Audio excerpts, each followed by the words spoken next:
What's going on, everybody? It's your favorite YouTuber, Austin Holloman. We are back with another live stream here today with another American, another fellow American that I met when I was in Africa. Her and I are very good friends. We've had some very good times together. And for my interview today, we're going to talk about, and this is for my female audience, but it's for everybody, but for my female audience, on what is it like to be an American woman in Africa? Because you guys always hear my point of view, but now you guys will get to hear another point of view, and hopefully this will be educational. Don't forget, you guys, we're still doing the fundraiser. If you guys have a question for the guests, donate a $5 super chat or more, or you can hit the Cash App at $5. Well, it doesn't have to be $5 more on Cash App, but we are $500 away from our goal. We are almost there. Somebody donated this morning as well, so we're getting closer. But we need $500 more, and we're gonna buy the ticket to Europe, and we will be headed out. So if you guys are on Instagram, this will be live for about 30 minutes. You can go to YouTube. It'll be live on YouTube for the majority of this interview. And then during the call in session, we will have the interview continue on Rumble at the link that's pinned at the top. So let's go ahead and bring up our guest. And I have a list of questions for her. Miss Raymond, how are you? I'm good. They're eating me up in the comments already, but I'm still good. Well, don't worry about the comments. What did they say? Uh, we're not even gonna pay attention. They said something about color folks time. I'm Oh, like, ooh, technical difficulties. yeah, everybody's not used to this, you guys. So, would you tell everybody who you are, what you do, where you're at? Yeah, absolutely. I'm Rayma Blakey. I am the founder of Blue Vital USA. I'm an entrepreneur full time. I used to be an insurance adjuster. I owned a few businesses before, but now I do Tanzanian sea moss full time.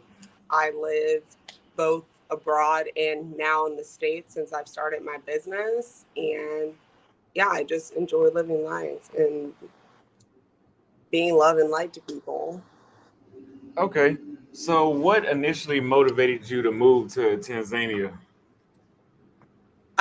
My parents moved from Kansas City 3 years ago and they were like, come check it out. And I was like, I'm building a business here and I don't know. But I kind of felt like my mom, they went on vacation initially. And then my Hmm. mom was like, I'm not coming back to the States. And she was like, your dad's going to go back, handle all the affairs. And then she wanted to just stay out there. But she came back and she told me how beautiful it was. And then I went to go visit and then I was hooked. Really? Okay, Yeah. interesting. So, how did you prepare yourself to transition? Like, how was it easy actually going? What were your what was your what did you think it would be like before you went? Because I thought before I went to Africa, I thought what I had saw on National Geographic. Yeah, no. Okay, so let me take myself back like 2.5 years because I've been a Tanzanian resident for a little minute. Initially, I was just open. I just didn't want to be in the familiar hell of the US and I was just over it. So I was just like, what do they have to offer? To prepare was easy. I actually was, my lease was up. So I put everything in storage and I just decided to go out there for however long. Okay. Okay, and how did moving to Tanzania impact your mental health, and how did it affect you as a person? Like, what has changed about you? Oh my gosh. I had started to do some initial work um, and just not being a resilient African American woman anymore. Uh That huh. was very, that was very big for me. Working in corporate, just dealing with life here in a country where I was never intended to be. I was just very resilient. And that work started before Africa. And then going to Africa, it just enhanced that. The foods being fresh, the people being slower, everyone just being much more kind. It just showed me, like, this was that missing puzzle piece of who I was kind of always meant to be. So would you say that the people are just kind just because you're American, or do you think that they're like that amongst themselves? Oh no, outside of tourists and Americans being there, they definitely are. They are just kind. One of their favorites like slogans is "Kidogo Kidogo." Like they take things very slow. I Um, know. Oh yeah. yeah, we know that for sure, especially in business. But no, they are kind people. Everyone's kaka or dada, which means brother or sister. And so similar to, us African Americans, we call people sis or we call people bro. Everyone can be your bro. Everyone's your sis. So I love that. They're like that amongst themselves. They will kiss your butt because you're American and especially being lighter skin, they're able to identify that I am not from there, but at the same time, I still think they're not as much of respecters of persons as we are. Give me an example of ass kissing that you noticed from them. Oh my gosh. Oh my goodness. It's kind of every day. I mean, let's see here. Um, I think I've been like serviced over like a local before. Like I've come to like a bar and they've seen me and there's people ahead of me, but they see me and they're like, "Oh no, we're gonna seat you, madam." And I'm just like, "No, these people were ahead of me." But just things like that. And I think it's, of course, for monetary reasons. They think American, they think tipper sometimes, but not always. I honestly think that it's a combination of those who have a pure heart and then those who are, out for a little bit of gain, wealth. They think we're all super rich. I know that. They think we're super rich, and that's why I tell Yeah. them, upcharge me. Like I'm dada. I'm not. I'm like I'm here now. So just because someone has more money doesn't mean that you should be dishonest in that way. So what physical changes have you been through since you moved to Tanzania? Um, Physical changes. Oh my gosh. Well, I was there and I was trying all the foods, but the weight was still just falling off. Like I've been back in the States now, and of course I've discovered things from TZ that I've brought here while I'm here building my business. But um basically I felt like literally cognitively my brain changed. Like I experienced nutrients and peace and all these different combination of things that it's just like my whole entire being was just better. Like I can't really describe it because I've been living So in it for so long. But yeah, it was amazing. so you think the food caused you to lose weight, and the heat is, I'm assuming, too. The food, but more so the water. Their water naturally has magnesium in it, and it isn't purified. Everything in the States is purified and distilled and up to a certain level of sanitation. And over there, it's just natural. And like, it's not what is it? Like, dirty water that they post or show. It's actually the best water for you. The bottle. So did that water make you sick at all? Did the water over there make me sick? Yeah. No, the water here made me sick when I came back. So Yeah. what happened when you came back? Because when I went back to the States, I started to get sick too, Yeah. mentally and physically. My skin dried out. My waistline started to expand within like 2 weeks. I was like, what is going on? Everything just felt dry. It just felt just ill. So I had to like find some remedies, even with my CMOS product, like to go hand in hand with just everything I learned from being in Africa. Wow. Wow. And Yeah, spiritually, what would you say it did to you moving to Tanzania? Are you at a spiritually. state of peace now? Um, Honestly, Africa will spit you out if you're not ready for it. So Correct. I was already doing that work spiritually. I mean, of course, I was going to TZ to have fun. I was like, yeah, I'm going to Africa. Like, I'm traveling across the world. I was with my sister. We had a blast, but spiritually, it's slower. So you don't have as many distractions you can be if you want to. and be distracted. It got me in touch with, I don't even want to say higher self because that's cliche, but it definitely has made me a better person. Okay. So it made you a better person. You had a state of peace, I'm assuming now. So what were some of the challenges that you faced when you first went there?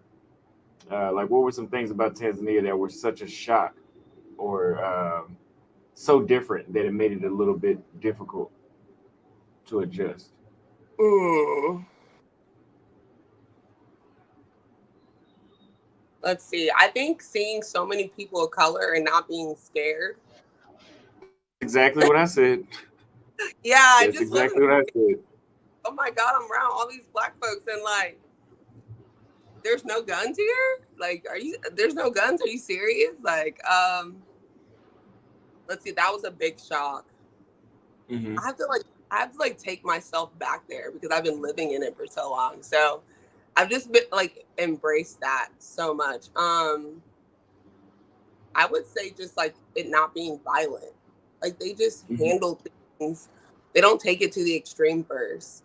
You know, it's like we're just chilling. If someone does something that does offend you as an American, there it'll show that you're the hype one.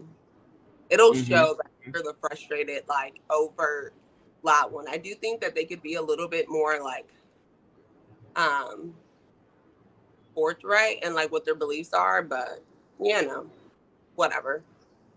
Yeah, I think the entire time I was in East Africa, out of four countries, I think I maybe only seen a fight twice in 6 months. Versus all black folks in the states, that's definitely not the same case at all, especially not at a black school. So that's pretty much the next question I asked you. So, what were some aspects of Tanzanian culture that you found inspiring or just very valuable to you? Like, what was something that was very that you wish that you always had that they always did? Um, okay, rephrase that. I'm sorry. I'm looking at these comments. Y'all, Oh yeah, my lips are not fake. What is wrong? What do they look fake, Austin? they love the lips. They've been somebody text me about it in my group chat, I believe. Uh, Really? That's hilarious. Okay, ask your question again. They are uh, they're insane. so like for example, in Tanzania, I think the I don't know what you call that sense of tranquility and peace that they have there, where everything is just the Swahili time, which I don't like, but in a way, it makes everything. It does make life more peaceful. It's more laid back. For Yeah, me, that was something about their culture I found enriching, not so much inspiring, but enriching, because I would never aspire to be late for everything. But right. what is a part of Tanzanian culture that you found enriching or inspiring? Um, let's see here. I would say their ability to just be. You can tell Hmm. like, if they want to look at you, they will look at you. Like they're just very like what you see with them is what you get. You know. Hmm. And so that was very enriching and inspiring for me to just be more authentically me. Just show up as me. The women over there are effortlessly beautiful. Um, and they walk in their femininity as well. And so that was just encouraging, honestly, being transparent as a African American woman of my stature. I embraced that. I loved that. I love seeing, women of just another nation do things with such grace. So let me ask you this: being around feminine women in Tanzania, because I believe it was you that told me that they were the most feminine women in Africa. I believe that was you that told me that. But or that somebody told you that. I don't know. But would you say you picked up on some habits, and if so, what were some things that changed about you being around them? Um, I mean, I would say that Africa just enhanced who I already was becoming, right? Hmm. Which would fit for it.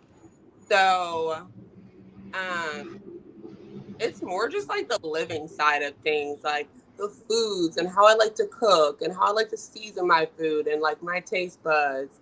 And then like vibes and dancing. Like when I go out to the clubs, I like to party without it being this like let's post up and see who has the most money in the room type of vibe. They go there and they dance and they have fun. And so just really the living, like they're not pretentious people. They're not really trying to put on. They don't have much on. So that inspired me to just be more of already who I was becoming, and that is, um, I don't know, just a lot more laid back and like really kidogu kidogo. Like what happens happens. Let's be here for a good time. We're here for a good time, not a long time.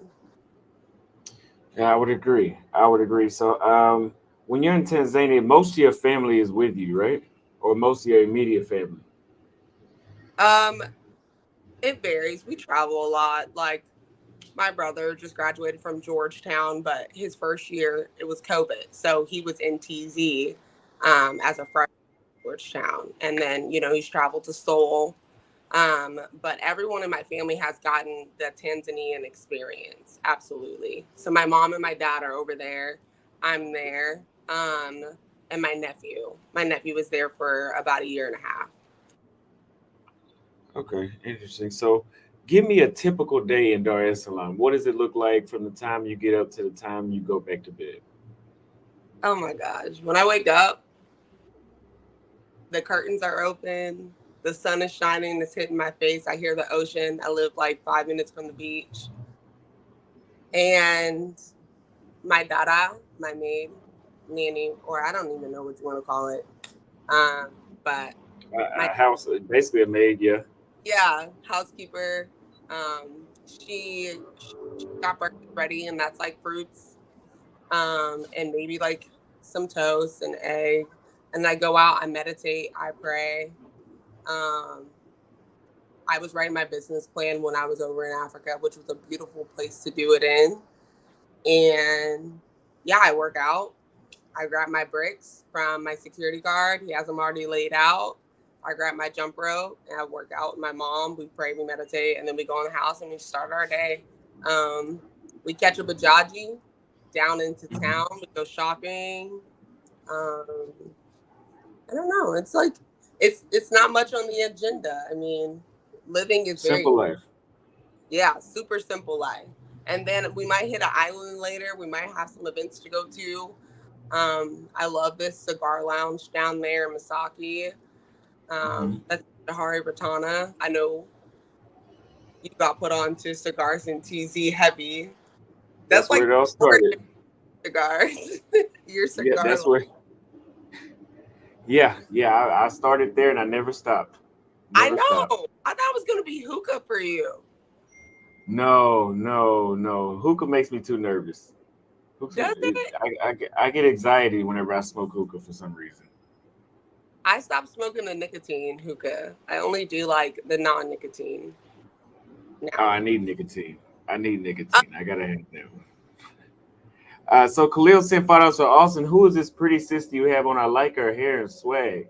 Thank you very much for the super chat. This is a woman that I met when I was in Tanzania. We hung out. I think I met her the first week we were there, and we hung out quite often. The majority of the time, we kept in contact ever since. Chosen 1619 says the romanticization of the continent that sold our ancestors into chattel slavery is very nauseating. From as far as I'm concerned, East Africa did not send slaves to the United States. That wouldn't even be financially smart back then. I don't think so. Chosen one sent 500. I guess it's Philippines. Blakey's a strong woman. I can tell. Messing with her, you will find yourself crying in a tub for no reason. I can confirm that. I can confirm that. I've met her in person. I spent a lot of time with her. Trust me, I know. Oh Thank my you for the god, super chats.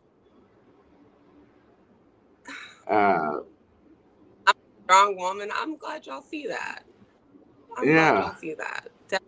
So, what is the comparing the Tanzania to the United States? What is the give me four of the biggest differences that you notice day to day life? Whether if it's confrontation, because people seem to be on edge in the states a lot more than they were in Tanzania. What are the four key differences in daily life? Well, let me just put the disclaimer out there that if I wasn't building my business, I wouldn't be here. Um, in America, right? Like, Jesus, I wake up and I'm like, however long it takes for this to become passive. No, but um, when you wake up in the States, you wake up and you think about money. When you wake up in the States, you wake up and think about, okay, how am I going to first afford to live? And then you think about how you're going to cope after. So you think about how you're going to party or you're going to drink or whatever. You don't think about just being. Like when you're in TZ, you wake up and you're like, even if you have a solid routine, you're like, what am I going to do? What am I going to do today? Do I want to hit a like everything number one isn't surrounded around food, terrible Mm-hmm. food for you. You actually can build relationships with people. It isn't surrounded um, with just like drinking and indulging. It's like real connections. Like if you have say you have to like go get some work done on your car, the people that you interact with at the dealership or the service space, they're going to be kind. They're not Mm-hmm. rushing to get done with you. They're actually like asking you how your day is going. And that is just so refreshing. Uh, So, yeah. yeah, it's night and day. Like, we know this. It's night and day. Ugh. So it's a mindset difference that you would say. Yes, absolutely. So what about safety? Uh, What about the safety?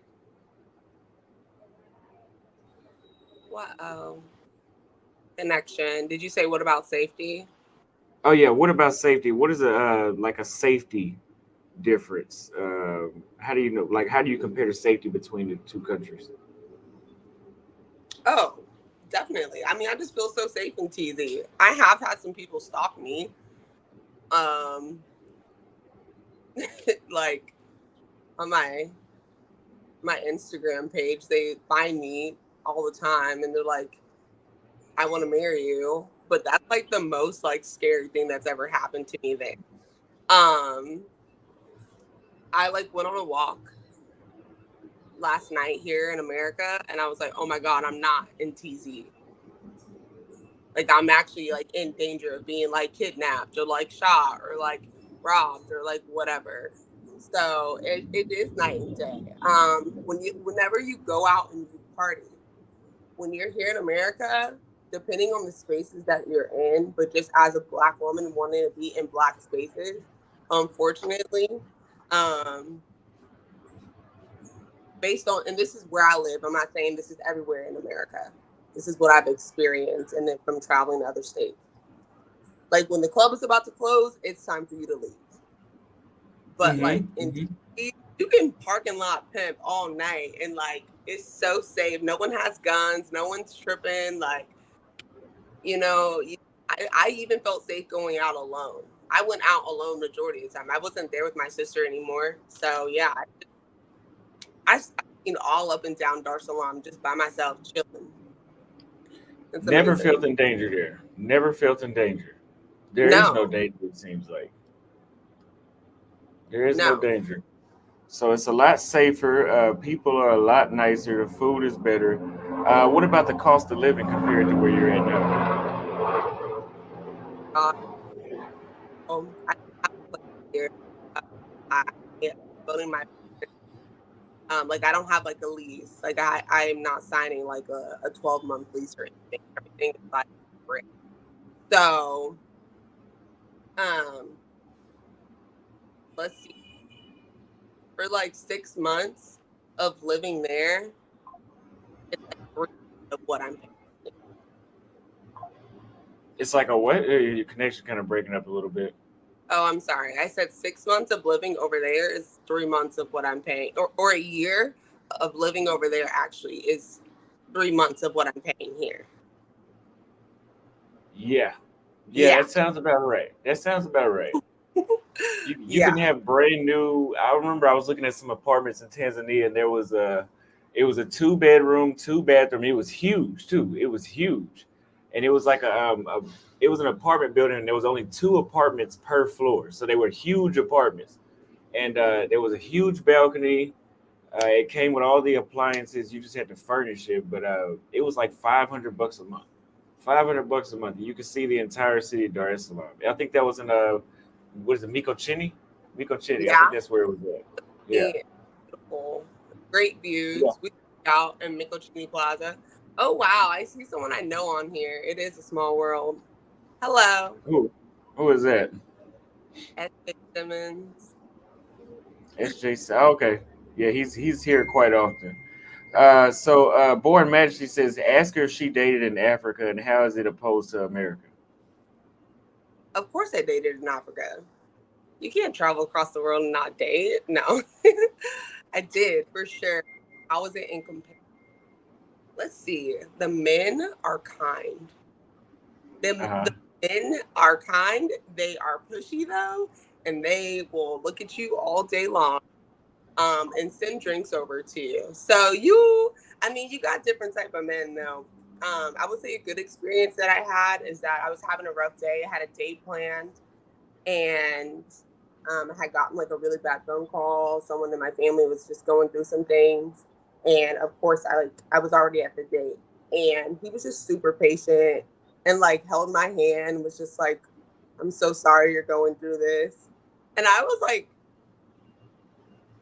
"You must be really feeling me," and this was baseline, so that really raised my standard of just what I expect out of men dating. Like here, of course, um, they don't have the same amount of, like, resilience.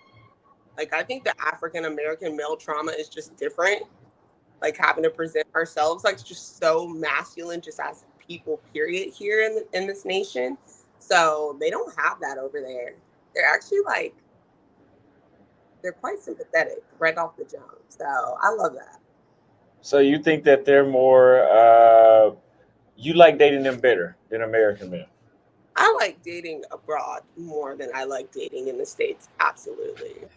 So do you find them to be a more realistic masculine in Africa? Yeah, they're masculine without the resilience. Okay, and Yeah. are American men more aggressive or African or men in Tanzania more aggressive? Well, that is a very black and white question, Austin. So I don't like answering loaded questions because I'm gonna have one side loving me and one side hating me. But no, I would say for the most part, dang it. No, rephrase the question. Don't get me caught up. Don't Well, what I'm saying is, like for example, I know that the stuff that I seen men doing in Africa, I was like, man, this dude is like doing way too goddamn much. In the states, we would call him thirsty or he was desperate. Yeah. But that in African countries, I think that's just how they are because the women are so feminine. They kind of feel entitled to do a lot of things that they do. Yeah. There's Of more course. of a gender role. I think my situation is just kind of different. Um, Uh, it's really personal to me. I can't really say it like in general, and I don't necessarily know if there's enough like women over there, American women over there that can maybe like share the same experience. But whatever you want over there, you'll find. Let's just say that. So if you want someone who's hyper masculine that's trying to embody like the Western type of culture, you'll find that. But if is there a lot of guys like that? that are trying to imitate, absolutely. And I just tell them, don't. I just tell them, be you. I say that to women I meet in Africa that do it. Women in Africa, women in here in Brazil, I've noticed do the same thing where they trying to imitate. I'm like, yo, stop doing that shit. Like, stop doing that. Like, you were literally blessed not to be born into this. Please do not try. Yeah, yeah. It's not as nice as they think it is, but No, they think we like it because they haven't been around millions of people that behave that way. Uh, right. They okay, don't so all you come think, with it. yeah, so you think that the African men are the men in Tanzania on average, did you find them more aggressive Do I find the men in TZ more aggressive? on average? No. They're Okay, more they're more persistent. I'll tell them I'm not interested with a smile, and they'll be like, "Are you yeah, that sure?" don't mean shit. And then I go, like, no, really, I don't want to talk, but have a good night. And it's like they can't believe that they're being turned down. And they'll pay for everything. And I'm like, what is happening? Like there are more times than not, I'll go out and I'm like, okay, cool, I'm gonna go here, I'm gonna do this, and I will spend no money. I just really like Yeah, kind of yeah. And yeah. I'll sit and chill by myself or I'll connect with people and talk. But I think it's just like the energy too, you know? Let me ask you this: when we were in Tanzania, did you hear the locals saying Tanzania, or did they say Tanzania? I flip back and forth because I hear it all. I hear Tanzania, I hear Tanzania, I hear They usually say Tanzania. Yeah, yeah. I'm like all over the place. It depends on who I'm talking to. Or it yeah. depends like It depends on what.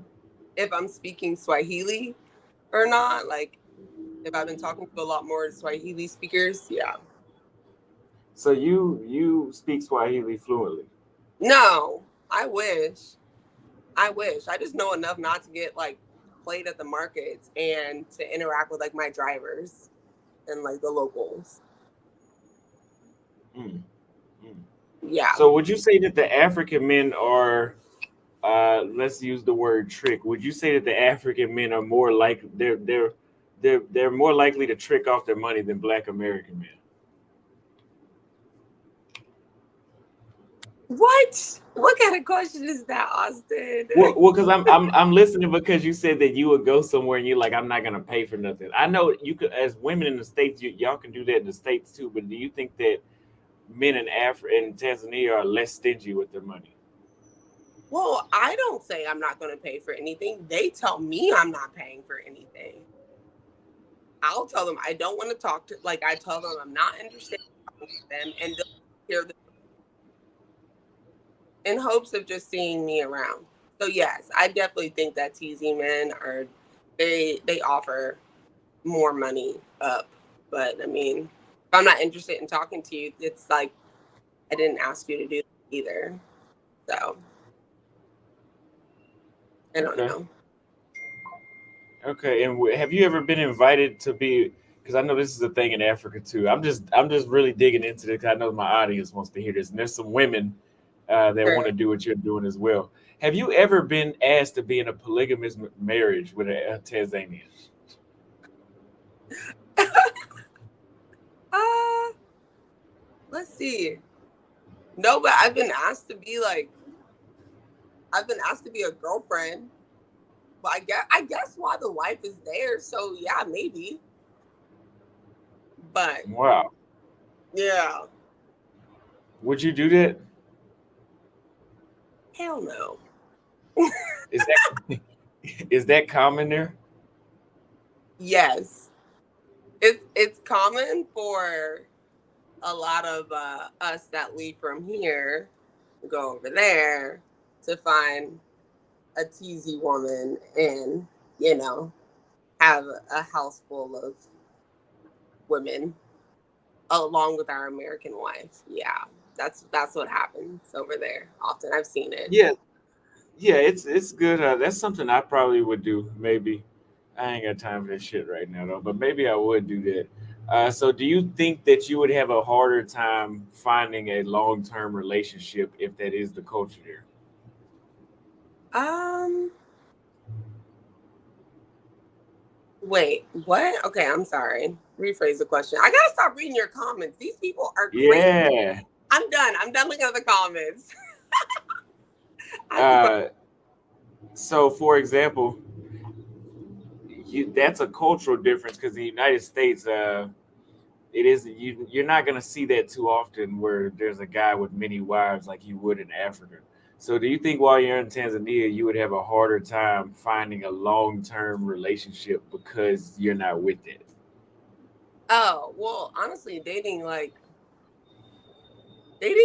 like a Tanzanian man that hasn't been abroad and doesn't understand like the true essence of what an African American woman looks like, I wouldn't date, period. So yeah, my pool is very small. I even know that just period. But no, I mean, I think most men over there, whenever they see an American woman, they want to lock her down. Like they want to get her pregnant for sure. I've gotten that. Like I want you to have my kids initially. Like that's exactly what they say. First, Let's dig into that. Let's oh, dig into that. Why do you think that is? I don't know. I mean, I'm outside of sounding arrogant, but I mean, I can see why they would want me to have their babies. You think you got good genes? They want Actually, some good genes. yeah, shout out to my mom and my dad. They did a great job. Okay. So you think they want your genes, but do you think that they have some like a hidden agenda? Because Oh, they tell us men that Austin, you only get treated this way because you're American and yeah. all that other bullshit. When it can happen the same way on the other side. Do you think that's the Yeah. case? I think it's less of that. I mean, I think it's like that's not at the forefront of their minds. Like, you just have to have discernment and know. But I mean, some men come up and they're like, I do this here, I do this here, I do this here. And whereas I think this is amazing that you're a lawyer or you're into this, you're into politics. The difference in currency, the disparity between the shilling and the dollar is just different. So I mean, they really just they don't fit in the tax bracket. So in that situation, do you think you would be? Would you take care of a Tanzanian yourself, or would it still be the same expectation that he should be the head of the household? That Would being I be said the about bread? yeah. No.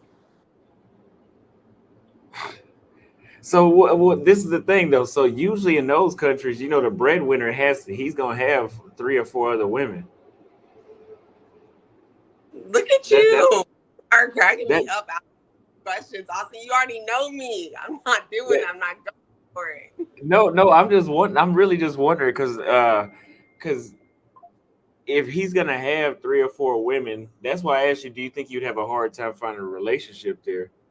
So Yeah, no. I mean, I personally believe I'm gonna have it all. So I don't think I could have a teasing man that, isn't interested in having a bunch of other women, but at the same time, there's the real fact is that there are so many people living in TZ that are not from there because it is such a growing country that there's so many foreign folks over there. Like I think some of the best dates I went on was with a black guy from Germany. He was like born in well, he lived in Germany too, but like he was like all over like Europe, and then he was in TZ building a hotel in Zanzibar, and so like you have the opportunity to meet so many different people by just simply being in Africa alone. Um, because growing, it's just a growing place. It's a growing continent, and TZ specifically is up and coming. yeah, it's a great country to invest in right now. I know it's one of the only countries open during the pandemic as well. Okay, so we have one more super chat, and then we're gonna get back into some more questions. So Raymond, do you code switch in terms of the dating life in Africa versus America, or do you just don't give us American men any chance due to your travels? Basically, the second part is, are you the female version of Austin? The code switch in terms of dating life in Africa. No, no, I don't limit. I'm not like, I don't have like, I won't date this kind of person. I won't. No, I just get to know people. And if we vibe, we vibe. If your morals and things and your goals line up with my purpose, then you're an option. Okay, so the most significant lifestyle changes you made in Tanzania, what were they? How I I spend believe my one of them was time. a gym. Hmm. One of them was the gym, right? You started exercising more. Um, well, really, I start working out in nature. So I've always been an athlete. Like I played basketball. Um, Growing up, I mean, from third grade to all the way up until college. And so always been an athlete, but it was just more so how I worked out. And then it just redefined like my love for health and wellness overall. So less about looking the part, and more so about just being healthy overall. So yeah, it changed my eating. It changed how I spoke to people. I'm a lot more kind, Mm-hmm. more just self aware. Um, it just enhanced the things I was already doing. Like Africa really brought me into my best self. And I think if I wasn't willing to do that and become that person, then I wouldn't have stayed there for so long. Me as well. Me as well. Same thing. It had a huge effect on me. So Yeah. besides HIV, swollen, malnourished bellies, and lions, and a lack of water, I'm pretty sure that was most people's perception of Africa from the United States was what they saw on National Geographic, which is what I just described. And mosquitoes as well, which that's not Mosquito a lot. Mosquitoes is some real shit in Africa. They're not lying about that one. real shit. I got malaria. And let me tell y'all, it is not fun. Yeah, yeah. The same way I'm sitting on this patio right now, you couldn't do that in Tanzania without mosquito spray. There would literally be like 50 mosquitoes that would bite you in an hour. But you have to like look, and that's the thing about when you come to Africa, it isn't for like the same reasons, or well, Tanzania, it isn't for the same reasons you would travel elsewhere.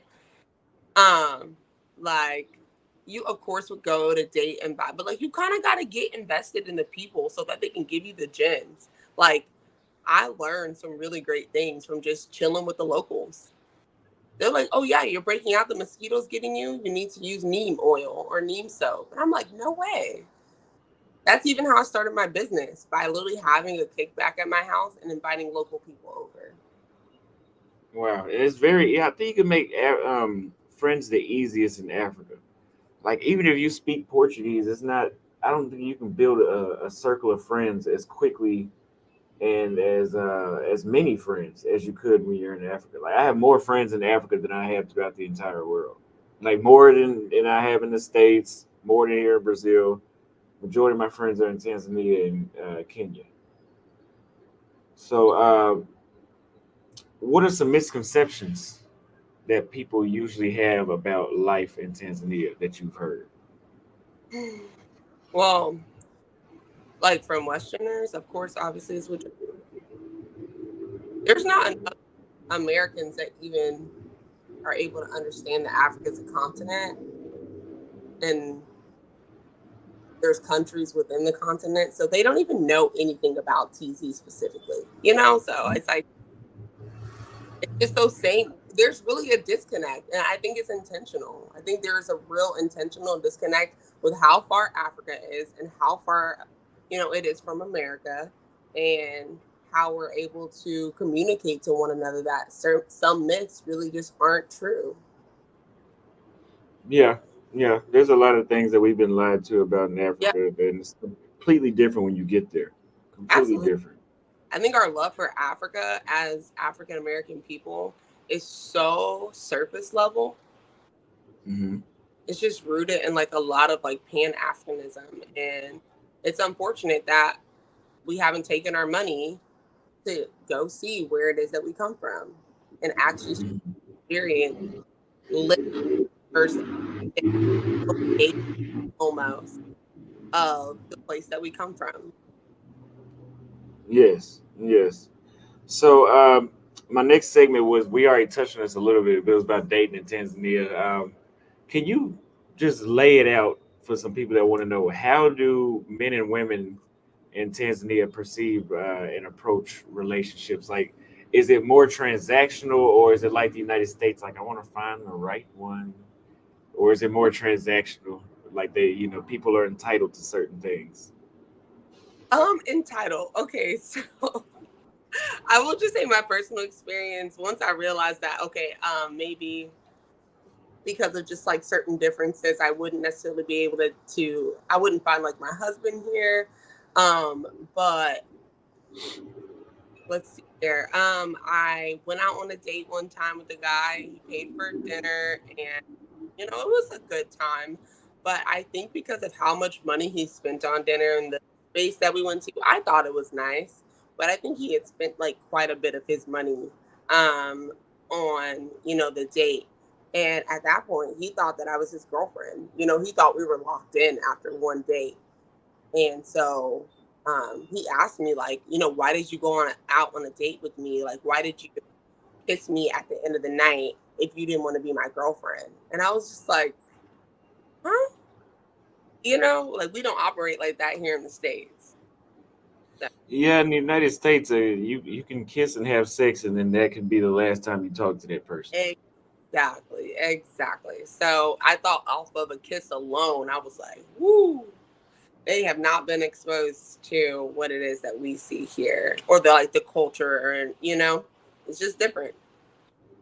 Well, I tell you what, whenever I go back, every chick I kiss, I'm gonna feel like I'm entitled to her now. So I have my own house full of 3 or 4 locals as well. There you I'm go. serious. I'm doing that when I get back. That's something I'm really gonna consider now.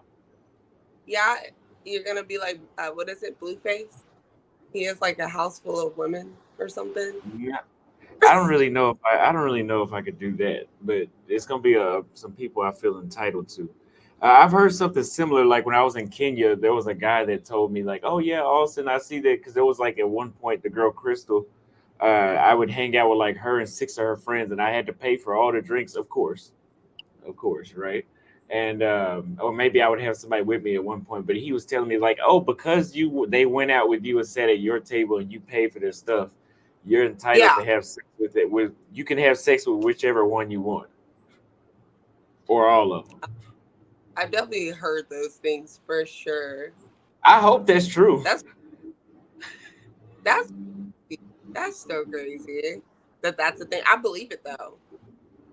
I believe it. I will say like I didn't really I didn't really get too deep into like the amount of prostitution that actually happens over there, or Hmm. like really what the men have access to over there, because it wasn't like I was like really connecting with a bunch of like guys that way. I was really just like enjoying life over there.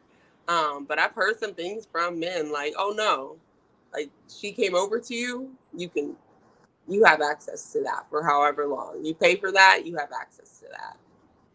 Wow, yeah, I'm not gonna lie, because when the guy told me that, and it was like 4 or 5 other. I only took 2 girls with me, but I just being an American, I'm like that shit doesn't work. We just because chicks dinner date scam guys in the states. Like you're not entitled to shit in the states. So I'm looking at like I don't want to offend these girls by saying they got to come back with me. I don't know, but I'm gonna try. I kind of don't give a damn about a lot even more now, so I'm gonna try it when I get back. I'll try that and see, and we'll do an But damn, interview about it again. I Huh? met you. Huh? I said you don't give a damn more than when I first met you. When it comes to that subject, when I know back then Okay. I cared about less, but yeah, when it comes to that subject, I think there's a way that I could probably ask them or tell them. But yeah, because that would be great. Because there's a lot of nice women in Africa. There's a lot of nice women. Uh, and for you guys that think African women are ugly, don't go. I don't need you stepping on my feet anyway. Yeah. So let's talk about business in Tanzania. Can you tell us about your CMOS business and how you started it? Oh yeah. I kind of spoke on it a little bit earlier. I had a party at my house, and we had like a fire that my security guard like got together, and we were like roasting marshmallows and just vibing, music going. And this girl was like, "You should try my moss." It was a local Tanzanian woman named Rishi, and she's amazing. And I was like, "Your sea moss, what is that?" Me and my mom, we tried it. Next morning, we woke up, we felt amazing. She owns Blue Vital and Dar. And I told her I want to get this to my people in the States because there's a lot of unhealthy men and women that I know. And I can already tell that this is a gym. And then I just started my business from there, wrote my business plan, flew back to America, and launched it. Well, I don't know if you just said this, but what exactly is CMOS? Like, what is that?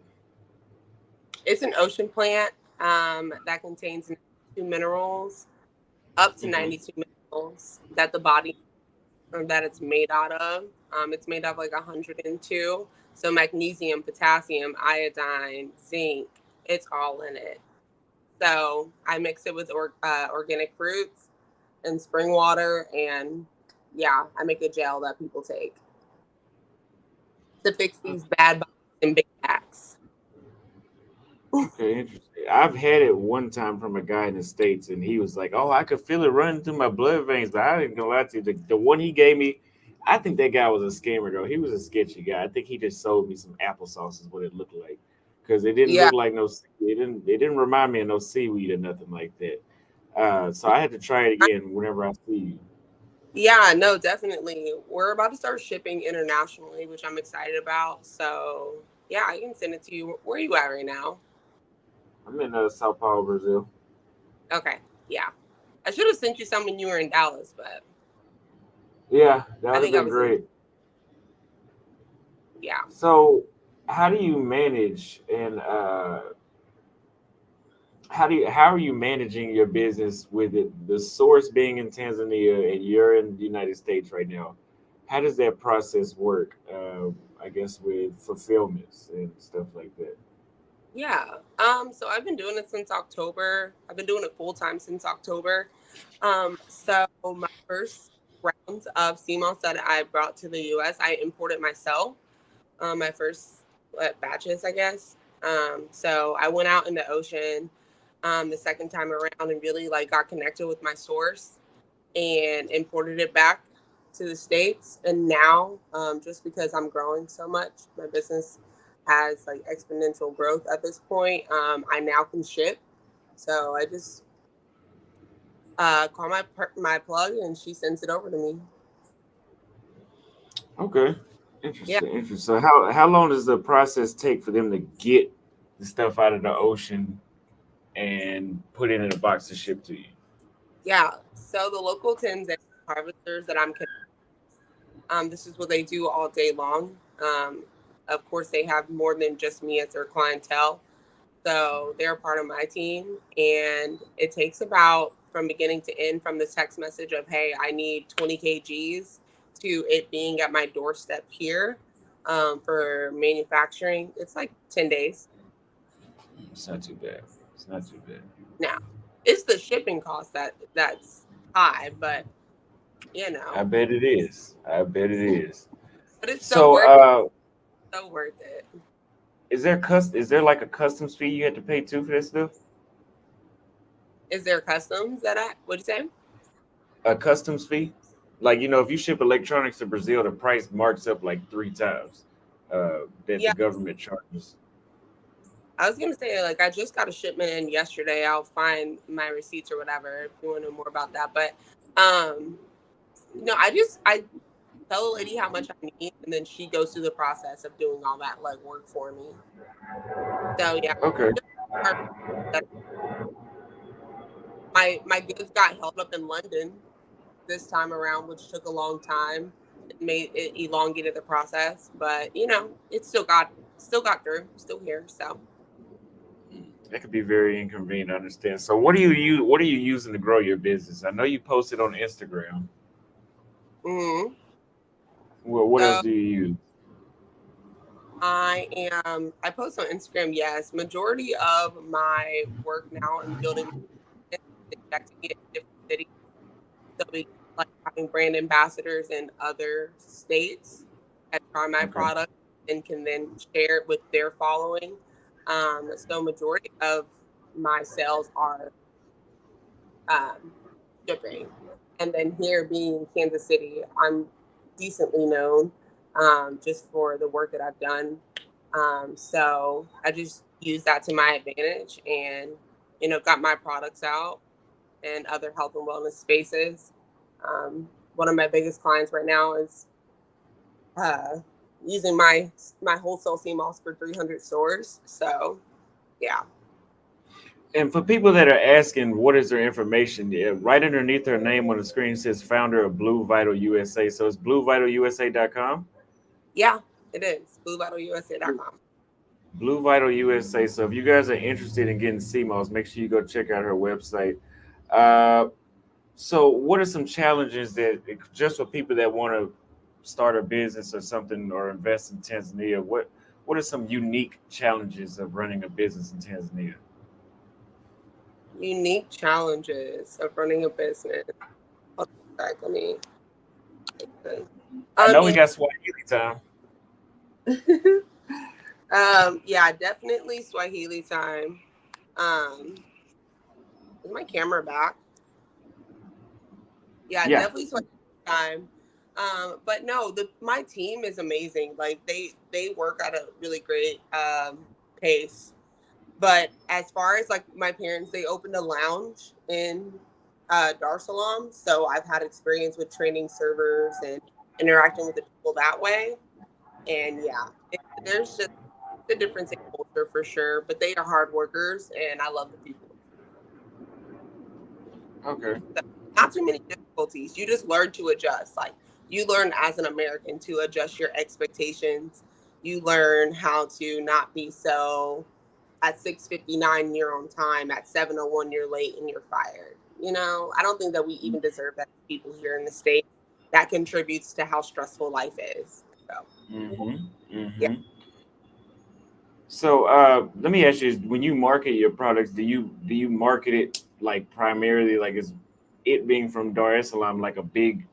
Is that something you put in the forefront when you market your products? That where it's Yeah, from? definitely. I have like jars here. So here's my mango sea moss. Let me see. Cool. Mm-hmm.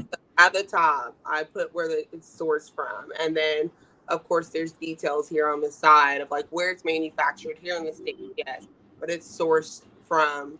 It's actually sourced from Zanzibar. And so like I know my source. I've shook hands with my source. I've touched the ocean and the water where my sea moss is from. So yeah, that's huge. That's everything. Everything's Irish sea moss and stepped on. I actually like tried some sea moss from Amazon just to see if it does what my product does, and I have felt nothing. So Yeah, that's how I felt when I tried it from a guy here in the states. it is Yes, I know absolutely. exactly what you're talking about. They're paying too much money on. I bought some on Amazon literally, and I was like, I just want to see, and it's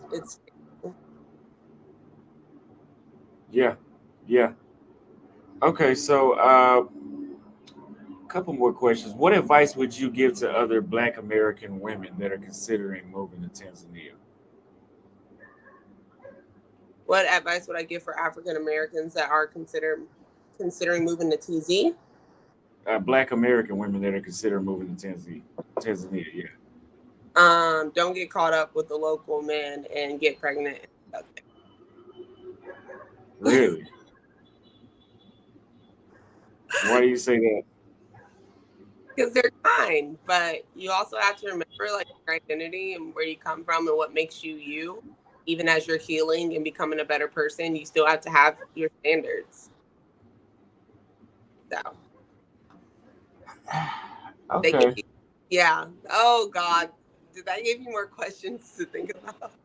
Yeah, so would you say that a lot of men in Tanzania probably would be below some standards? I would just say that not necessarily their standards, or like my standards, but more so we're just not a good fit. Like we just don't mesh well because of all that I am and all that they are. Wow. Okay. Interesting. So don't get pregnant by the locals until you're sure about it. Don't get pregnant by Uh, yeah. well, So like just any local, like don't get yeah. don't get over there and be super excited that you have found men that you can connect with. Like vet them out, please. Okay. Yeah. Okay. So the use of vetting process. Okay. So how can somebody prepare emotionally and practically before moving to Tanzania? Like, what are some things that you would suggest? Be ready to be a minimalist. Be ready to minimize all that you have. Number one, going over there, it's a far trek.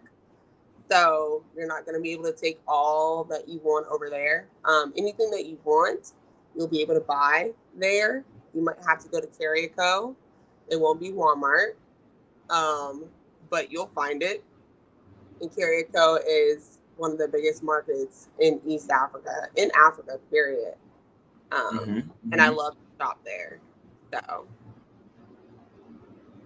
and Oh, yeah, just ready to connect with nature. I mean, you're going to be outside a bunch. The weather's great year round, to be honest, outside of rainy season. So it's going to be less indoors and more just like embracing outside. okay. And what resources or networks would you have you found most helpful when becoming an expat in Tanzania? By the way, I don't really like too many of the expats in Tanzania. Yeah, no, your audio cut out though. What's your initial question? Oh shit. What resources or networks have been most helpful to you as an expat in Tanzania? But I said, by the way, I don't really like too many of the expats in Tanzania. Not all of them, but a lot of them is. Yeah. What do you mean with resources? Like in Is there like a community, Facebook groups, Telegrams? I guess even the embassy. Right. I would just say probably hanging out in certain spaces you'll connect with expats. You know how I found you? I literally went Hmm. on Twitter. It was like Americans in Tanzania.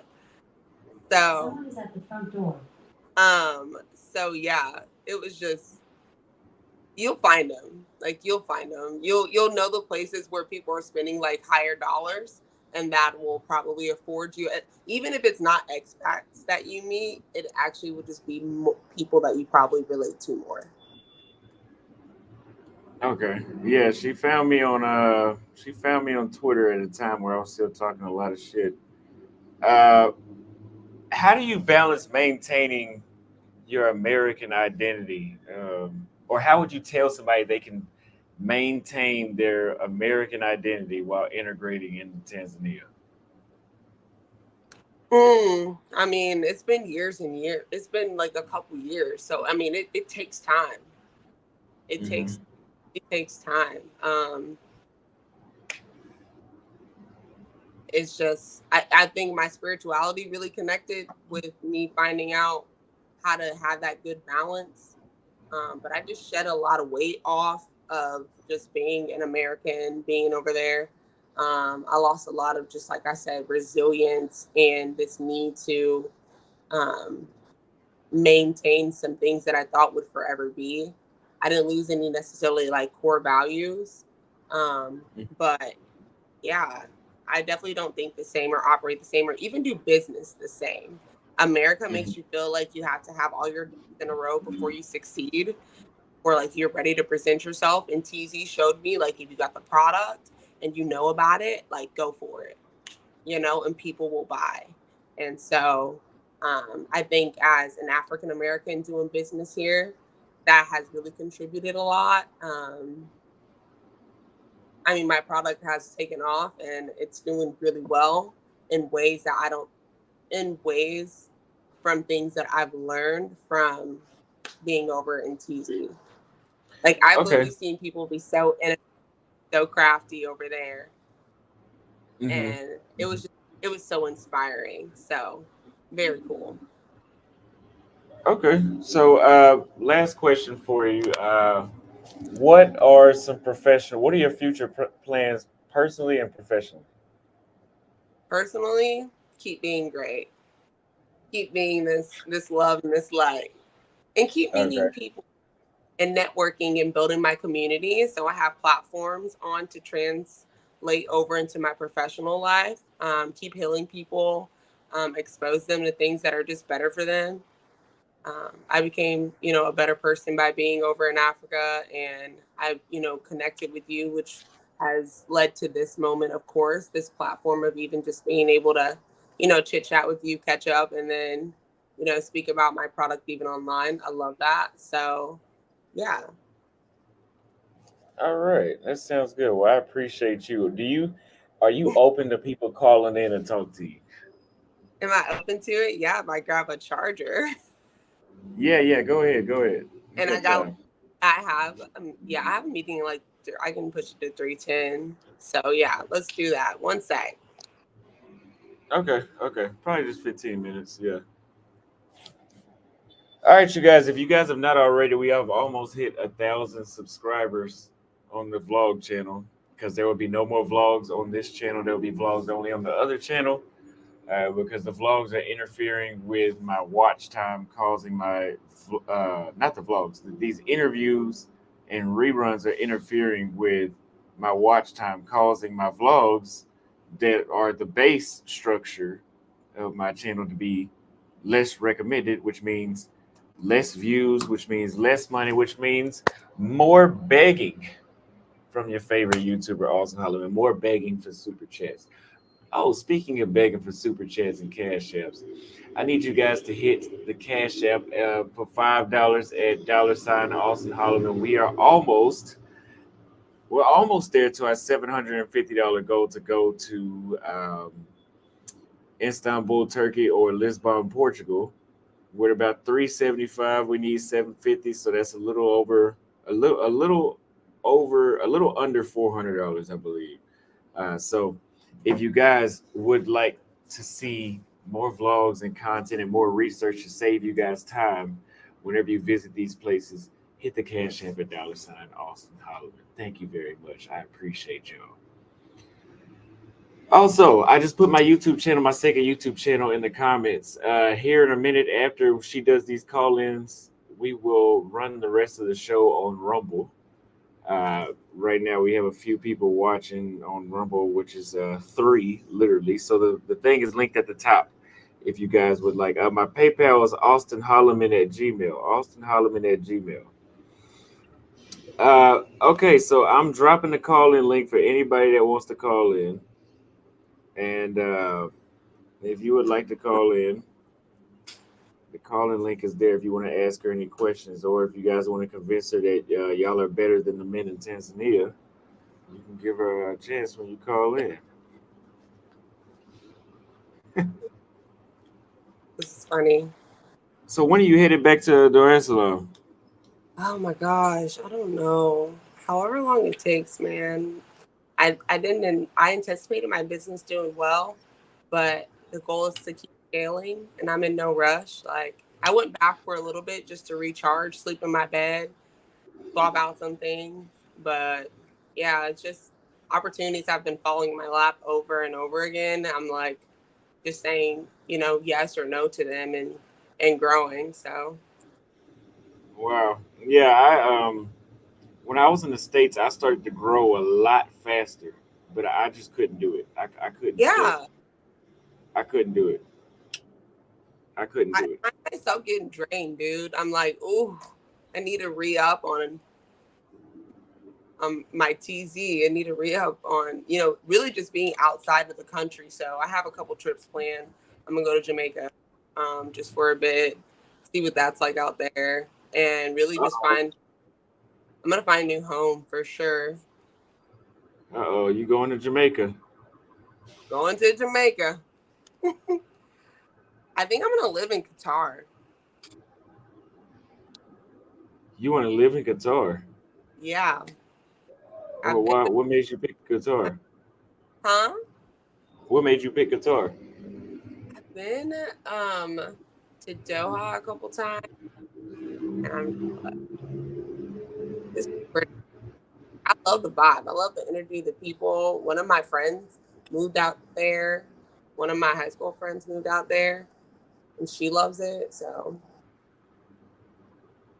It's a I very don't know. nice airport. I've only seen the airport, but it's one of the best airports in the world. I know that. So it seems like the rest of the city would be nice too. But Another Jamaica, girl, she's probably going to Jamaica for the food. Shoot, have you been to Jamaica? Let me know how the food is. no, they were being sarcastic when they said food. Weak. I love it. They think it's because Jamaica is the American woman's sex tourist destination. She don't seem like she got twerking mechanics. It would be awkward for her.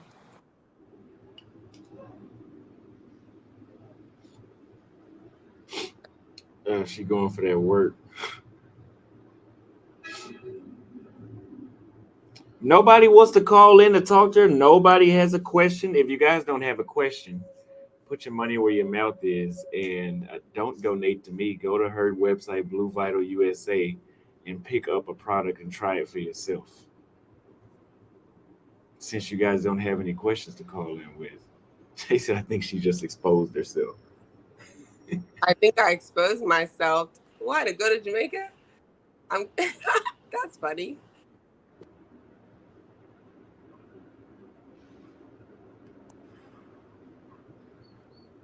All right. I'm going to give you guys 5 more minutes. I mean, yeah, because I definitely have orders, and Yeah, five I'm more minutes. kind of excited to get to them. My CMOS came in, so I'm very excited to be able to make it happen. You know what? You should do as a demonstration for the advertisement. This is all the advertisement I got for you right now, boss. Khalil sent another $5. So Raymond, you going to Jamaica for the food? Y'all on your House Stella got a groove back tour. Thank you Oh, for the $5. Do you know about that? how Stella got her groove back. Oh my goodness. I feel like I need to get out of here soon. Okay, well, I guess you guys don't have any questions for today's guest. Nobody wants to call in. A lot of questions. Huh? Do you What'd usually you have say? a lot? Do you usually Yeah. have a lot of questions, like, or a lot of people that want to call in and? Yeah, it depends on how controversial you are. The last Black American woman we had, we were trying to talk about what it's like for her to be a digital nomad, but the entire time they were just going at her, uh, and she was going back at them. So that could have been an 8 hour video, but she had somewhere to go. It was only 3 hours, but the entire time, yeah, it was a lot. It was like 800 people at one time watching. A lot of people wanted to see that. So I don't think you're into going down that rabbit hole of with my audience. I don't think you want to do that. No, Strictly travel. Thank you for the $5 cash out. that's so funny. That's enjoyable. It's nice. It's been a little minute. Mm-hmm. It's been a long time. I know. I'll be back in Africa soon. I'm about to go to Europe here in a couple weeks, and then from there I'm going to the Middle East, and Okay. then back to Africa. But I don't know if I'm going back to Tanzania yet. I know I'm going back to Kenya. Kenya is my home. Kenya, yeah, that's exactly how I thought to you. One person said, "Poor girl questions." No, I think that's a good thing. I think that's a good thing. Y'all not out here trying to. How tall am I? Ooh, how tall do I look? Austin, check my previous super chat. You missed it. Oh, well, Raymond, at least you're okay with kissing someone on a first date, which I can't say for him. Other previous guests. Yeah, the last chick said that she was against first date kisses, basically. But I told her I think it's just she's just against the guys that she's going on a first date. That's what I'm saying. Austin is That's honestly what? No. Um, 5 foot? No, I'm not 5 foot. I'm not 5'6". I am 5'9".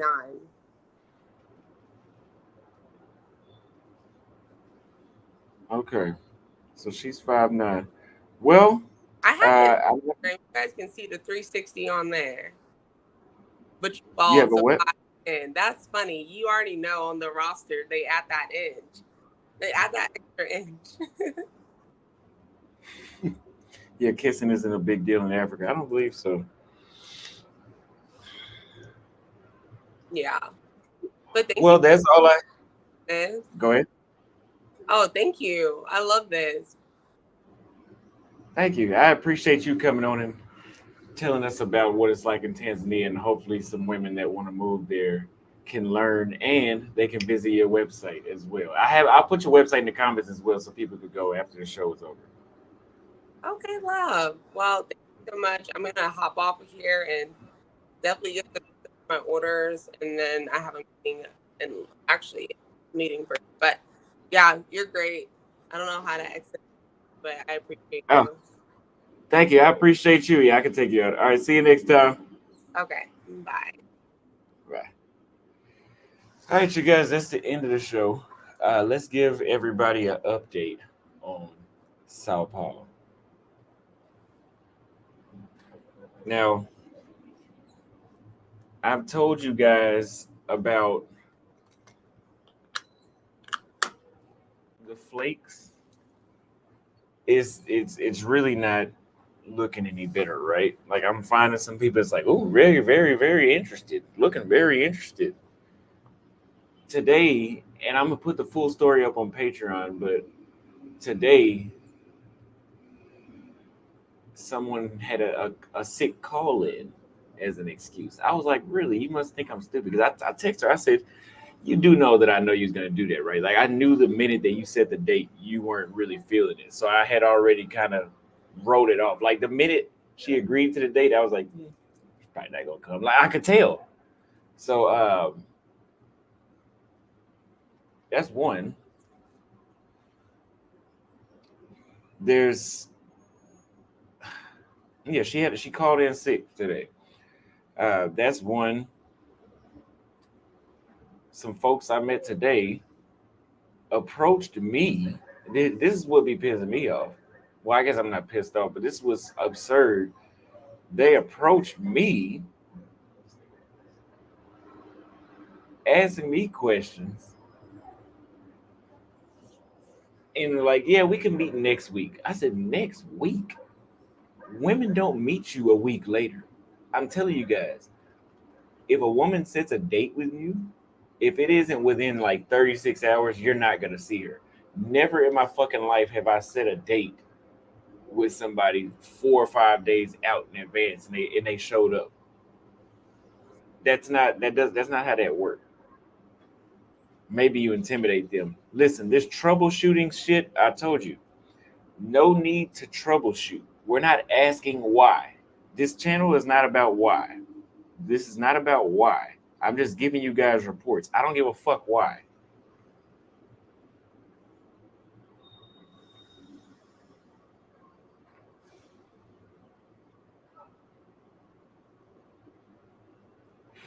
Yeah, we're not here to talk about, well, they just did it because of that. I don't give a fuck. I'm just here to tell you guys this is, hey, I'm in Sao Paulo. This is what's usually happening when I try to do this. That's it. I don't care why. But yeah, uh, a lot of time, a lot of times here, but I think the flakes here is not like, oh, it's a big city. It's a big city. I think that's big bullshit. I think it's literally like just like a power thing. Like it's like a power. It's a power move. Like I'm gonna do this because I know I can. I don't think it's because it's a big city. What's a small city like Montevideo, Uruguay? How many people live in Montevideo, Uruguay? How many people live in Montevideo, Uruguay? How many people live in Montevideo, Uruguay? As of 2011, 1.3 million. That's not even a small city. That's like a moderately sized city. Anyway, I've been to cities that have less than that many, and yeah, it's not the same bullshit can happen there too. Your confidence intimidates them. Good to know. That see, and this is the problem. When we run into places like this, like because this is what I used to hear when I was in Dallas, right? When I was in the States, and I'd be like, man, I'm getting a lot of flakes. Like the chicks ain't really texting back. They'd be like, they're intimidated. Who fucking cares? Oh, I realized they're intimidated. Now they texting me back. It was magic. Thank you for saying that. Magically, it happened. That's not how that fucking works. It's not how that works. Uh, you must be going for that LGBT look with that shirt. Uh, I don't think so.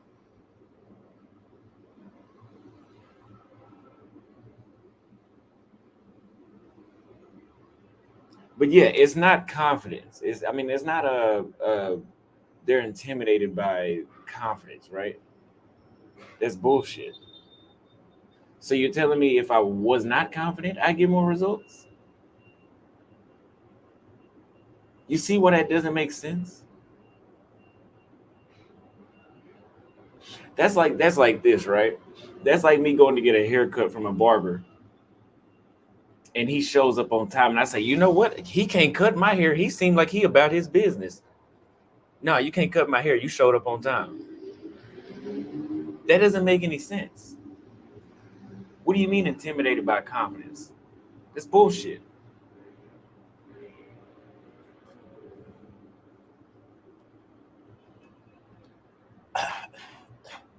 They're interested, but you got to kiss their ass. Now that's more logical. They want you to double text, da da da da, and then you double text, then that's a problem. So that's not happening. I mean, I wasn't gonna do that anyway, but that's not happening. Maybe the women are shy. You need to be more aggressive. Fuck else you want me to do? They're not shy if they approach me. Were you listening to the story, Shingo? They approached me. This is literally like a flashback of being in Dallas when it comes to dating. This is the only place out of 40 cities that made me think like, damn, am I back in Dallas? So if you guys think my shirts look gay, put a one in the chat. I can take it off. You know, your boy been in the gym. Yeah, I've been in the gym. I get getting pumped.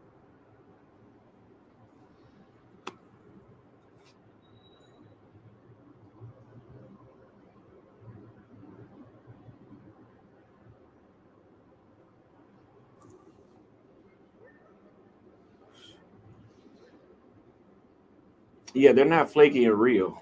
I mean, in Rio, I've been flaked on one time. In Salvador Bahia, I was flaked on one time. Uh, I'm telling you, it for this to be one of the cities where like feminism is really big. It's only ironic that it feels like it's a disadvantage to try to date here. Because you guys here's pretty much feminists hate men and they want to make men's life as hard as possible. Somebody said my shirt is too tight. This is a flexible shirt. It's not tight at all. This shirt is like a pajama. Anyway, uh, so when you come to a place like this, like I'm really, you guys really need to hit that cash app, man. I'm out here literally. I could be somewhere I want to be. Like I would rather be in Salvador for 5 weeks than this. But I came here to try a new city so you guys can have an update. And it's bullshit, to be short. It's bullshit to date. Fucking bug, bitch. See, this is why I like this torch lighter, right? Because whenever bees fly up, I can just toast them. I know it feels like he got hit with a nuclear bomb. When I hit him with that torch, it sounded like popcorn was popping. So anyway, uh, feminists do hate men. Yes, they do. Look at the United States. The stronger feminism gets, the more it seems like they hate us. It goes from being let's be equal to hate.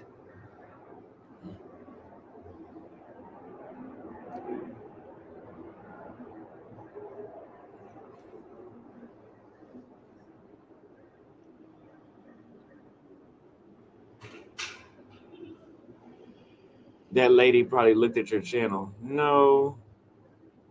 But if you guys are on Patreon, you would know that it has nothing to do with um, it has nothing to do with like the channel, like the stuff.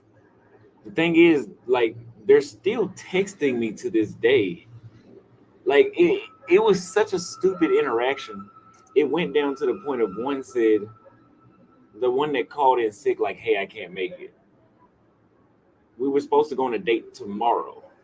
So she canceled today, which I had already canceled in my mind because we went a full day. Like I was expecting a video chat, never got it. So I was like, yeah, like she's not going on a date with me. She can't even fucking call me. What makes me think she's going on a date? So when she canceled, I was like, oh, okay, whatever. She was like, can we do it this weekend? I said our date was booked for Saturday. That is the weekend. What are you talking about? Oh, she looked at my channel, so she forgot her days of the week.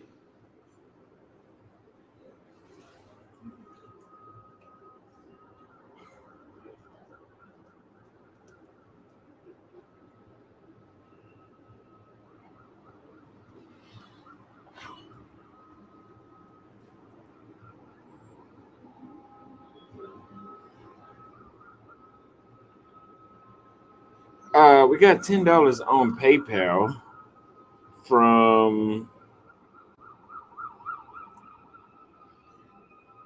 Daniel for what neighborhoods in Sao Paulo have black folks? Well, we know they're in the favelas. We know that they are in the Osaka neighborhood. They were there. It wasn't just flooded. Like the only place was that one club I had went to that was just flooded with black people.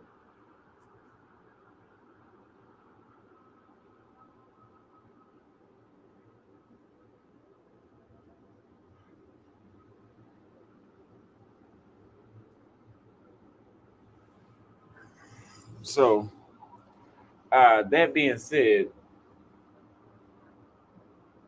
yeah, the little passport bro playbook that Casey was talking about making, we're going to. I've already done the city of Nairobi where I elaborate on everything you need to know about Nairobi because the travel guides tell you guys where you should stay, where you should go, like safety little issues, but in full detail of like what's going. Like I can tell you in Sao Paulo what to not do. Like I haven't told you guys everything because I have to sell that information in the playbook. So if you guys want to know like what apps in Sao Paulo have worked the best for me, what times I got on the app throughout the day, what places you should not try to approach women, what places you should, even though it doesn't seem like there's really a right place. I mean, it's really like the states. You know, in the states where it seems like there's no right place to socialize with women, 80% of the time it seems like that here. Now, have I had places where I could walk around and talk to chicks? Yes. Like I went to a couple of nightclubs and like we're socializing, everybody's cool. But no, some apps have worked. I had went on a date here off a dating app. So I've had some success, but like, bro, no way.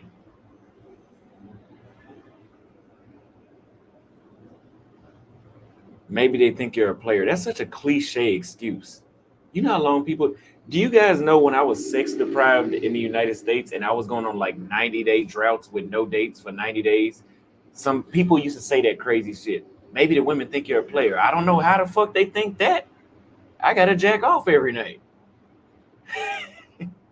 So I doubt that's the reason why.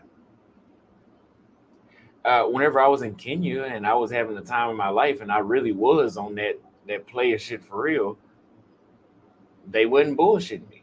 Again, it's just a cultural. Thank you, Miss Tiff. You have the best comment throughout the entire stream right now. Miss Tiff says maybe it's just not. Maybe it's not the place. Oh, never mind. I take that back. You're an idiot. Uh, it's a cultural thing.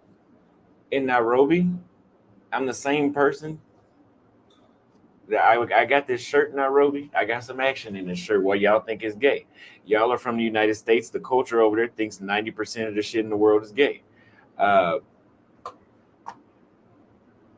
but things that work in Salvador don't work in Sao Paulo. I can tell you that for sure. Things that work in Nairobi don't work in Salvador. I mean, not too many things are different, but a lot of things don't work. Maybe. Uh, so Sao Paulo is it's not it's just not it. If you're coming here to date, like I would never. If I ever come back to Sao Paulo, like I'm gonna have somebody with me. I would never come here as a single man again.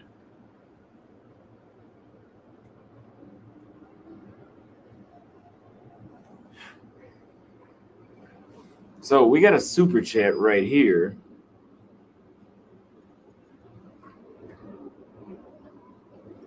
Shout out to Jamaica. They all going down there for y'all. It's the new Colombia for females. Jamaica wins again. It seems like the females are trying to turn Medellin into the new Jamaica. That's what it really seems like is happening. Matt Daniels sent $10 for the effort. If you had, thank you very much, sir. If you have your looks and ish together, definitely intimidate the women in Sao Paulo. Too many of them hit me with the "you're too good to be true" line. They doubt if you're truly single. Sounds like the states. I mean, I was listening to that same stuff in Dallas. Uh, Remember about that one idiot I told y'all about in Dallas, where she's like, I was at a club and I was in a drought. Me and my homeboy went. Yeah, me and my homeboy went to this club, but was I by myself? Now I went with a homeboy that day. It was like this dragon club. It was the spot to go to on Sundays, and then they turned it to a gay club, and it's not the same anymore. So anyway, I don't know why that happened, but they did that. But anyway, there was a chick I was talking to, and we're talking for 15 minutes. This is in Dallas. We're talking for 15 minutes, and she's laughing and da da da da, da, and obviously any human being, a 5-year-old could look at the both of us and tell she was feeling me. So I asked to exchange number. I didn't ask. I was well, I did ask. Can we exchange numbers so we can meet again? Or just, I mean, the same shit I've done in all 22 countries around the world. Like, it's not out of the blue. I don't need to see any troubleshooting about exchanging numbers. Her response was, I'm not gonna give you my number because you seem like a lot of girls want you. Or she said some stupid shit like that. So I was like, what about me seems like that? So all this talking we just did, you're gonna sabotage all this conversation we just had off of a fucking assumption. That's what you deal with. That's not an uncommon scenario.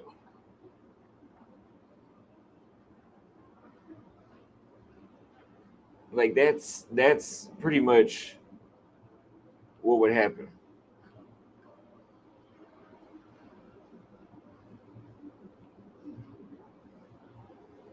Too good to be true. That is an excuse.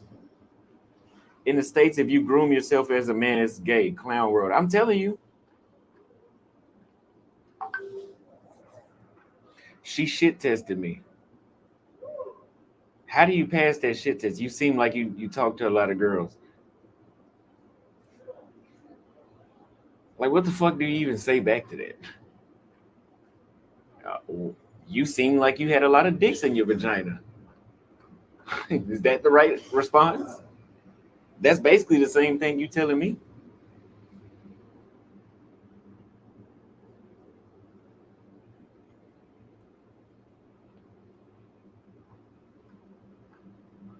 Anton, I've had enough of your comments, man. You're just a fucking troll. I don't recall you donating anything to the channel, and all you do is talk shit.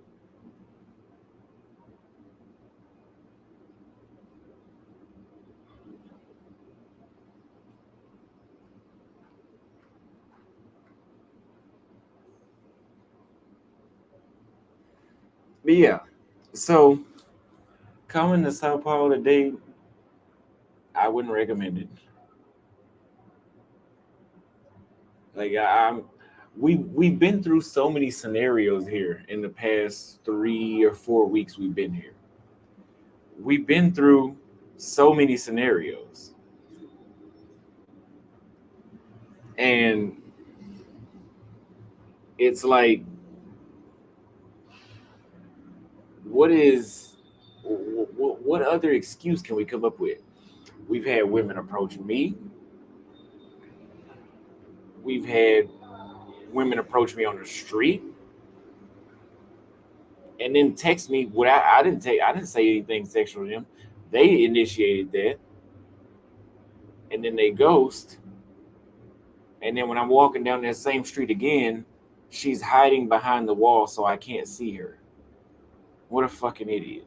So that's the next scenario. Uh, then and she's hiding behind the wall laughing like it's a game. Like that's literally the same shit you would deal with in Dallas. We've had chicks kiss me on live, hang out, text me, say let's meet the next day, and then magically they don't wake up until 30 minutes before we're supposed to meet. And I've already scratched her off. I'm already walking around handling my business for the day because I ain't heard from you. So that's another scenario. And look at it, Golden Pisces. If you say that stupid shit again, I'm banning you. She said maybe you're picking the wrong women. Are you not listening? I'm saying they're approaching me, and I'm approaching them. It goes both ways. So if me getting approached by somebody is me picking somebody, I mean I don't know what backwards world. Well, Americans are pretty backwards, so maybe that does make sense to you. Anyway, you you're getting approached. You approach. They set up a date. And it goes nowhere. You meet a chick on a dating app. Set up a date.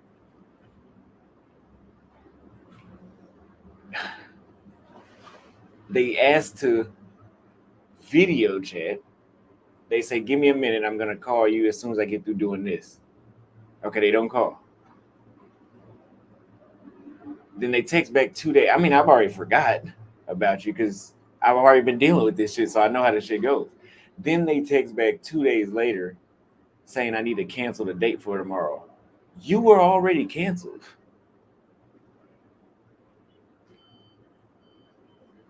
Yeah. So don't come here.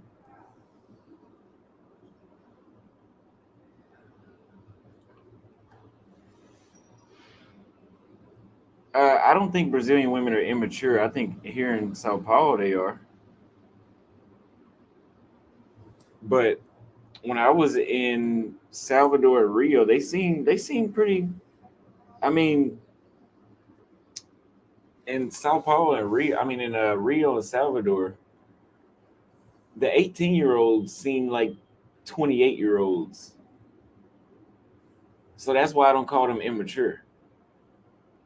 Uh, in those places, maybe here in Sao Paulo they are immature.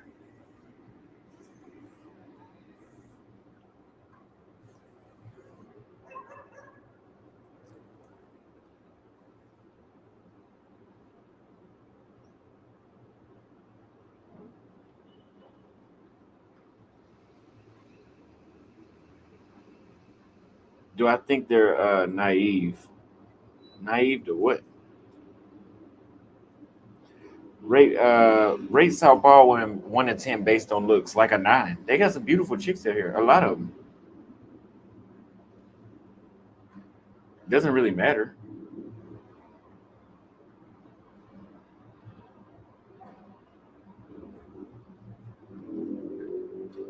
Big cities suck for dating. No, Nairobi is a big city. How many people live in Nairobi?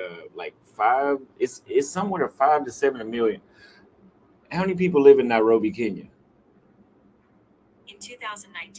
In 2019, it was 4.3 million. So it's probably a little over 5 million right now. That's probably where I got that number from. That was 5 years ago. It's probably 6 million now.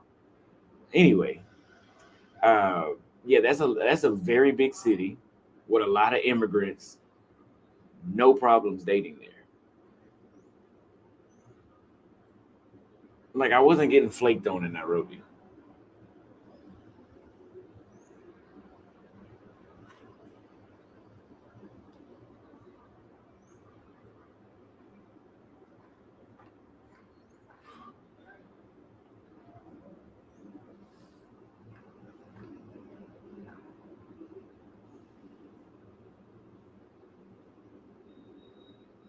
Ben, this experiment with Sao Paulo's women is good.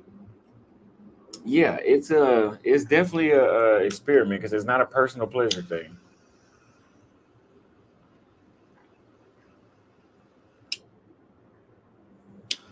I use the wall magic clips and the gold Babyliss Pro.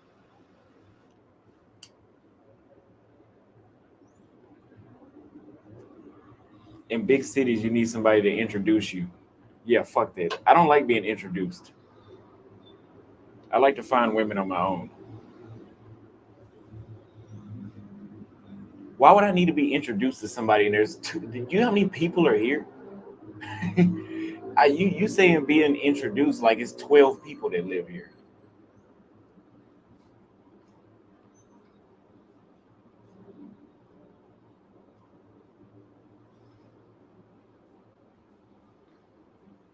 Yeah, you guys hit the cash app. Hit the cash app. $ Austin Holloman. We are trying to go to Portugal or Turkey. The flight is literally the flight to Turkey or Portugal is the same price. So Paul, we're almost done here. We got it like a little over a week left.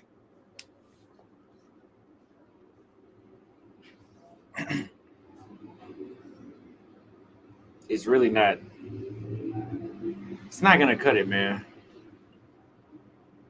It's called social validation and it works. Yeah, it also takes a long time. You know how long it takes to be introduced? Like first you gotta build friends, then they gotta trust you, then they gotta introduce. Like I had that happening here in Sao Paulo where I was introduced. But then the thing is, since it's a group of friends and they know each other, they're a little more hesitant to what they do with you. So I think you get bullshitted even more because if you guys have a problem, it affects the friend circle now. So that's a bullshit excuse as well.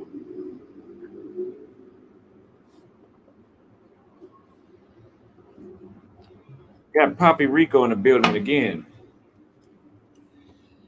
Yo, Have what's up, fundraising go? Austin? Absolutely not. We need $400 more. What's going on?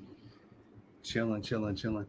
So seriously, guys, man, like, come on, man. What, like, Austin is traveling to different countries, giving us exposure to different countries, right?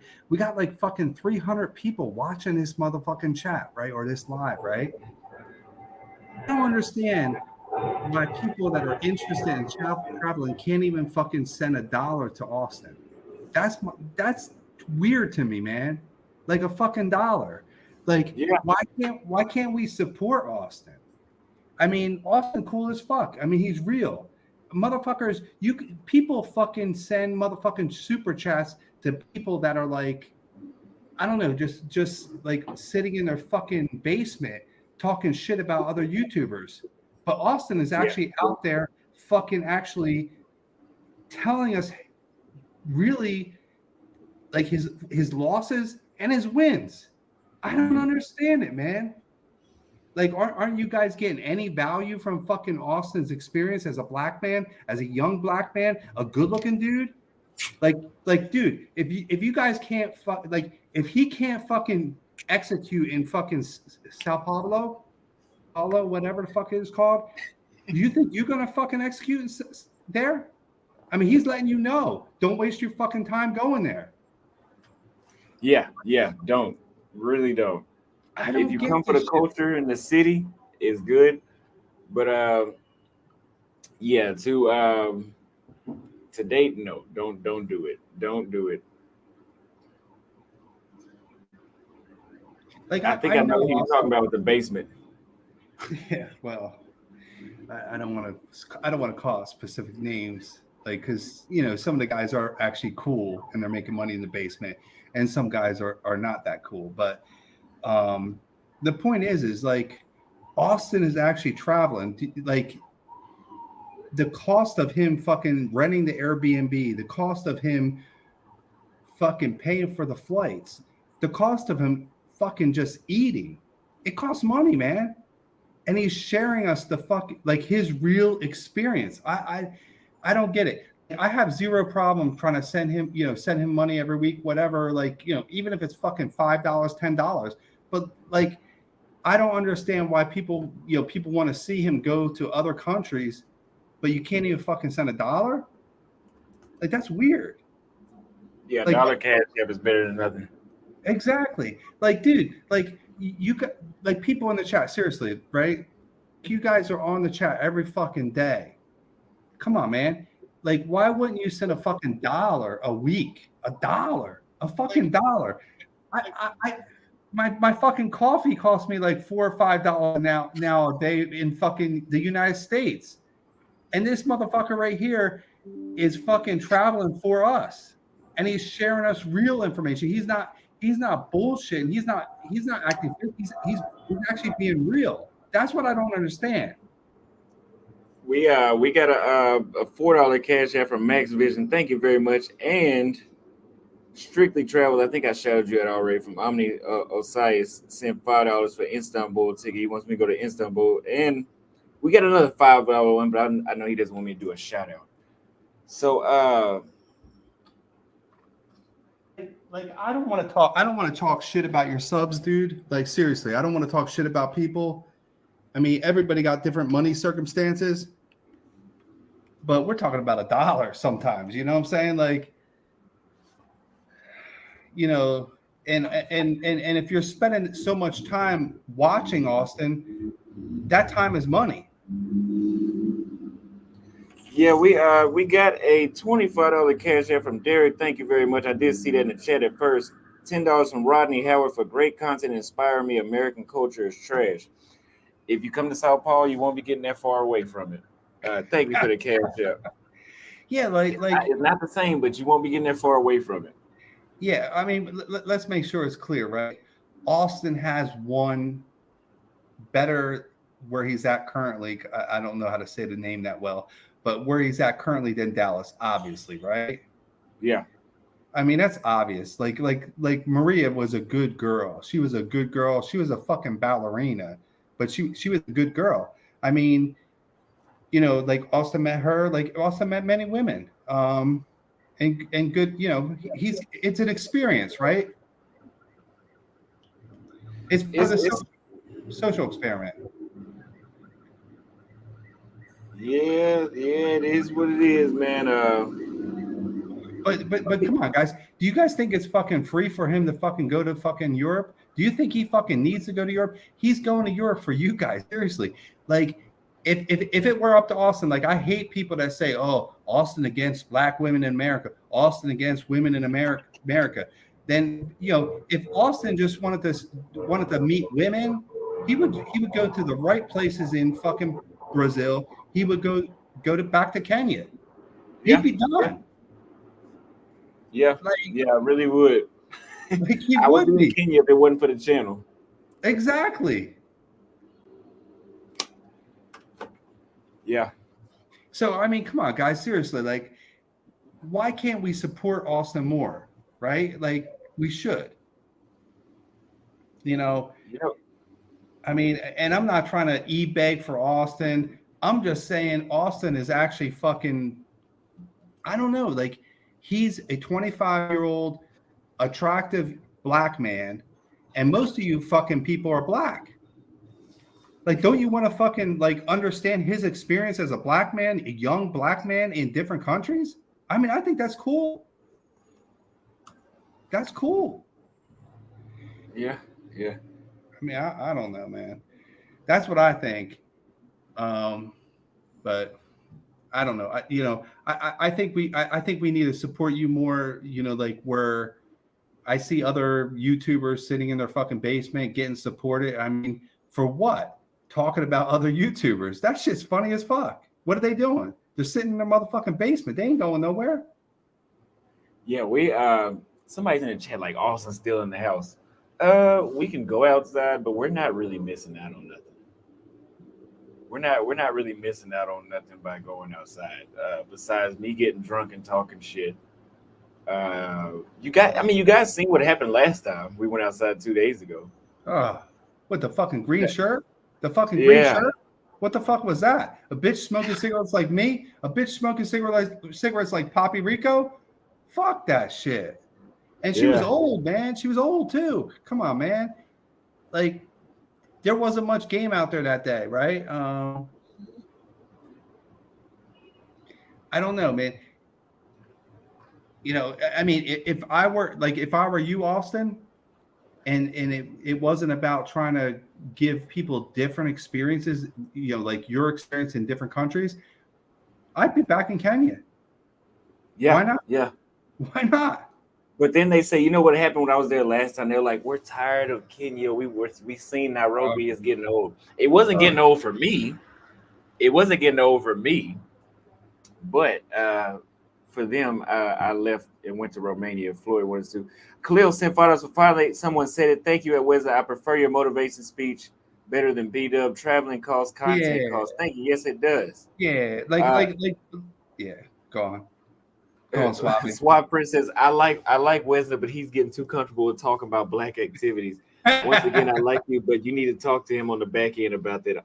All love to the grind, though. Thank you for the $10 super chat. Yo, What do you think about Swabby, the Wesley? I might have been in more black women than you. I mean, that's a sad fact. You know what I'm saying? That's how it is. But like I don't discriminate black, white, whatever the fuck, right? Like I love all people. Like I live in America and I fucking hate racism. I hate black people fucking being racist. I hate white people being racist. I like all people in America. We need to fucking, I don't know. Like Americans should support Americans. That's it. Uh, the real Blackulus is awesome. What's good, King? What did I miss? Is Sao Paulo not a good place for dating? You haven't missed anything. I mean, maybe you missed a couple of things. You haven't missed anything overall, though. But dating here is it's not impossible, but it's a hell of a, it's if the United States is 100% struggle, this is like 80-70%. Like it's not that far off. In 5 years, it'll be impossible, I think. Like seriously, like all of us, regardless of what race we are, we should all want American men to be successful. That's how we should be, right? And that's what I'm about. Like I love all Americans, so I don't really, that's just me. But so B Dub was funny last night. Did you see my little clip? Obviously, Sin City didn't like B Dub. Yeah, he did it. He did it, and all. I noticed that. I mean, he was shaking his head. He was rolling his eyes. It was funny as fuck to watch Sin City look, with the reactions with B Dub. Um, that was interesting, but and it was interesting. Danny likes to eat the box. We got that clarified. I mean, he backed that shit up big time. Yeah, I would like to do it too. I've done it, of course, but would I do it again? Absolutely. But I'm Well, Matt Daniels says I'm genuinely surprised on this review of Sao Paulo. Why do you say you're surprised? What's surprising? Did you expect it to be better? Well, everybody told me. Jason told me. Fred told me. Somebody else told me. It was another person that told me that it was gonna be like this when I got to Sao Paulo, and I was like, let's see, let's see. And I got here, I was like, the motherfuckers wasn't lying.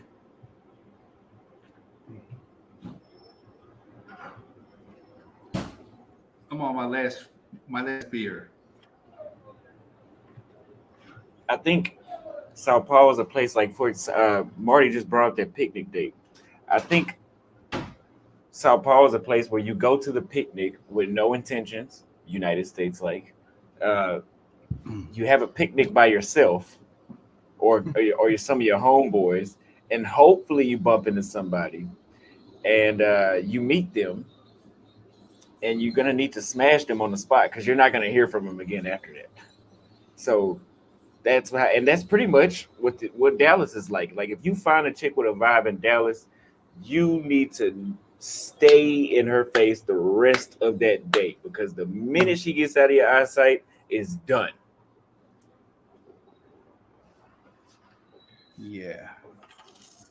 Got another cash And, app and from just to go back to Danny, like, oh, here we go. Bone Key International says $4 for Sin City is real. Hold on, Sin City is real, but B Dub is Poppy Rico's cousin. Fucking beat up his Rico's cousin. Oh fuck! Like, let's make sure this is clear, right? I'll just let everybody know in the chat. Austin and I both do not always appreciate B Dub's generalizations or racial kind of comments. Let's just say that, right?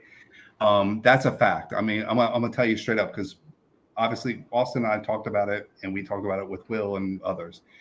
But but we like B Dub, right? B Dub has a lot of good information. So B Dub's cool as fuck, right? But we don't appreciate that kind of shit. Like those kind of comments make me feel uncomfortable, right? Like I think we should all be Americans and support each other, right? And I don't look down. I don't give a fuck race, economic situations. I don't give a fuck if someone's white, rich, black, rich. I don't care about any of that shit. There's so many different people that there's just different. Like for example, Austin has different subs, right? I mean, he's got white guys, he's got Asian guys, he's got black guys, he's got every type of guys, rich, poor, whatever. It doesn't matter. People that have traveled, people that haven't traveled. We have to respect everybody.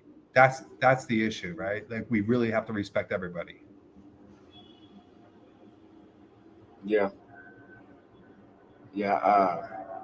Somebody said Roberto versus the World was crushing it in Sao Paulo. The first comment says it's funny how the universe works. In the last video, for the very first time, I have discovered Roberto felt like he was losing control, which sounds like he may have started off with the same experience as me. But then the next day he ends up in the jungle of Zen monk, reflecting hitting a loyal jungle ass. So maybe Rico is just more time. So, but again, let's say week number 5, because it had been 5 weeks in total I've been here. Let's say week number 5, a miracle happens. It's still a bad place to date. 5 weeks? Come on, man. Come on, man. Come on, man. You could stay in that was the same scenario in Dallas, basically. Dallas was 3 weeks and I was complaining. Maybe 2 weeks later, you would have got that. But I mean, we got to look at Austin, right? Like, come on, he's 25 years old. He's not a bad-looking guy. He's in good shape. Do we really think he doesn't have game to meet women? I mean, if he thinks a place is not the easiest place to meet women, we sort of got to believe that.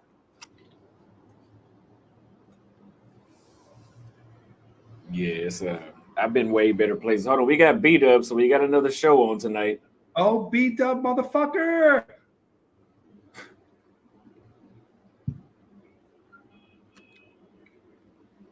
Beat up is spectating right now. Where the fuck is your fucking cam, beat up?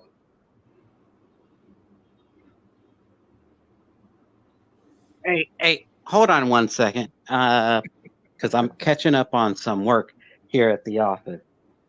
Let me tell you something, all right? Let me make this clear to every fucker listening on this goddamn live. I hate all you motherfuckers equally. I don't give a fuck if you're a white trash piece of shit. I don't give a fuck if you're a sorry-ass nigga piece of shit, a goddamn slanty-eyed fucking Asian. I don't give a fuck. If you are on some bullshit, I hate all of you motherfuckers equally. Okay? When I started coming to these lives, it was to help save your motherfucking lives from going to that shithole crime, murdering, drugging ass country, Colombia, where my friend got murdered, to Zhurgong, December 10th of 2023. I came to these lives, first of all, to help save your fucking lives. So let me make that crystal clear.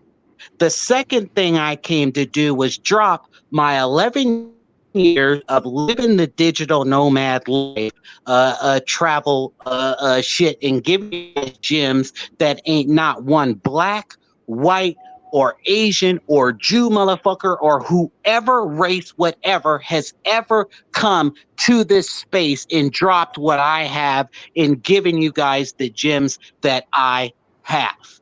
Now, we have some fucking broke, sorry, probably poor, working at a shit job people like Dig Nomad, who has unlimited time to sit on a fucking channel like this. We know you ain't shit. You ain't got shit. And you ain't gonna be shit, because if you did, you wouldn't have time to suck Austin's dick every goddamn day of every minute of coming to his fucking channel. And by the way, you broke, sorry piece of shit, you ain't even never donated nothing, motherfucker. So shut your goddamn mouth when you're talking about me, bitch.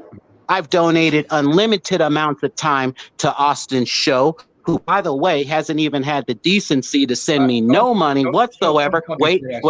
I'm on the flow. Who hasn't had the common decency to send me anything. Every time I've gone to raise or raise, he had the common fucking decency to send me some money. But Austin is my boy. I love him, but still, I don't like nigger shit. That's nigger shit. And if that makes you wait. If that makes people fuck you, and your family has no class or human decency, because there ain't never gonna be a goddamn day when Austin donates as much time to me as I have him, and I don't break this motherfucker off and put some motherfucking money in his hand. So leave me and my fucking name out of your goddamn mouths. I came to save your lives. I fucking have donated a bunch of time that I haven't been paid for. I've given you all 11 years worth of free travel advice in how to move. And this has cost me hundreds and thousands of dollars of research and development. Do you know how much money it costs to live in these countries? Going to the places that I go, meeting the people that I do, and sharing all of this shit with you. Didn't nobody know a goddamn thing about Kazakhstan till I fucking dropped it and told you, one, how to get to the business and get to the money in Kazakhstan, and what the top 2 businesses were in Kazakhstan. Nobody, none of you niggas have come to this goddamn show talking about Tbilisi, Georgia, and knew that them and Albania both countries you can go to and get a 1-year visa on the spot from landing in that country, being an American city. You didn't know about that. You didn't know about Batumi, the fucking Las Vegas of the Black Sea. Most of you motherfuckers listening to this goddamn stream right now probably couldn't even point out on a fucking map where the Black Sea is, let alone the Bosphorus Strait. So leave my goddamn name out of your fucking mouths. If one of you niggas running your fucking mouths want to come to the live and out-talk, out-walk, and out-educate me. But you can't. That's why you hide behind a fucking computer. That's why. No. That's why. No. Look, Rico, I'm close to lighting you up like the motherfucking 4th of July. Don't interrupt me anymore. Seriously, don't fucking interrupt me anymore. So you're fucking up my train of thought. Hey, B-Dog. Now, Dig Nomad. Dig Nomad, come to the live right now, nigga. Show us your face and educate me, Austin, and Rico on some travel. And any of these other sorry motherfuckers, you spirit flying, broke, poor, Allegiant, frontier flying ass niggas. That's why most of you, the only 2 stamps you have is Dominican Republic and Colombia, because you're fucking degenerates. You can't get pussy in America. You can't get pussy in any country. So you have to go to Colombia and DR to pay for it. You fucking degenerate, sorry, poor STD having spreading motherfuckers. And you like the lady boys spreading AIDS and HIV and all types of dirty diseases, you sick fucks. Matt Daniel All right, says Austin. Rico is right. Support him, y'all. Definitely appreciate another soldier out there in Sao Paulo. Again, I'm 43, so flaking is never an issue in my experience. To me, Sao Paulo is heaven for the gentleman classic: dinner, bar, sex after, repeat. Oof. I don't know. I've had that happen with a chick here once, but yeah, getting to the date is the issue. It's not when you get on the date that's the issue. It's getting to the date is the issue. Yeah. I mean, let's make sure it's clear, right? Austin has had wins, right? Um, it's just he's letting us know where he's having the wins easier. That's the difference, Yeah, this is right? a place where I could see you'd have to ask a local guy, like, hey, what should I do? And that's fine. If you like asking guys, if you like that amount of difficulty where you have to have help, basically. I mean, shit. I mean, I would expect that in a Hold Muslim on one country or second. something. Hey, Dig Nomad. You said your passport's full, nigga, and that you work and you don't have time. Come hit the StreamYard, motherfucker. Share some travel advice with us. Come on, bitch ass nigga. You said your fucking passport is full. Come out educate me, please. Because I'm so tired and sick and bored of fucking coming to these lives and educating you motherfuckers. Some of you need to be deleted. And if I ever find out that you have been, I'm gonna laugh at your dead cold ass. I'll call your mama and say he was a stupid fuck. I tried to save his ass, but instead of listening, he wanted to be a dumbass and now he's dead. Yeah, and let me make sure, like obviously I live in Colombia part time, and if I get deleted, it is what it is. I ain't fucking worried about it, right? Like, so nobody feels sad for me.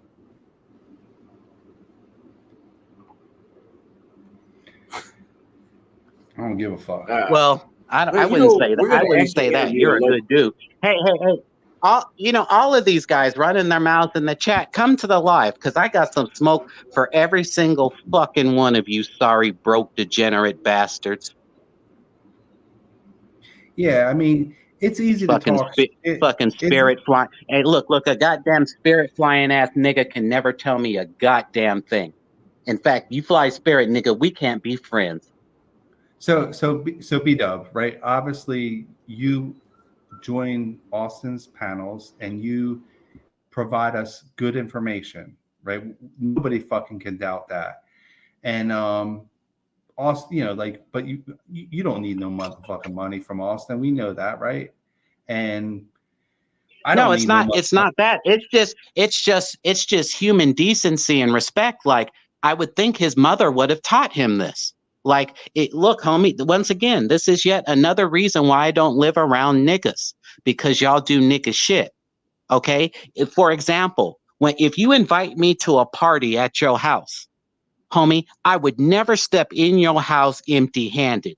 I would have a bag full of weed in the top shelf alcohol. We would definitely I would come to your house with some goddamn Johnny Walker Black, some damn some good ass weed.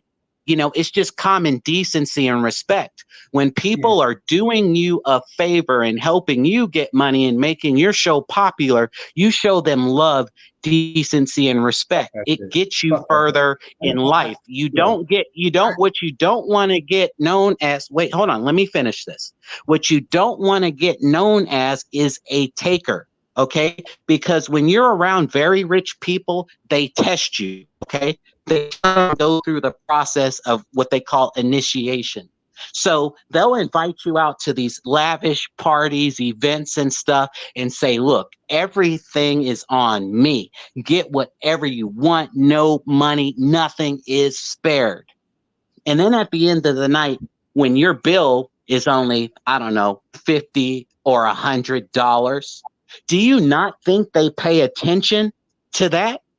Do you not? You know what Do I you do know though, how B Dub? many When I get jobs invited to do you that, you know? know what I Wait, do? no, wait. No, do you know? No. You No, know no, what no. I Let do me whenever finish. they do Let me that? finish. Hold on, I I'm done. I'm almost people, done. Let me make this point. go ahead, go When finish. look, I, I can't tell you how many jobs or how many business deals I've gotten in my life when I had the opportunity to be a taker and I didn't, and it ended up being a trial to test me. Do you understand?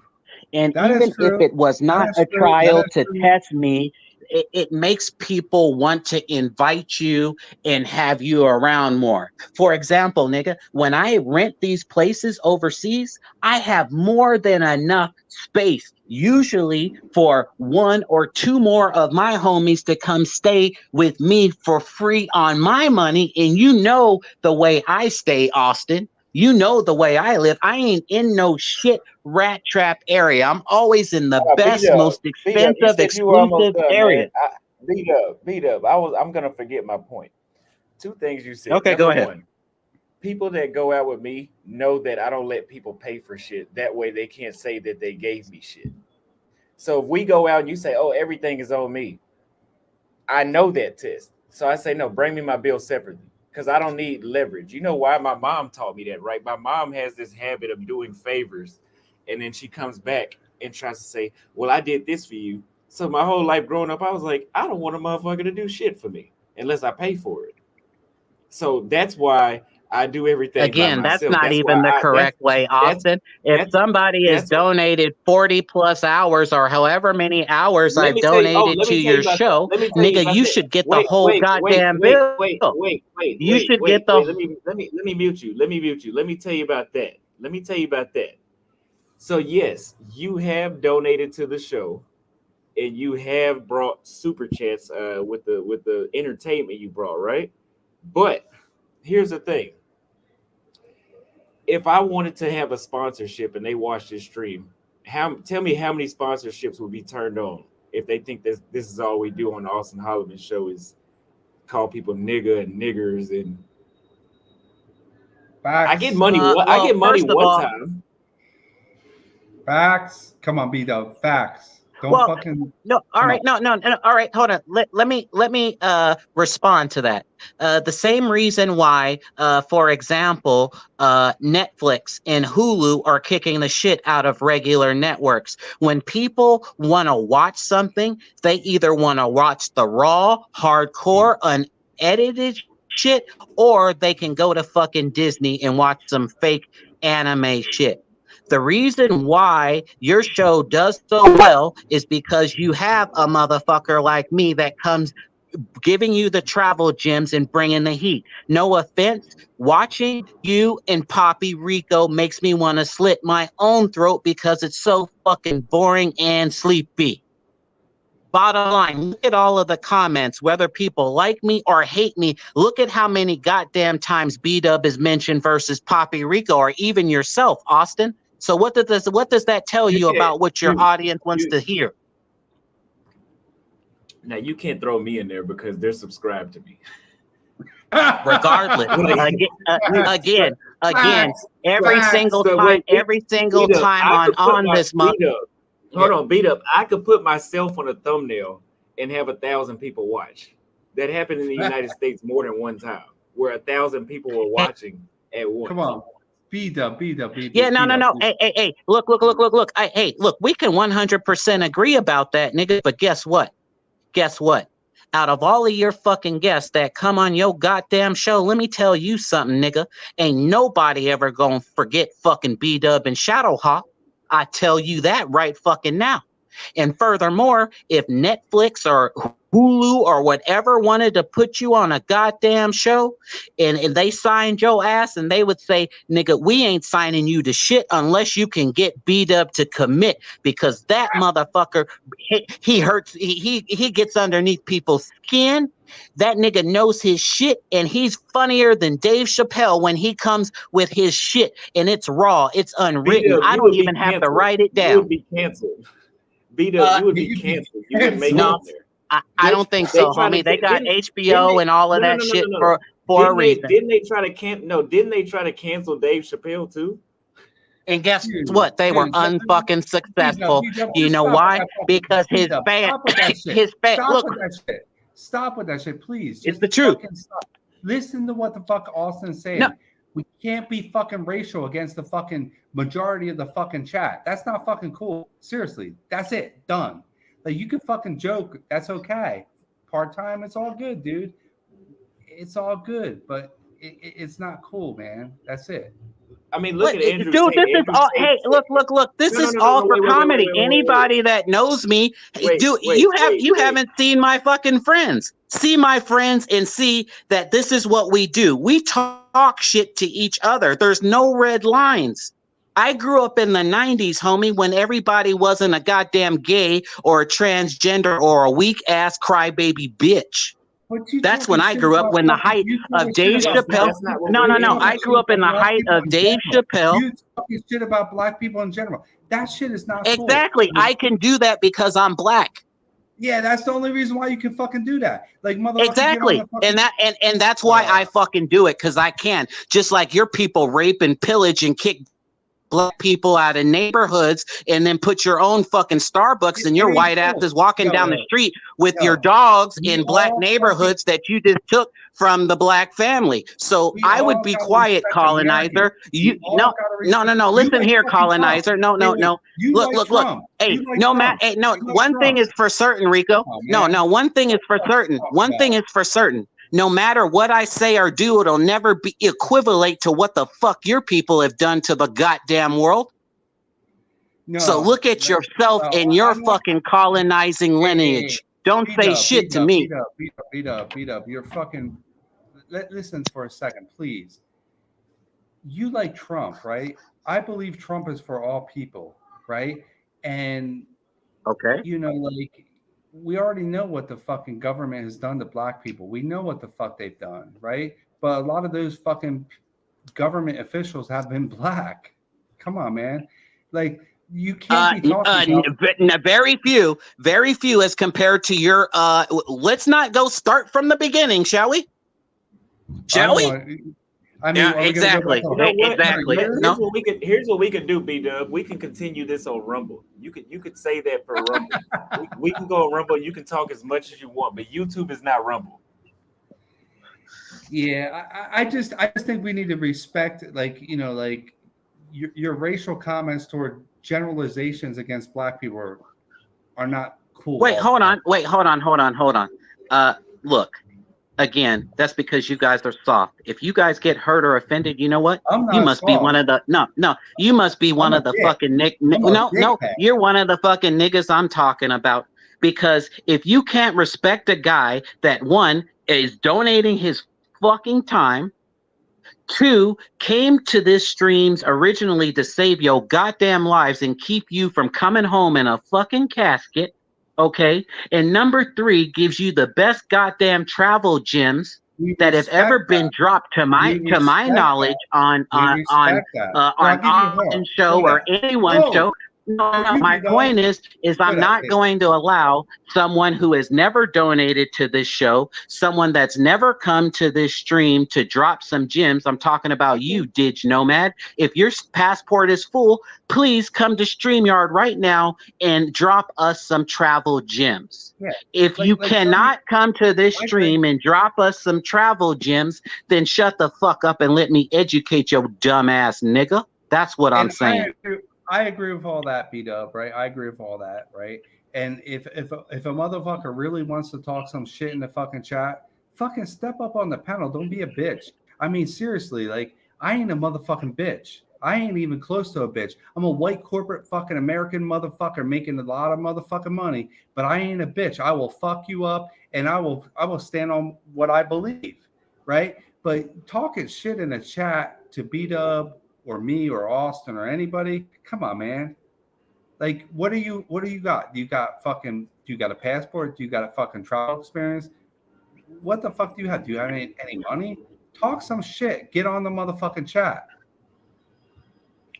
Exactly. And furthermore, you know, I do this shit for comedy. I know some of you guys get offended, but honestly, I just talk my shit because I know what to say and what to do to get y'all motherfuckers mad. And guess what? Every single goddamn time I get on these fucking streams, y'all, I see the comments, whether you like me or hate me, you guys start to pay attention. More people start joining the fucking show. Why? Because not only am I intelligent, I'm funnier than fucking Dave Chappelle and Cat Williams. And guess what? I'm not even a stand-up comedian. The shit that I say just comes to my head in real time. What? B-Dub, What? you or me or Well- anybody that joins this panel, any motherfucker that joins this panel, we got to remember, Austin is the motherfucker that has 105,000 subscribers, right? It ain't us. That's a fact. Also, this beat up. Yes, people are in the chat and they're laughing, but laughing is not super chats. And then another thing, I won't get paid for this live because of the words that Well, you're that's because using. they're broke pieces of shit. I told you, your audience is So the most there's- bottom so feeder wait, audience. No, B-Dub, his B-Dub, you audience gotta is the most wait, bottom. wait. Please shut up. Two ways I get paid: donations or AdSense. When you come on here talking like this, the AdSense is gone. Like yesterday's panel, it immediately went to yellow, which means you don't get paid for that. If they super chat, that's one thing. That's still one-time money. AdSense is forever money. The more people watch it. Facts. So yeah, we gotta I Yeah. can't I That- can't do the go ahead. Like you got to watch for. I mean, seriously, this is about Austin and about his money, right? Like we got to respect his channel, obviously, right? Yeah. No. I 100%. I 100% concur. Okay. So what I will do from time to time is try to clean it up. But honestly, coming to these streams, honestly, if I had it to do all over again, I probably wouldn't have did it and let you guys just continue to get got. And I try and share travel gems with you. I tried to save your lives. I got broke, poor, 199, 499 motherfuckers running their goddamn mouths in the chat that ain't shit, ain't got shit, ain't gonna be shit. And even when they do go places, they fly in fucking Spirit Airlines. Okay. I will never allow a low down, dirty, uneducated, no real job or career having, no pussy getting, sorry, broke fuck like you to ever say anything rude about me. Okay. I bet you your mama is a poor, broke, sorry looking whore. I bet you she don't live in no $1.3 million mansion like my mama does, nigga. I bet your mama don't make 400 grand a year, nigga. Yeah, Yeah, I well, the bet you thing your is this, mom don't live B-Dub, in the goddamn you one of have the 10 here's most the thing. expensive. Wait. What? Wait. Here's the thing though. You have good information, but Mhm. the thing is, the way how you say it, it's not sustainable. Yeah.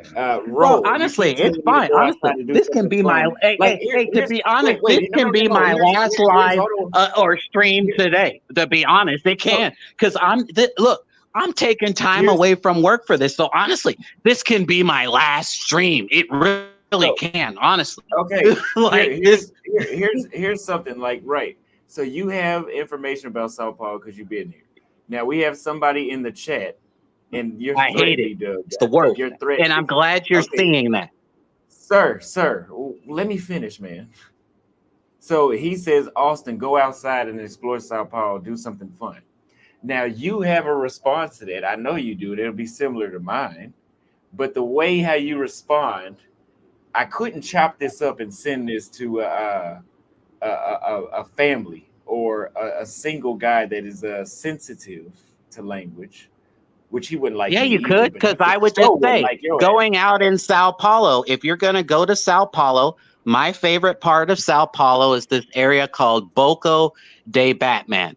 It's like if you've been to Los Angeles, it's like the Melrose, what kind of West Hollywood feel of Sao Paulo. It's very, upper middle class. beautiful girls, a lot of bars, and the best artwork in all of Sao Paulo is in my opinion, Austin may disagree, but in my opinion, the Boca de Batman area has all of the best street art, best foods, a lot of the best bars and restaurants, and it's big. You can spend a whole day or two just walking those streets and just going to all the I say different one day. places. They have a lot of art galleries. They have a lot of cool coffee shops. They even have some weed shops. You just got to know where to find them. And or I think you call them dispensary type of place, whatever. Anyways, notice whenever people ask me travel questions, I answer their question and thoroughly and with extreme detail. But I also address the haters too. So I've given a bunch I of do travel too. advice that didn't hurt. Yeah. No. What I'm trying to say is when people ask me a travel question, I go in travel mode. When people come on that bullshit, I come to B-dub the motherfucking assassin mode. Which one do you want? Do you want me to pop a cap and assassinate your ass, or do you want me to give you some knowledge? Which Well, the B-dub thing, do you Yes, want? I guess you need to be the more thing like is, a white guy in a black man's world, and not throw out the fucking racial shit. we went through a rebranding right now, especially with the interviews and the way how I say things has changed up. Especially if you go watch my first videos, because I talked like you, just without the racist shit. But I was talking like you when I first came on, and now I'm realizing now that I actually have a following. I always had one, but it didn't seem like it in my mind. Like it didn't. 70,000 subscribers doesn't seem like a lot to me, but the risks are a lot higher now that I'm bigger. And yeah, certain things I can't really say. And yeah, but the Facts. thing is this: I've been to the Boco Batman place. Okay, the Batman, It yeah. was nice. It was cool. But 2 days to explore that, I disagree. I No, think one three day, hours it but could be. there's another area like it, but it's more east, and I gotta find that area and pull it up for Check you. this out. So I paid for three days in Sao Paulo. I hated it so much. I left after two, but I did find, in my opinion, the two best parts of Sao Paulo. If you're Listen, gonna spend 2 days there, where to guys, go? So Boco guys, de beat Batman is up. one. I'm forgetting the name of the other. It doesn't matter. What? Beat up. It doesn't fucking matter, right? Austin, it fucking doesn't matter, right? What we need to worry about What are you is where talking is about? It does matter. I listen, was listen, answering his listen, question. listen. Let's stop talking about fucking where he's at right now. Let's talk about where he's going, and let's fucking raise some money. That's what the fuck we need to do, right? That's more important. Like we already know what fucking Austin experienced. His motherfucking ass ain't gonna stay there much longer and fucking experience more. He needs to move.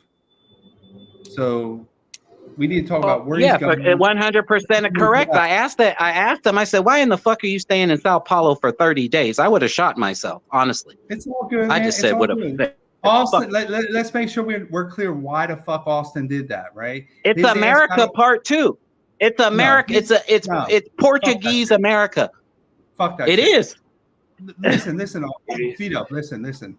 The reason why Austin did it is because he got all excited that he was able to get back into fucking Brazil with no problem. That's why the fuck he did it. That's why Well, he everything should have changed. got back in Florianopolis, like I told him. How many times did I say, don't go to Sao Paulo, go to Florianopolis? No, I mean, I would think after that Colombia incident, you would learn to listen to me, Austin. But Hey man, that motherfucking shit was a one-off fucking situation. I could walk around fucking Cartagena in the Wall City, obviously I wouldn't be fucking recording because I'm not a fucking blogger, but I ain't gonna have any problems in fucking Cartagena, Cali or yeah, many. you saw Homeboy get his shit snatched off him. Look at me, dude. I'm wearing the same fucking shirt, the same fucking shorts. I haven't even taken a shower today. I don't floss. I don't go anywhere trying to look impressive. I work from home all week. I don't give a fuck. When I'm in Colombia, I dress normal. I dress down. I take a shower 3 times a day probably because it's hot. But different people get got because for different reasons. I ain't getting got in fucking Colombia because I ain't walking around flossing. Well, okay. And Well, like I said, when it comes to Mexico, Colombia, and the United States, you can't calculate anything. Okay. So again, yet another reason why I love Turkey and Slovenia, Serbia, Romania. I don't have to deal with this shit. The worst that would happen to you in any of those places is maybe getting pickpocketed. I got my cell phone stolen, brand new cell phone stolen from me when I landed in Bucharest, Romania. Within the first week, I got pickpocketed by a gypsy. But still, I love the people. I love the food. I love the nightlife. I love the girls. So I'm not going to hold what one gypsy did to me, all right, against the whole city and country of Romania.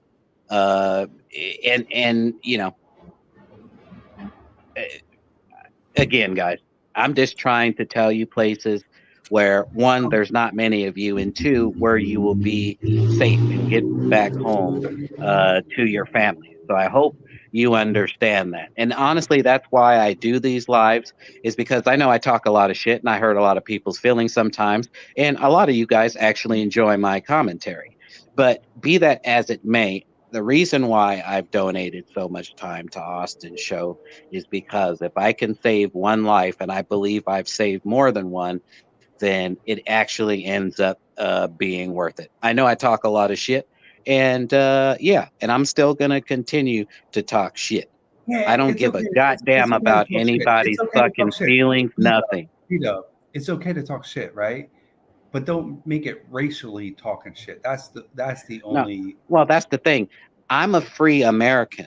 I'll talk about any motherfucking thing I want. If that's going to be a problem again, I look again. I'm at work right now on Austin's shit, right?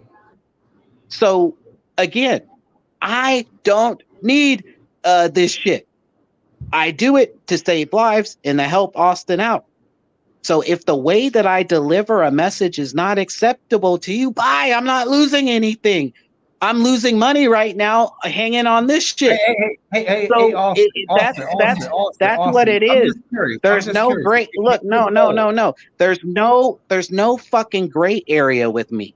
It's either black or it's fucking white. Bottom line. I don't give a fuck about anybody's goddamn feelings, what you think, what you feel, because if that was the case, you dick, no pussy getting motherfuckers would come to this stream and educate me and Poppy and Austin. But They're guess not going what? to You educate. can't because They're not going you're to. sitting at home by yourself, broke, watching Austin's show all day, jerking off to him because you're living vicariously through him because you're too sorry to be able to fucking be him, nigga.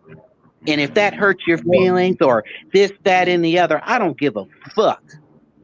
Well, the thing is, your delivery is okay with me, but on YouTube, it's not okay.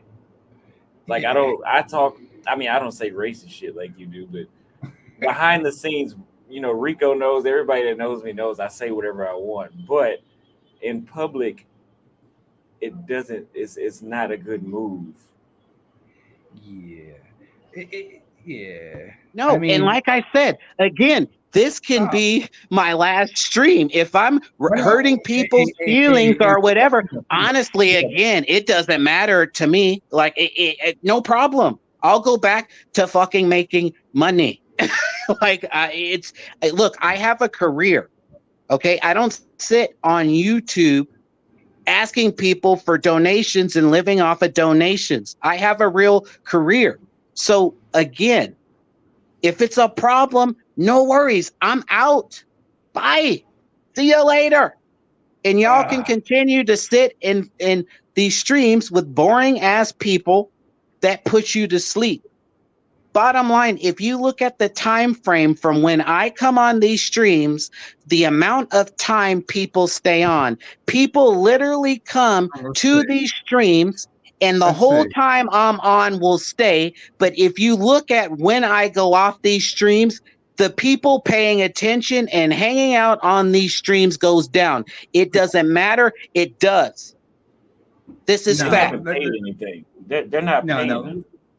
Wait. First of all, seriously, B-Dub, we can't fucking act like we are on the fucking panel or we are making the show. It's fucking Austin's show. No, we're co-hosts, of course. Yeah. We have Austin, who okay, let's call him Howard Stern or whoever the hell, right? Still, Howard Stern can't do it by himself. And if you look at the different, you can, but still, no offense, you have the personality of a dead body. So come on, man. Are you fucking serious? Don't even fucking say that. This motherfucker. No, this he knows motherfucker Austin look, can man, fucking, damn, bro. cut his fucking hair. He can take his shirt off, cut his fucking hair in his bathroom, and these. Again, I'm not talking about his looks. I know you like his looks. I'm talking about his personality. All I'm saying is,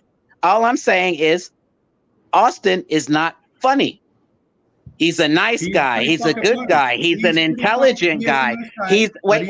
I don't know He's about a that, nice. man. Wait, let me finish. That. He's a good guy, nice guy. He's an intelligent guy. He's a good-looking guy. But bottom line, he's not funny. He's funny. What I the don't fuck know are you about that, talking man. about? Yeah, I don't know. about Austin that. ain't funny to me. I ain't laughed from anything. Austin said. I've laughed at some of the things Austin has done, but I have never laughed at anything that's come out of Austin's mouth. Let's get off this motherfucking topic because this motherfucking shit is bullshit, right? We hear about talking about motherfucking Austin going to a different country and raising some motherfucking money, and why aren't the motherfucking subscribers? Like, we were getting subscribers fucking actually sending them cash apps before you got on, B-Dub. So we need motherfuckers to send cash apps because Austin needs to fund his travels. This shit ain't fucking free, right? That's, you know. Yeah. Well, guess what? My time is free either.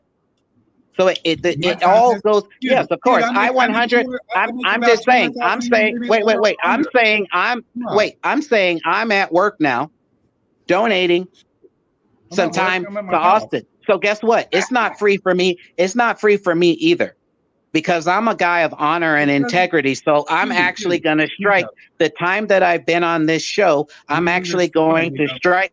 No, let me finish. I'm going to strike it. I'm going to strike.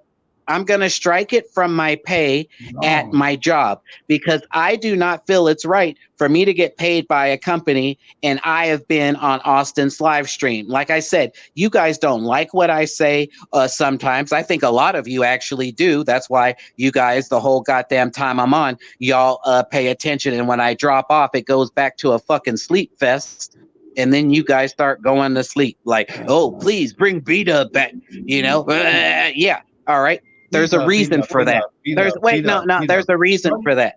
So let's go. Channel. You gotta start your own YouTube channel. No, I don't have the time. Look, I'm not gonna look. Honestly, I don't need to do this shit. Honestly, I don't, because I don't want to be in a situation in life. Wait. I don't want to be in a. All right, great.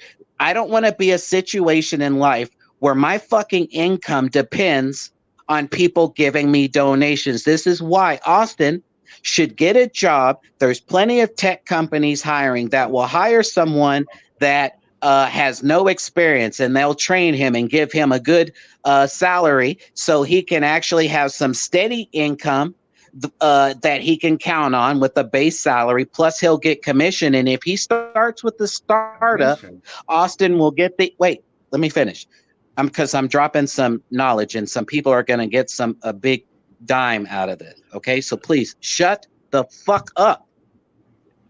Yeah, guys, the thing is, I didn't even start asking. Wait. Let me finish. I want to drop this dime real quick. Wait, please. Let me share it, because people want to hear some intelligent information. I want to help these guys, the ones that are willing to understand. I love you. I care about you. Your health, your wealth, and your success is of the utmost importance to me. Those people I talk shit about, believe it or not, I actually do love you.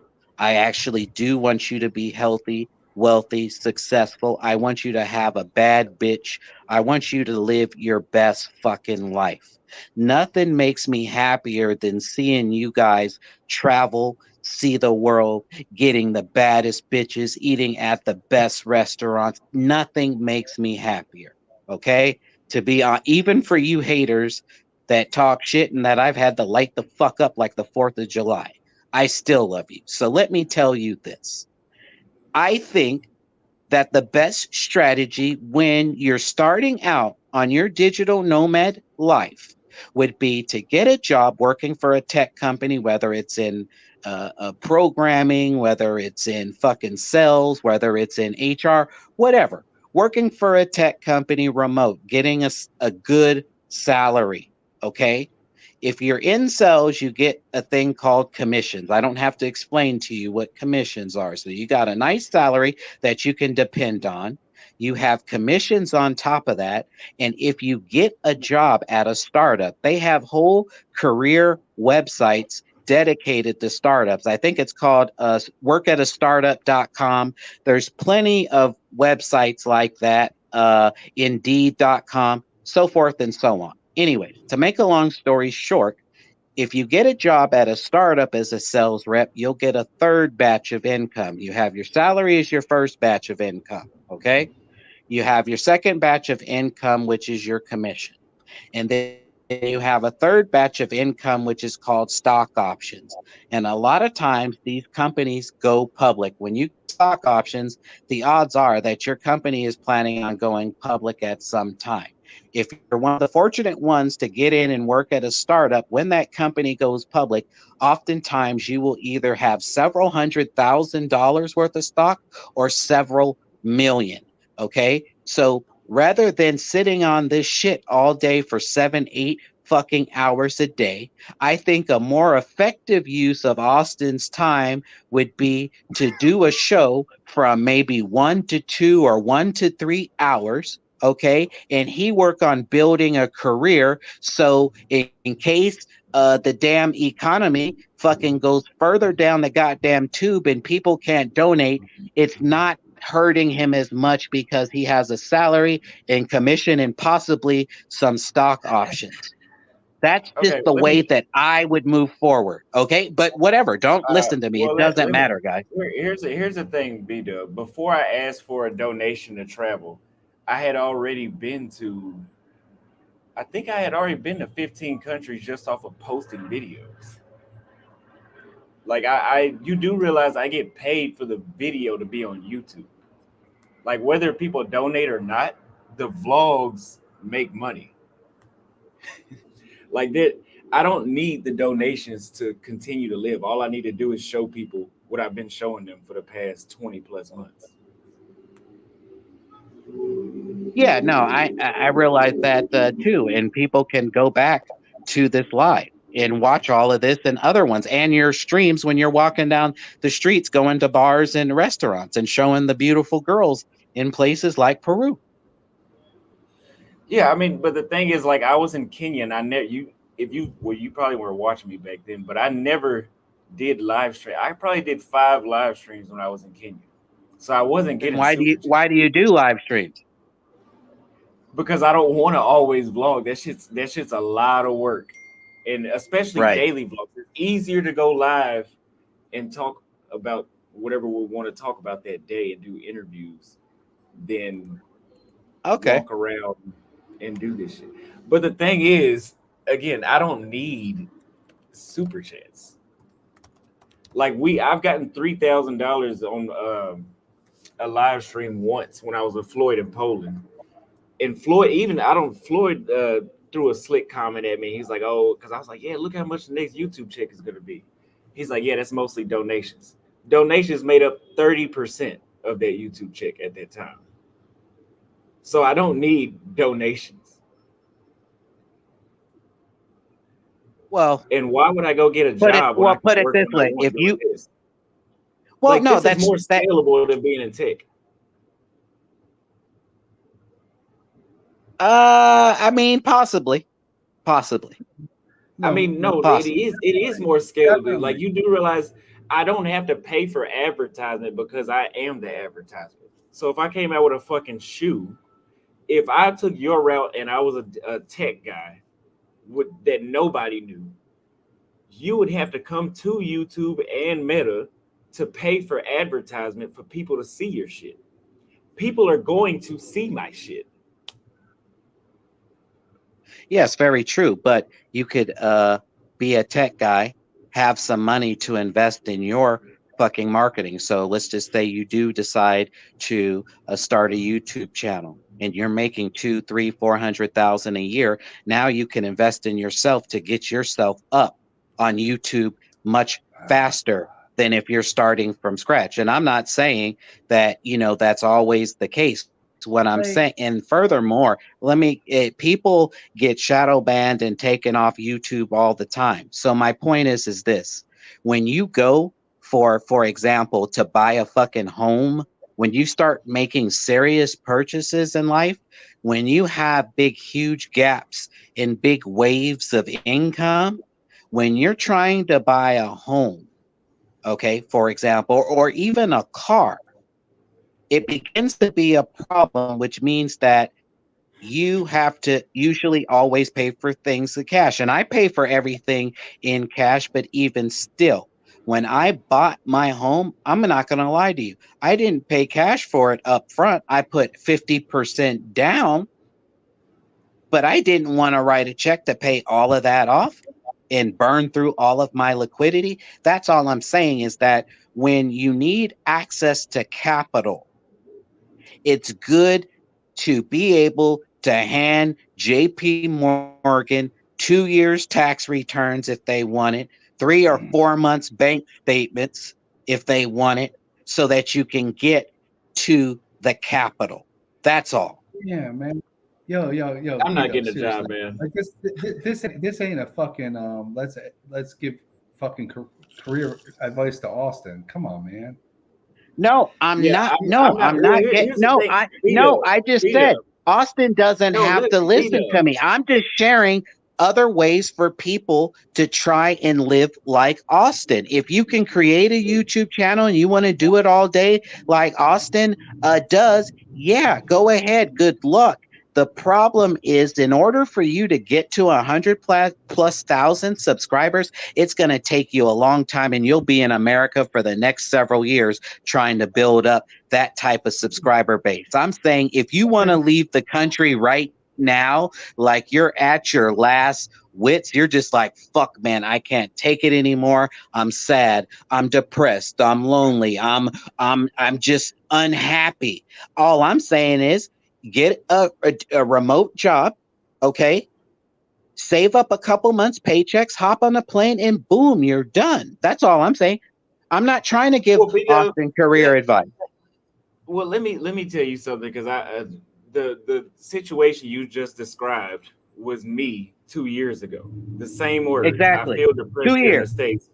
You know what? And for people you're saying I don't have any skills, right? Do what I'm doing. You do I didn't say realize that. this is a Well, skill. I'd have to No, quit. no, wait, Well, wait, wait, my wait. This salary, is wait, hold on. My this salary is this is six figures. I don't want to quit a six-figure job. The here's the thing. This is a skill. Do you know how many It YouTubers is. can't get to 10,000 subscribers? Like I have the I'm skill of agreeing with you, attracting. sir. That's why I said, for them to try to be you, it's going to take them several years, and more than likely, they're not going to do it as good as you. That's so, for the people that are not going to be as good as you, which is 99.9% of these people, if they tried to do a YouTube channel, 99.9% aren't even going to be able to hold a fucking candle to you, right? So now, since they cannot hold a candle to you, what are they going to do? Sit in America, be depressed the rest of their life? All I'm simply Well, doing I'm is not. telling Here's them, the thing, but I'm referring to what you're saying to me though. You're telling me to get a tech job. I'm gonna let you know I'm not getting another job. I haven't had a then job don't. since I was fucking. I haven't had a job since I was 17, and somehow I've been just fine. Well, then don't. But this I'm audience not. is not just right. All right. So we're moving on.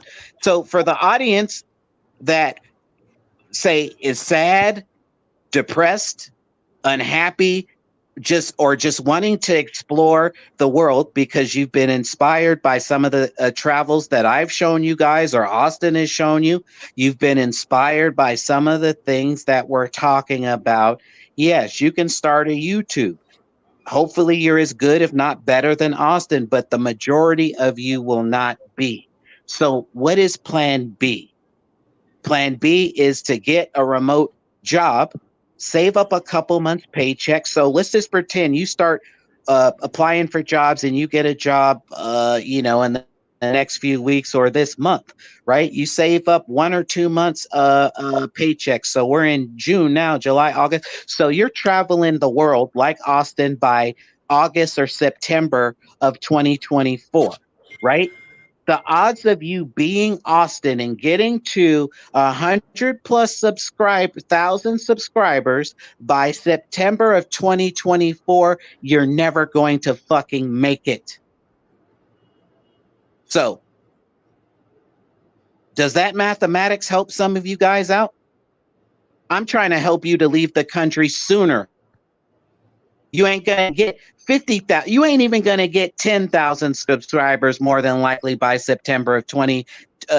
Floyd doesn't even have 10,000 subscribers, and he's been doing this shit for 2 years. Again, and look at Floyd every day broke, begging for Floyd cash has more apps, looking like subscribers than me. he doesn't have more Floyd has subscribers than you. He has 2 channels. That's his skill. I mean, I wouldn't do it, but that's his skill. I haven't seen Like his Floyd has other more. Yeah, he has channel. 110 last time I checked. That was like a year ago when I last saw that. So he probably has more now. When did he start that channel? I don't know. It's been up for a while, but the thing is, Exactly. That's I my mean, point. It's been up much longer than yours. Here's what I don't like, man. Being a content creator, I don't even know why people still have this stigma that it's not a real job. Like you do realize if I I just stop talk shit. well, It is a real job. I do, look, man, if I didn't think that you were talented and you had any fucking skills, number one, I would have nothing to fucking do with you. I don't hang out with low down, dirty, uneducated, shitty ass people. So when I talk shit to you, it's just to fucking pop your coattails. I just be talking shit to fucking people laugh and they like to hear you get your coattails pulled on your own show to keep you humble. All right. no, So I'm just look, open to you are criticism. talented. You are talented. This is a real skill. This is a real talent. Obviously, you got 100,000+ subscribers. So don't take that Yeah, personal. let I me want to read a focus. couple of these super chats. Okay, go ahead. Let me read a couple of these super chats and I'm gonna address something you said really quick. Andre says, you still get my donation. Support black male media. Keep those super chats and cash apps going. Thank you very much for the 40,000 Colombian pesos. Andre also says, what the hell is he talking about? We get super chats and I still have Colombian credit cards and bank accounts and file my U.S. taxes. We also made it to 100K in our first 2 years. Yes, again, so for the people in the chat that are saying like being an influencer is not reliable. People that say that aren't fucking influencers. That should say enough by itself. Whenever I was a barber for 4 years. The same shit you're saying to me is the same shit people said when I was a barber. If I didn't find this skill in myself, I had my own shit. Like I wasn't working in somebody else's shop. Wait, hold on one second. Hey, Andre, love crossing borders. Nice to talk to you again. Why don't you come to the live? Because your ass lives in fucking Colombia 6 years and still don't speak no goddamn Spanish, nigga. So don't tell me a goddamn thing. Learn how to speak the fucking country's language that you're in for 6 years. That's fucking pathetic. Sorry ass nigga.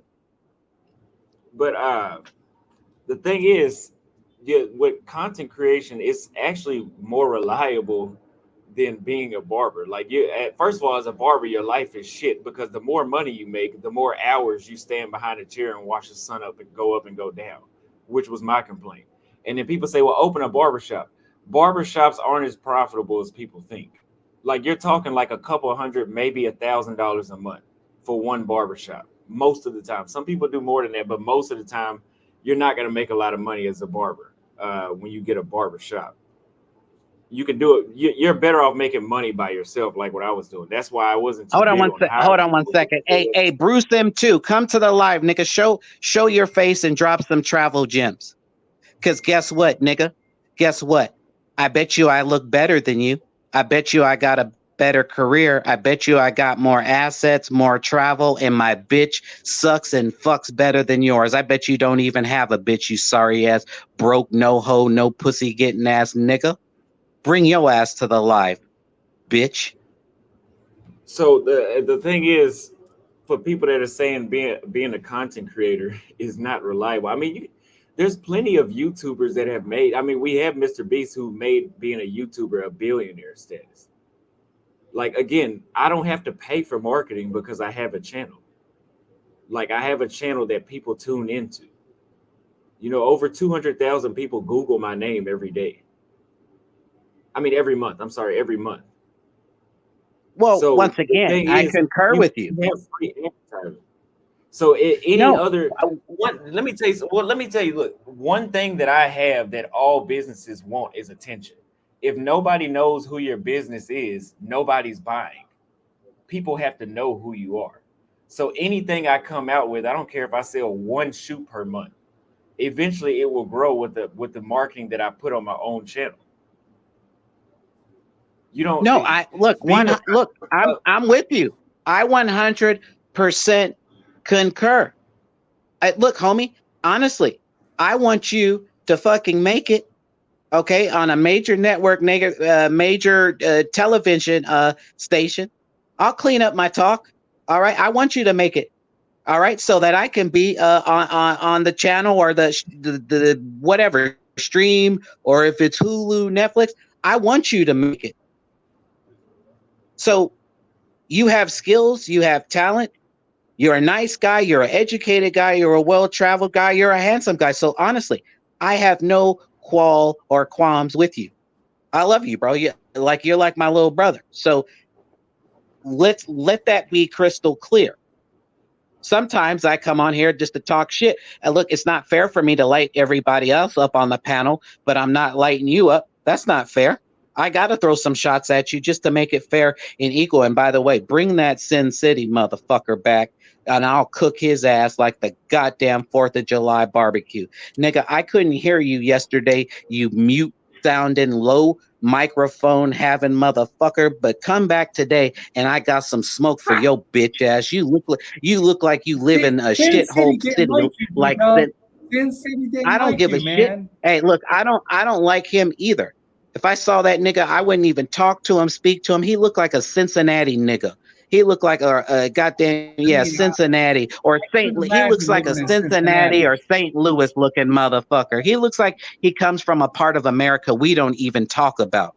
He lives in a fucking city that nobody gives a goddamn about. I can tell you that. That's why he was sitting at home in the dark by himself. And why is it nobody ever is traveling, but all they do is come on Austin's live, not traveling and sitting at home in a damn dark bat cave, cockroach, dirt looking ass infested place. Like y'all are pathetic. Y'all are pathetic. I actually, let me make sure you understand, guys. Like, I'm like a very real person. So I'm living in this 800,000 plus house, right? But I do have cockroaches. I don't give a fuck. Man, I'm wearing the same shirt that I wore all week. I don't give a fuck because I got money. I don't care. I don't give a fuck about nothing. And, so I don't give a fuck. I got cockroaches. Hey, hold on one second. Hey, Mach 135, why don't you come to the live? But I'll tell you this, 1935, 1935, that's how many times I'll fuck your mother, bitch. You come to the live. Shit. So I'll put $1,935 in your mama's pocket, and I bet you I'll have that bitch screaming and creaming. And she'll say, B-Dub, you fucking me like a demon. Oh, no. That's what she'll be saying. That's what she'll be saying. Hey, so B-Dub, but, go on, Austin. Go ahead. So, but we're gonna cut this portion of the conversation short because I'm gonna have to private this live and edit out this part, Oof. so we can Oof. bring back the monetization. Andre says, "Dude's soft voice sounds like an LGBT or cross dresser with children buried in Central America. I've made 500K in 5 years without Spanish in Colombia." Yeah, exactly. And you're proud of that, being ignorant. And look here, if you've made 500K, nigga, you would have the decency to donate donations in fucking USD, not some shit Colombian currency, nigga. So shut the fuck up. Donate USD or euros or fucking pounds. If you can't donate that, nigga, shut the fuck up.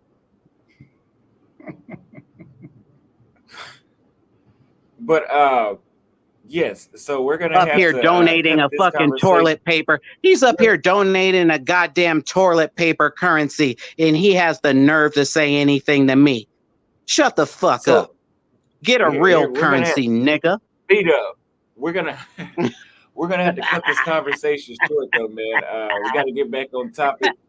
So you go back to work, B Dub, and I'm gonna text you on the back end about this. Shit. And yeah, Wait.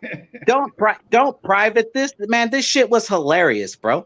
Come on. no, we're gonna. Honestly. Well, here's what you're not understanding. Hilarious doesn't pay. Well, again, look, hey, check it out. You have a motherfucker bragging about making 500,000 and he's donating pesos. Don't blame that on me. Your audience is broke. He's not like saying goddamn. that. Who donates in fucking pesos? He's saying AdSense. He's saying AdSense. I know that. AdSense. I know that. I'm just saying. You have a motherfucker on here who supposedly makes 500,000 and he's donating pesos, toilet paper. I mean, he's probably lying about his 500,000 in 5 years, but let him say what he wants to say. Of course he is. So, but yeah, he doesn't live in the best part. He doesn't live in the best part of Medellin. Here's the thing: you make 500,000, nigga. You should have a better place than my boy Jimmy. Look, listen. When you said that I wasn't funny, and other people that think I'm not funny, this content is not meant to be funny. It's not entertainment. Like, this is a realistic social experiment. That's a social study. It's a social study for people to actually learn. Now, do I say some shit sometimes that's funny? Yes, without trying. I don't try to be funny. I guess some people think some things I say is funny. But this is not meant for this is not supposed to be entertainment.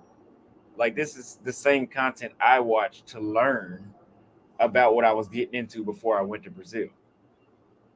Like, it's not meant to be entertainment. No, and I understand that. Hey, ex-Kuna, I've donated money and my time. Come to the live and donate your time. Donate half as much time as I have, and I bet you what, even if you donate 1/10 of the amount of time I have, the shit that comes out of your mouth and the travel gems that you're not able to drop will prove that you're a nothing, nobody piece of shit. Again, everybody in this chat that's running your mouth, come to the live and out-knowledge me. Please. I want to learn from somebody here. Please, go ahead. Every single person that's running their mouth, feel free to come to this stream right now and educate us. Please. Show us where you're at. Show us your travel. Show us your girl, or walk around your house or your neighborhood. Oh, actually, we don't want to see your neighborhood. We want to see you traveling. But I get you what? Not one of you sorry Spirit flying. You guys are so poor, you probably can't even afford Spirit. So that's why you guys don't come to these lives and cam up. All you do is hide behind a let me finish. You hide behind a screen, right? And you won't come and drop some travel gems and say, hey, guys, look, I'm dropping these travel gems for Austin. Hit the Cash App, hit the PayPal, hit the Venmo. Yeah. I would just say this, right? I really don't give a fuck if somebody's traveling, in all honesty, right? Like, unless they're talking smack about our traveling, right? If these people want to follow fucking Austin and they want to follow his traveling, and they haven't traveled before and they don't have a passport before, that's all good, man. Everybody's different. All I'm saying is, I think people that are following Austin should at least help Austin out a little bit, even if it's $1 to this fucking cash out. That's all I'm saying. That's the main point of this live a little bit at this point, right? Is fundraising for Austin so he can bounce to the other the next country, so he can, I guess, give us more knowledge about a different country that I haven't been to, for example. Well, no, but Austin should. All right. So when I have been dropping travel gems, right?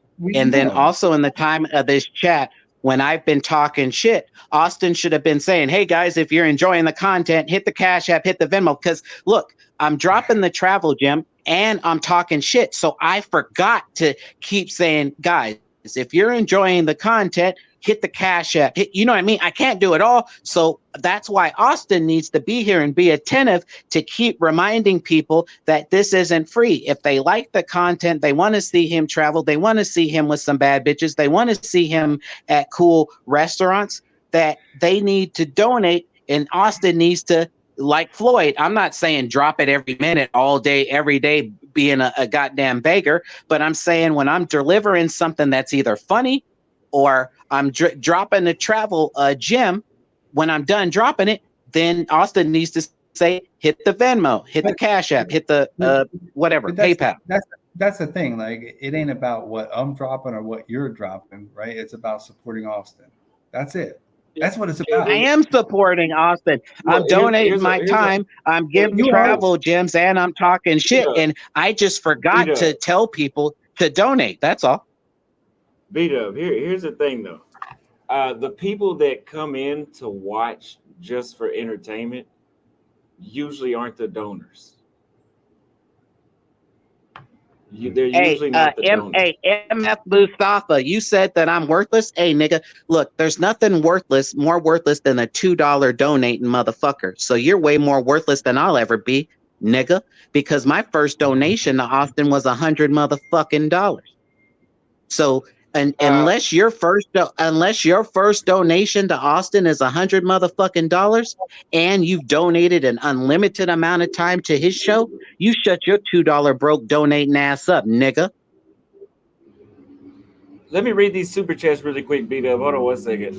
Delvin says, one man trying to dictate another's life is nonsense. B-Dub ruining the stream code. Keep creating, inspiring, providing valuable content. Thank you for the super chat. Read that one. Tell him, baby, God, I love you. Nice to hear you again. I love you too. Thank you for the super chat. Wonderful travel. Thanks, Mary Jane. Mary Jane is cool. She donates to you often. Yeah. There you go, Will. Thank you very much for the super chat. Well, you always show out. Will, you always show up, brother. Good to hear from you, Will. Andre says, what has she donated to Austin over the last month? She hasn't given anything today. By the way, I did 2 videos showing my $500,000 YouTube page. The next one is from the Weekend Man. Thank you for the $50 super chat. Thanks for the stream. You see that? When format is nice. You see that? Look at that. I start telling people to donate. Bam, it comes in. Thank you, Will. You always come through. Again, respectfully, whether you guys hate me or love me, there ain't a motherfucker who comes on Austin's channel that can do that in that amount of time. So there you go. Thank you to Mary Jane, to Will, to who are the other people? Let's give them their credit. Who are the other ones? I'm forgetting the shout out.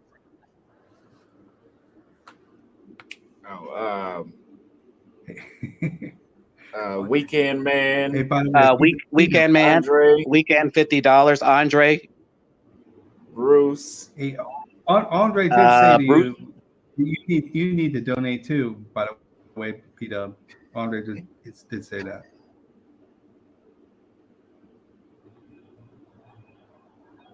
The best. I didn't see a super chat. The best. I don't see it. Yeah, I don't see it. let's make sure we emphasize the emoji that Will had with his $99.99 super chat. It was a fucking yawn. It was a motherfucking yawn. So I don't know if he's here and he's supporting fucking Austin. He's not exactly liking the live. Let's make sure it's clear. He had the yawn. You can't see it with when Austin posts up, but in chat you see the yawn. So beat up. Let's not take so much credit for what the fuck. I mean, we're Austin, right? With your time, my time, whatever. Right? Again, no one is taking credit. I was giving shout outs to everyone. Look, again. Whether you like hearing this or not, have me on a panel. All right. Have you on a panel. Have whoever else on a panel, and let's see which one of us brings the most audience, has the audience's most attention, who can bring emotion and donations out of them. Hey, until you outraise me, which will never fucking happen. I could die right now, nigga, and you could never outraise me. My point is this. It's happened. It takes a village. It takes a village. So we congratulate Austin. We love Austin. We think he's smart, talented, and many other great things. But bottom line, Austin is nothing without people. Nothing. But let's just make sure, Austin did have Hema, the beautiful black woman from Peru, and she brought in the motherfucker super chats. She brought them in. So we women are going to always do better than any man usually on the panel. Again, there ain't a fucking bitch that's ever come to Austin's channel and raised more money than I have. What the fuck are you talking about? She may have done a pretty damn good job, and so I mean, Austin's doing good with. And if it was a bunch of simps trying to get her Instagram so they can go in her DMs because they don't have the balls or the skills or the damn wherewithal to go up to her and talk themselves, or better yet, to get to that country where Austin is to go meet her. Are you talking about the girl in red in Sao Paulo? Are you talking about the redhead girl in Sao? Is that the girl you're talking about? Hey, no, Andre, you're worrying about my donation, nigga? Hey, my fucking time is my donation because I'm subtracting this time out of my pay. And furthermore, didn't you not see all those super chats when I'm coming in telling people to fucking donate and reminding people that this content ain't free, to hit the damn Cash App, Venmo, PayPal? How many times did I say hit the Cash App, Venmo, PayPal? Once you guys want, no, I'm not saying, look, all right. If you believe that those donations would have come in right now, when I wasn't on here and I just so happened to mention that this content isn't free, that if you want to see Austin continue to succeed, you want to see him with baddies, you want to get the best travel content, and then right after that, the fucking donations come in. If you don't believe I had anything to do with that, then fine.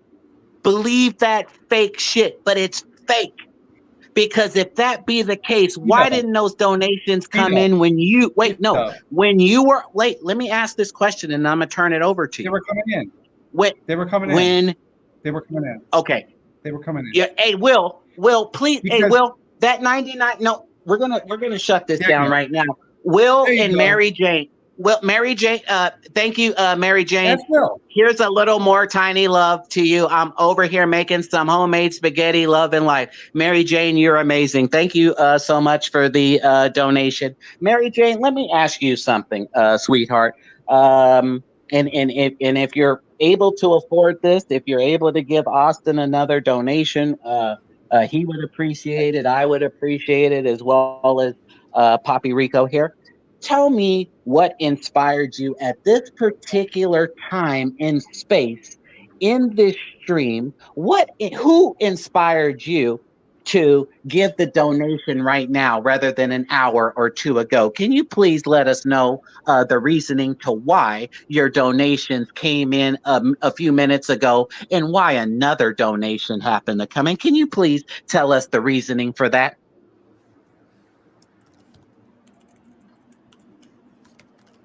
Same thing with you, Will.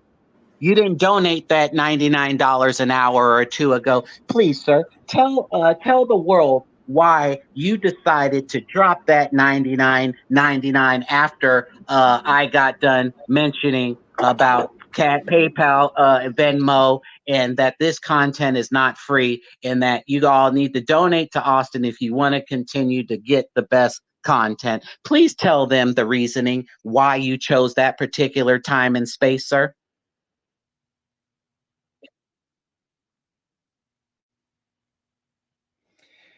You're gonna get sad when you hear the answer, B-Dub, because I can guarantee you all day long, Will sent that money to Austin because Okay. he's Well, supporting guess what? The Austin. weekend He man didn't. said, "Hey, I'm." Well, the weekend man says otherwise. Southern Cali represent. Yeah, my nigga. I'm from Los Angeles. We represent. Thank you so much. It's the weekend man. So $50 from the weekend man says you's a motherfucking lie, Poppy Rico. Thank you, weekend Hey, man. that's the second time he sent money too. By the way, let me look up. And I'm again, scrolling up. why did you donate? It's the weekend man. You fucking know why. He did $50 twice. So and he said Cali, so I have to assume it was Exactly. because of you. Of, of what other reason would it be? I'm from Southern Cali and I'm in Cali right. Don't say that, B-Dub. You can't say that because now all of a sudden Look, you think it's because of you. no, We're here. I'm not. It's No, Austin. no. I'm saying that this donation that came in right now, he said Cali niggas represent. Are any of you from fucking Cali? Are you from Cali? Is Austin from Cali? The only one from Cali is. I'm from Cali. So thank you, weekend man. Here we go. Wait. We got Will. He said, I just got here. I gave $200 yesterday, basically just to piss Floyd off. So he ain't here because you fucking beat up. Hey, he ain't here that's a good reasoning. He's here to piss off fucking Floyd. Shut the fuck up. Yeah. Hey, Will, that's a good enough reason there to. We're gonna take the money. Austin gonna take the money to fund that trip no matter what. Yeah, of course, Will. Will, I can't argue with you, brother. That is a good enough reason, my friend. So, hey, Will, Will, I love you, brother. It's good to always hear from you and see you, man. And hopefully you come to one of these streams one day, man, and we can talk and really chop it up. But Will is always a good, loyal follower, and we appreciate you, Will. We really do. All I gotta say is Will probably got more stacks than motherfucking me. That's it. Well, I mean, the whole point is that, look, the majority of people, regardless if you love me or hate me, see, the idea is to get you guys listening, whether it's listening for travel advice or that I hurt or offend you, or you guys just want to laugh because your day's been so fucking boring and you want to hear somebody light some fucking people up out of the blue. And you just need to fucking laugh. Honestly, your laughing muscles, if you laugh at least 10 minutes a day, it'll extend your life 5 to 7 years. So hopefully I've extended some lives here on this channel by making some of you laugh. Yeah, I mean, you saw that. You saw James. He put those motherfucking things in his mouth, and he put them in his mouth so many times during the live last night that he was trying to show us. He was making all these facial expressions and movements with his hands, showing us how it was going to make him look more attractive. What the fuck, man? There goes B West. Yeah, he's a interesting character. B West, $20 donation. Thank you, sir. Yeah. I hope you're enjoying. I hope you're enjoying the content. James is an interesting, strange motherfucker. But he's not bad. He's not bad.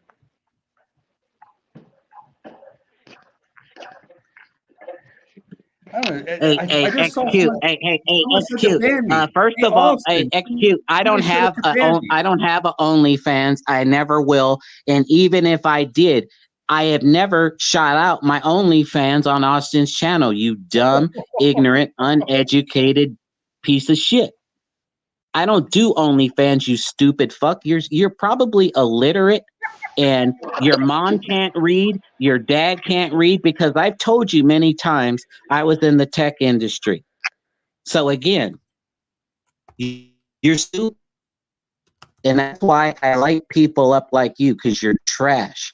You're the bottom feeder of this travel space. A lot of you are bottom feeders that don't come to the stream to talk to Rico and I and share any travel gems, because you ain't been nowhere. Okay, only place you've been is probably in another man's ass. You freaking sick degenerate. You ain't got no bitches. You know why? Because you guys sit on this damn stream all goddamn day. Like, I don't even have the time for this shit really anymore. And when I do come, I see the same fucking people all the time. I know y'all is broke. I know y'all are pathetic. I know when the first time you do travel, it will be on Spirit Airlines. Until you actually fly on a real airline, don't say nothing to me. Until you can go stay in the country 3 to 6 months at a time, or travel 3 to 6 months at a time, or better yet, even 1 month at a time, don't say nothing to me.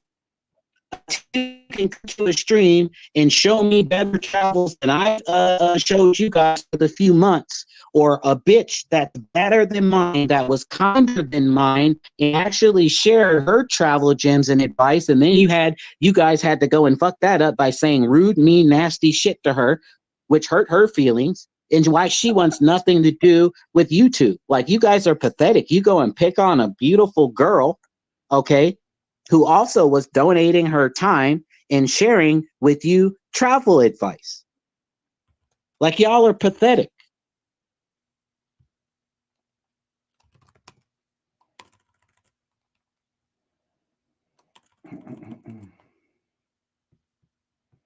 Hey, excuse me. Hey, excuse me. I tell you what, I'm going to celebrate Pride Month with my dick in your mom's mouth. That's what I'm going to celebrate Pride Month with, bitch nigga. I ain't no gay. I ain't never been a gay. Ain't nobody in my family been a gay. I can tell your family is. Yeah, we don't do that. We believes in Jesus in this family. Yeah, we believe in male and female, and I don't want to hear anything else about anything else. It's an abomination. I said it. Mama, papa, father, son, those words are sacred to me. And if you have a problem with that, I don't give a goddamn. You don't have the power to deem my soul to hell. God does. So if you have a problem with what I said, I don't give a fuck.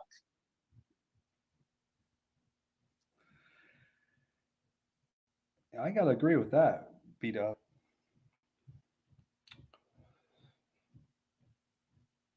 Okay.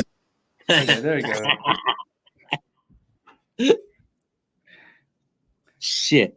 I couldn't imagine waking up and my son says, "Daddy, I want to be a girl." I would jump off of a fucking building. I would. I would. Absolutely not. We believes in Jesus. Sweet healer, redeemer. We believe in Jesus. Let's not go too crazy now, B. Hey, I hit that note though. I hit that note. I hit that note at the end. I liked how the Tanzania, the black woman that was living in Tanzania with her family. Seems like what girl are you talking about now? B-Dub is the GOAT. the best. Thank you very much. I'm glad you enjoy. Appreciate you, the goat. Well, I love Austin so much. I love hearing you crack me up. So I would say you, but also Austin. I support him even when you're not here. But even still, she did say I crack her up. Right? Bottom line, we know Austin is the man. All right. But it doesn't matter whether it's fucking Batman and Robin or fucking whoever. Bottom line, you're nothing without a people. And besides that, I've shared some travel gems that ain't nobody ever shared and ain't never going to share because these clowns in this chat are losers.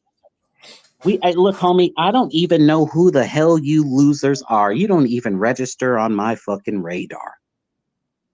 Right? If you got less than goddamn 15 stamps in your passport, we can't be friends. Yeah. If you got less than 15 stamps in your passport, we're not in the same league and we can't be friends. Especially if you fly on Spirit. Don't call me, don't talk to me, nothing. Obviously, I'm fucking with you guys, man. I'm fucking with you. I love you guys. I don't care if you fly Spirit or not. I just want you to travel, have fun, live your best life, get the baddest girls, have the best food, go to the best beaches, have the best sex of your life, man. Honestly, I don't care what airline it is on, but I just thought when I came up with my phrase "Spirit flying motherfuckers" that was hilarious. Honestly, because it hurt a lot of you guys' feelings. So. Somebody wants to drop the link. Huh? Somebody wants to drop the link, B-Dub. Jetpack's ready to jump in. I hope this ain't that motherfucking All right, good. loser motherfucker that was on Razor's show, because if he's that motherfucker, you need to drop that motherfucker back off as soon as you let him in. I mean, he's a weird motherfucker. Jetpack, are you that weird motherfucker? Let him in. Let's see what Jetpack has to say. Maybe he has some travel advice. He got a cam up so we can see his fucking ugly ass too, because it might be that ugly motherfucker. I mean, this motherfucker was I mean, man, yeah, he was definitely lost. And Razor just let him sit there and just talk, and everybody was laughing at him. But I don't know if it's the same Jetpack, because there's a few people that call themselves Jetpack. Ozzy's saying this Jetpack's cool, so I'm going to believe it. Oh, okay.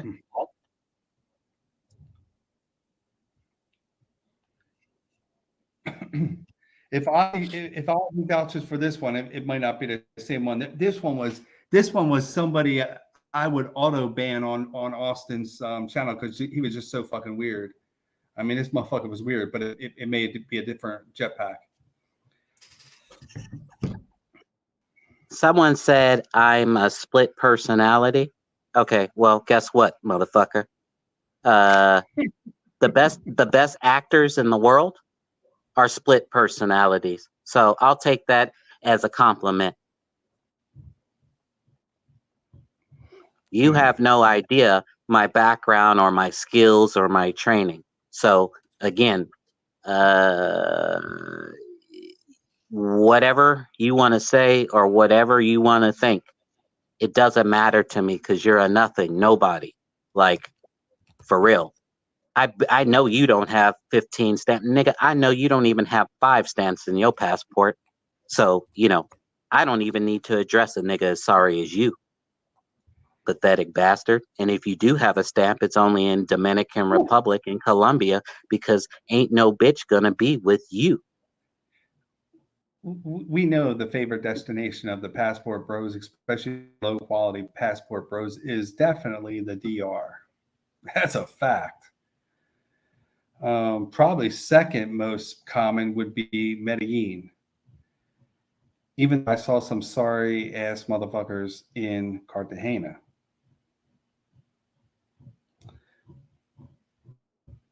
But be that as it may. I was gonna say, hold on one second. I'll be right back. Give me 1 second.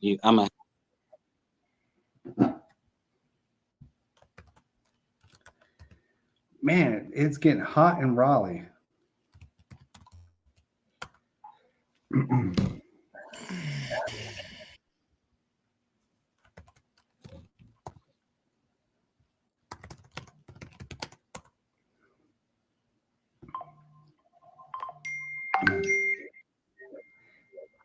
Man, it's hot. You know, I'm living in my house. I don't. My air Can you conditioner hear? does. Can you hear me? Yeah. What did you hear? Everything I was saying? No, there was a pause. No. Okay. Oh, okay. All right. So there was a gentleman in the chat that said, "What's wrong with Spirit, B-Dub? Nothing. I just be talking shit. I'll never fly that airline, but if that's the only way you can afford to travel is Spirit, the most important thing is that you travel, right? So get your Spirit ticket and go fly. If that's all you can afford, that's all you can afford. I just want you to travel and live your best life, no matter how you get there. Me personally, I ain't never getting nowhere on Spirit. And by the way, there's video, you can find it, of a brand new Spirit airline. Like, this plane is like probably only 2 or 3 years old, if that. Literally took off from a fucking airport and one of the engines fucking blew up as soon as the plane took off. Like, that's what I'm saying. When you guys pay these super low prices, what you don't know is you're putting your life at risk, because they have to cut it out somewhere. And that means not enough people to check the maintenance of the plane. More than likely, some of the parts that they use when they have to replace the parts are not going to be the original manufactured parts. It's going to be some cheap shit from China. How do you think that those prices can be $200, $300, $400 cheaper than American Airlines and everywhere else? It's because you're putting your fucking life at risk. That's why. Hey, just curious. People are saying I don't have receipts.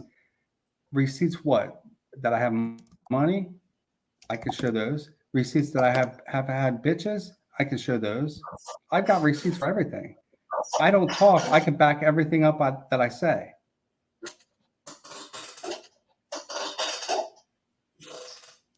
Don't be hating. Don't be hating on me, please. Now, K Blanc, I think you said, "I'm here with you losers." Look, obviously, intelligent, intellectual, black, white people, Asians, Jews, etc., that are listening to this channel, that are intelligent, kind, want to laugh, want to be offended, want to get some travel advice. Obviously, when I'm talking shit, it's not to people like you. It's to these other low-life, dumb, broke, sorry bastards that want to bring nonsense to the channel and can't contribute nothing. They haven't contributed any donations. Again, hit the Venmo, hit the Cash App, PayPal if you're enjoying this content. All right. They don't donate any time, and they don't give any travel gems or advice, and they don't give it. They're here on the channel wasting time and resources and not donating to Austin. You can either, there's 3 things in life you can give people, all right, from the Bible. You can give people your time, which I've donated a lot of time to Austin, right? You can give people your talent, okay? And you can give people your treasure, which is your money, all right? And these people running their mouths in the fucking chat haven't done one of 3. They haven't given Austin time. They haven't lended Austin any talent. Clearly, he needs some additional help so he can help grow his channel. And then on top of that, they haven't given him any treasure. So for you bottom feeders that are just sitting on this channel, being negative, and not giving Austin his time, talent, and treasure, honestly, go. Fuck you. Fuck your mom. Fuck your dad. And anyone that would raise a sorry bastard or bitch like you. We don't need those type of followers that are bottom feeders and not going to donate time, talent, or treasure. And on top of that, be negative. If you want to be positive, you want to ask some good travel questions, or you want to come to the live and share some good travel gems, we want you to. Hey, post the StreamYard so somebody can come on here and educate me. That's all I'm saying. Come with that bullshit. I got some heat for you. If you want to come with some positive stuff, we got it. but you guys need to give Austin some treasure and hit the Venmo, the PayPal, and the Cash App, because this shit ain't free, especially in Sao Paulo. Sao Paulo is expensive for the quality of the city. That city looks like a goddamn nuke went off on it. It is absolutely horrendous. Oh my God, what a shithole, overpriced shithole that is. Paying $17, $18 for a fucking Manhattan and old fashions. Might as well stay in New York City for that shit. And he's right, dating in Sao Paulo, you should have just stayed in America if you want to date in Brazil. The worst. And on top of that, so much traffic, and Brazilian girls are bad with time. So, you know, the traffic in the Uber of sitting a goddamn hour to go somewhere each way and then waiting on her, you know she's gonna be like, be late.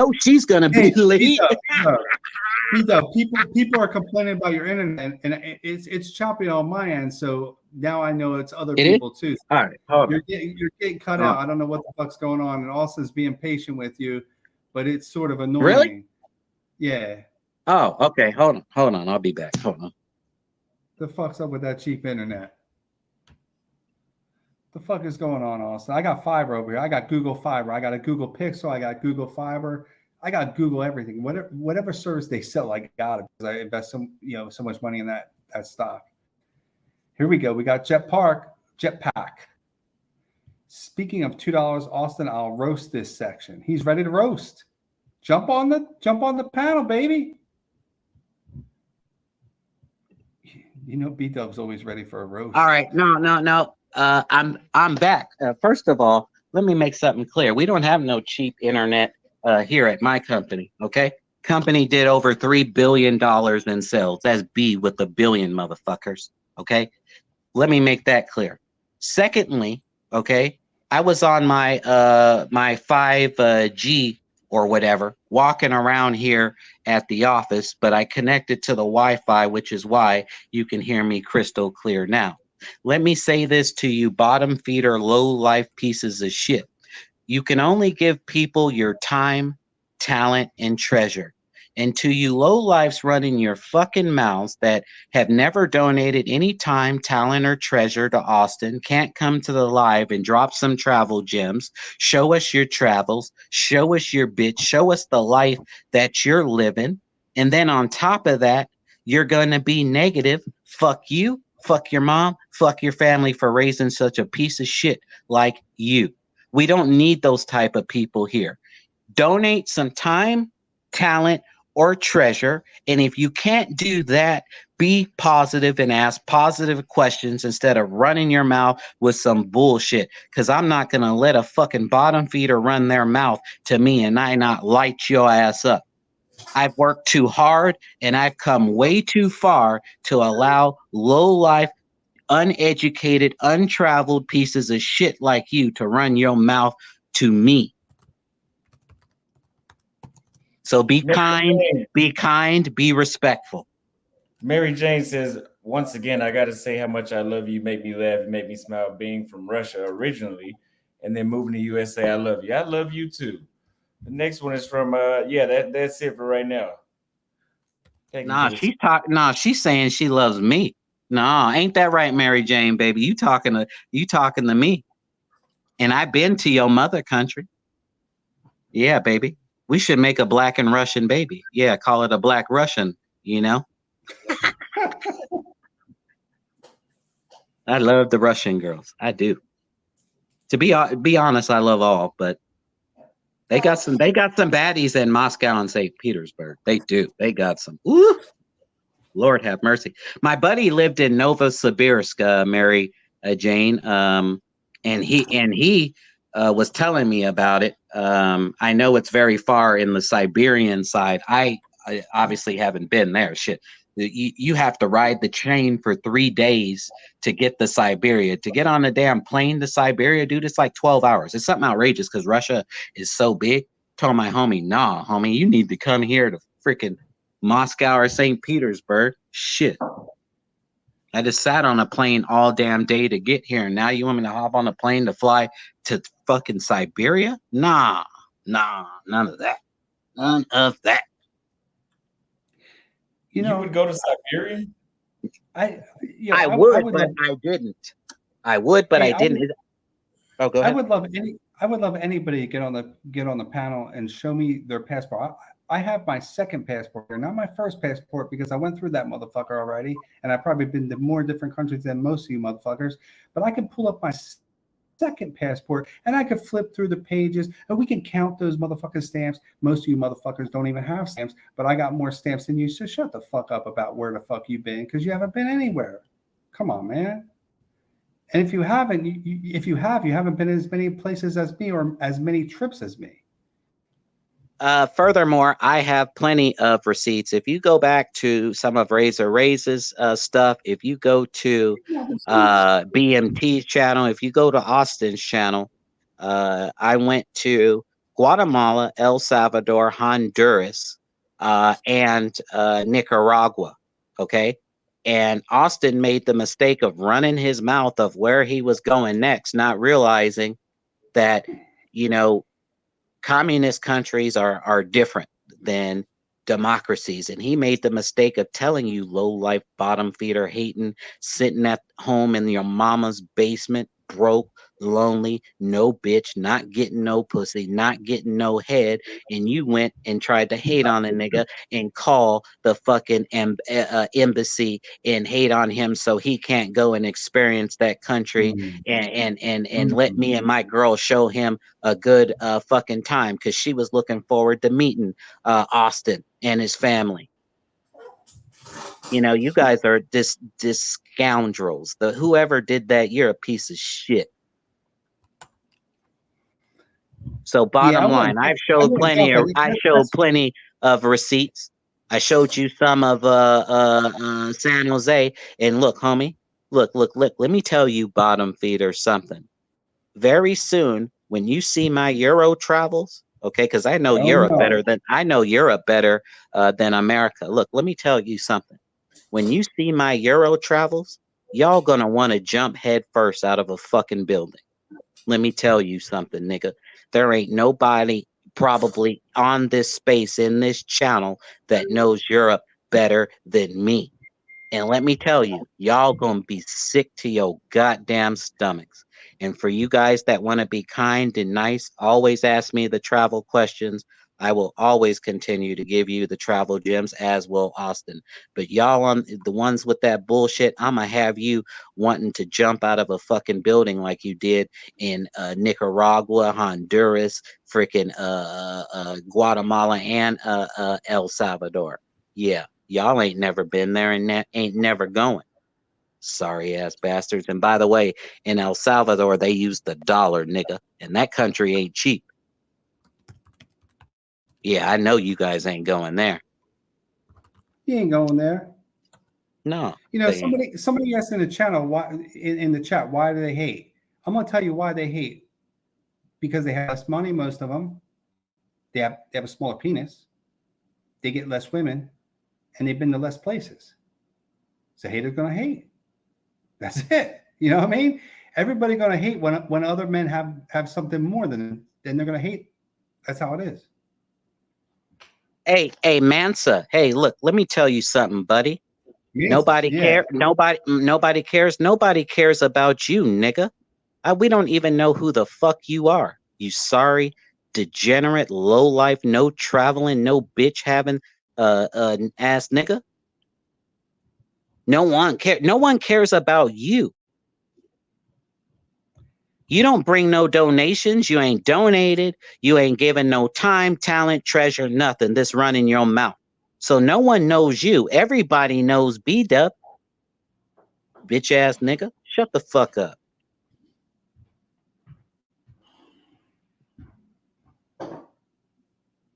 And I'm gonna address some more of you bastards. Hold on. Let me go to the chat so I can talk more to these sorry ass bitches. Hit the Cash App, hit the Venmo, hit the PayPal if you guys are enjoying this content. Don't forget the Zelle. I think Austin has Zelle too. Oh, he does? All right. hit the PayPal, hit the Cash App, hit the Zelle if you guys are enjoying this content. You know, Now, yeah, you take it over for a second because I gotta go in Austin's chat and address another sorry motherfucker. So give me a second. what's going on, Austin? Are you okay? Yeah, I'm fine. I'm fine. My back gets tired when I sit out there on the patio because that table is too low. But yeah, they Dude, not hitting the cash app. They hitting the super chats, but they not hitting the cash app. I mean, we still gonna have to go to Manaus and then go from there directly to Europe sooner than expected. Yeah, I mean, I guess part of the problem is maybe some people don't have Cash App, but then your PayPal and your Zelle are both Austin Hollerman at gmail.com, correct? So it's pretty easy to remember that. Hey, Lamar Johnson. Hey, listen here, nigga. I am black. That's why that's why I can say it with such a deep hit. Again, everybody in this space knows me. Go to BMT's Razor Raises. Go to Austin's channels. I'm here, nigga. So I tell you what. Why don't you bring your black ass to the live and share some travel gems, which you can't do. Otherwise, you would have hit the link. Post the StreamYard. Some come on. I challenge any. No, you know what? Goddamn, you know what? Post the StreamYard, Austin. Come on in here. I mean, hey, Austin, you might as well post. You might as well post it, but beat up seriously. Just be a little calm. Don't be too crazy, right? Of course. If it's all right. Someone else on. All right. Theo keep said, the Anderson or the Theo Anderson. Go back to Peru or Bolivia. Just finishing about 5 weeks in Peru currently. I would go back to both. Peru more so than Bolivia. I would go back to Bolivia for sure though, but I like Peru a little more. Peru is more entertaining being in Peru than Bolivia, but I like both of them. Thank you for the $10 super chat. Where are you at now? Hey, B-Way. Hey, if I'm a clown, nigga, you are the biggest fucking clown of them all. You know why?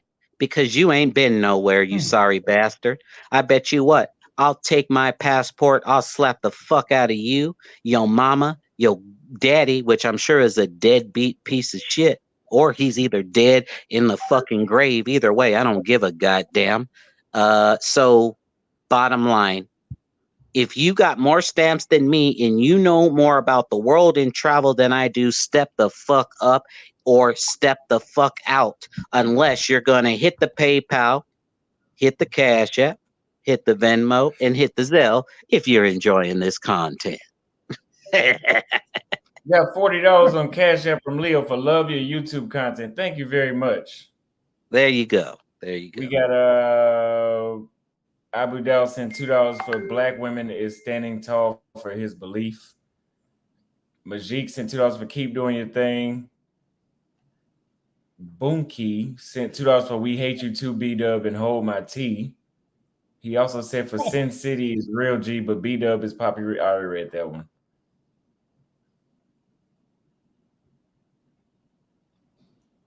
I didn't read that one. We posted the link, but nobody. B-Way Justice. Look, homie. Listen here, nigga. You are pay for play. Let me tell you something. I haven't had to pay a girl. Do you know why? Because when I live overseas, like I said, I've lived in Europe for approximately, I'd say about 8 or 9 years. Okay. When I had my girlfriend or girlfriends, like I said, one was from Sofia, Bulgaria. Okay. My other girlfriend was from Sarajevo, Bosnia. Okay. Ooh. Both had master's degrees. My girl from Sarajevo worked at the biggest accounting firm in that region. And my other girl worked for the stock exchange in Sofia, Bulgaria. Okay. The difference between you and I is I don't date poor bottom feeder, uneducated bitches. I'm used to dating bitches that have a career, that make money, that don't have to suck dick and sell pussy in order to have to make it in life. I don't fuck with bottom feeders. I'd rather be by myself. Okay? So to make something clear, I didn't have to pay for shit. Okay? They made money. They had money. Now, did I pay for our house that we lived in? Yeah, absolutely. And you would have paid for the house that if you could afford to, which you can't, but if you could have afforded to live in Greece and had two beautiful girlfriends like this, you would have paid for the house too. But guess what? I paid for the overhead, but my girl was kind enough, both of them, to pay for the groceries and cook for me. So, Beat up. Let me address this super chat. Passport me says I've been to Sao Paulo 6 times and stayed 6 months. Each time I get beautiful, normal women, 8s and 9s. Sao Paulo has the most sexually aggressive dimes in all of Brazil, from my experience. No pay for play. I disagree with you. They ain't that damn aggressive. Especially, they're not aggressive from what I'm seeing. I don't know when was the last time you've been here, but the sexually aggressive women are in Salvador, Rio. Like those chicks, literally, they go outside looking for men to socialize with. It seems like, versus here, it seems like it's more states. Like they're literally walking with tunnel vision. They're looking directly in front of them, and I mean, a dog could come attack them, and they wouldn't see it coming. It could be a dog that's 12 feet tall. Nobody could miss it, but they would miss it because they're looking like this, and they couldn't see the dog coming this way. They have no peripheral vision, it seems like. So approaching them is very, I said this before, approaching them is very forced. You have to force yourself into an approach, unless if you're, I'm talking about on the street, if you see them walking around. If you are in the gym or at a club or at a restaurant, it gets a little easier to approach. But even then, I'm not really seeing like what this aggression. I'm not seeing this aggression. It seems they're very passive. And if you guys are on Patreon, I'm uploading a video as we speak. Well, actually, the video's done uploading now, so it'll be up right now. But I dropped some more detail. And the people in my personal WhatsApp groups know exactly what I'm talking about. Yeah, it's bullshit. Like I could have stayed in Texas. They're a little nicer. Like I would say, they're nicer than the girls in Texas. But the way how they move is pretty much the same shit. Yeah, Austin's being real. I mean, hold on one second. Shango Leo, you said Greece has been cheap for 10 years. First of all, you evidently have never fucking been there. All right, that's the first thing. Greece is not cheap. It's affordable, but guess what? If you go in summertime, Rico, pull up the average cost of a hotel or apartment in Santorini right now in June or July. In Santorini. Also, pull up Mykonos. Because we have a clown running his mouth about Greece has been cheap for 10 years. Evidently, that lets me know that you ain't never been, motherfucker. Or or if you did go, you were staying in some shithole, dirty, cockroach infested, a place where you probably get HIV from, HIV from breathing the air. Santorini is too expensive for. Exactly. So Shango is up. Look at Mykonos. Mykonos is even way more expensive than Santorini. Santorini is like, for a month, it's $2,500 all the way up to $6,000, $7,000. Exactly. Now do Mykonos, and Mykonos is more expensive. So this guy is up here running his mouth that Greece has been cheap for 10 years. Shut the fuck up. As you see, I just proved you wrong, and Rico just proved you wrong. See, this is why you guys cannot listen to people. Oh, go ahead. Oh, Mykonos is worse. Oh my God. Exactly. Like, that's what I told you. It's worse. 10,000 more. Like exactly. The minimum is $4,000 a month. Exactly. 4,000. Minimal is 4,000. Exactly.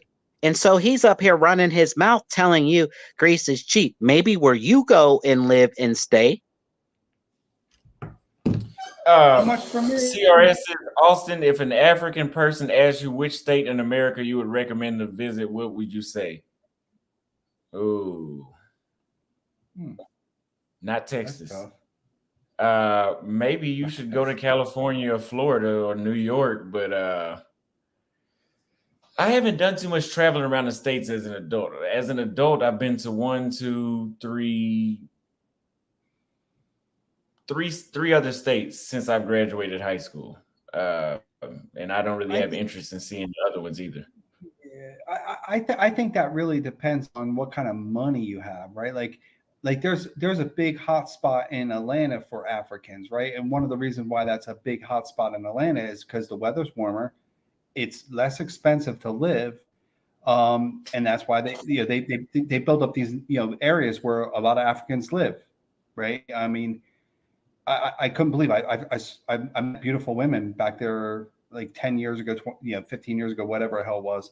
I've been there before, but when I met the Africans, it was back then. But there's communities of Africans and Vietnamese, for example. Foreigners usually congregate in certain areas, either for the weather, for the cost, for the fact that other foreigners are there. Like, you got Minnesota for Somalians or whatever, So it's not easy. Like, and then, do you worry about racism? Some states are less racist than others, right? So it's not an easy question to answer. To tell you the truth, you have to know more about the person. Wait, let me address Theo's question. Theo asked about Central America. Let me tell you, my girl and I originally liked El Salvador the best in Central America until we got to Nicaragua, and let me tell you, San Juan del Sur in Nicaragua is probably one of the most underrated countries I have ever been to in my life. San Juan del just all of it. We went to 3. We went to the capital, Managua. We went to a historic city. Excuse me, it escapes my brain right now. Well, anyways, I forget at the moment. But San Juan del Sur was just the greatest, and the beaches are way better there. But that's inexpensive as well. And right. But Theo, I'm addressing Theo. Look in the chat. So look in this chat. You say Theo is asking me, he wants to do Guatemala and El Salvador. I'm saying do Nicaragua and El Salvador. But El Salvador ain't cheap, and they use USD. Like, to get a place in El Tunco on the beach, like a nice place, man, my place was like $250, $300 a night in El Salvador and in dollars. So, yeah, exactly. That's a lot of money, man. And Nicaragua's beaches were way better and much cheaper because they don't use the dollar; they use their own currency. You know what I mean? No, I've seen real estate for sale in that same city you're talking about, and right. People say it's inexpensive. And most people buy the places there, and it as second homes. And they take forever to sell. Like, if you buy a place there, you might be able to get it for $250, $300 and have a great place overlooking. You could have a view of the ocean. But once you go to sell it, it's not real liquid. But it's very safe. Hold on 1 second. Travel Lux. Listen here, you dumb bastard. I don't think Greece only consists of Santorini and Mykonos, okay? I was talking about the places that most people, when they go to Greece, they must see. Obviously, Athens is going to be the obvious reason, because Athens is the biggest airport, stupid. So, of course, you're going to fly into Athens and stay in Athens for a few days or a week. Stupid. This is just common knowledge. As far as Thessaloniki is very affordable. It's cool for 2 or 3 days, and then that place gets boring. Okay? I lived in Greece probably a year and a half, 2 years. Fool.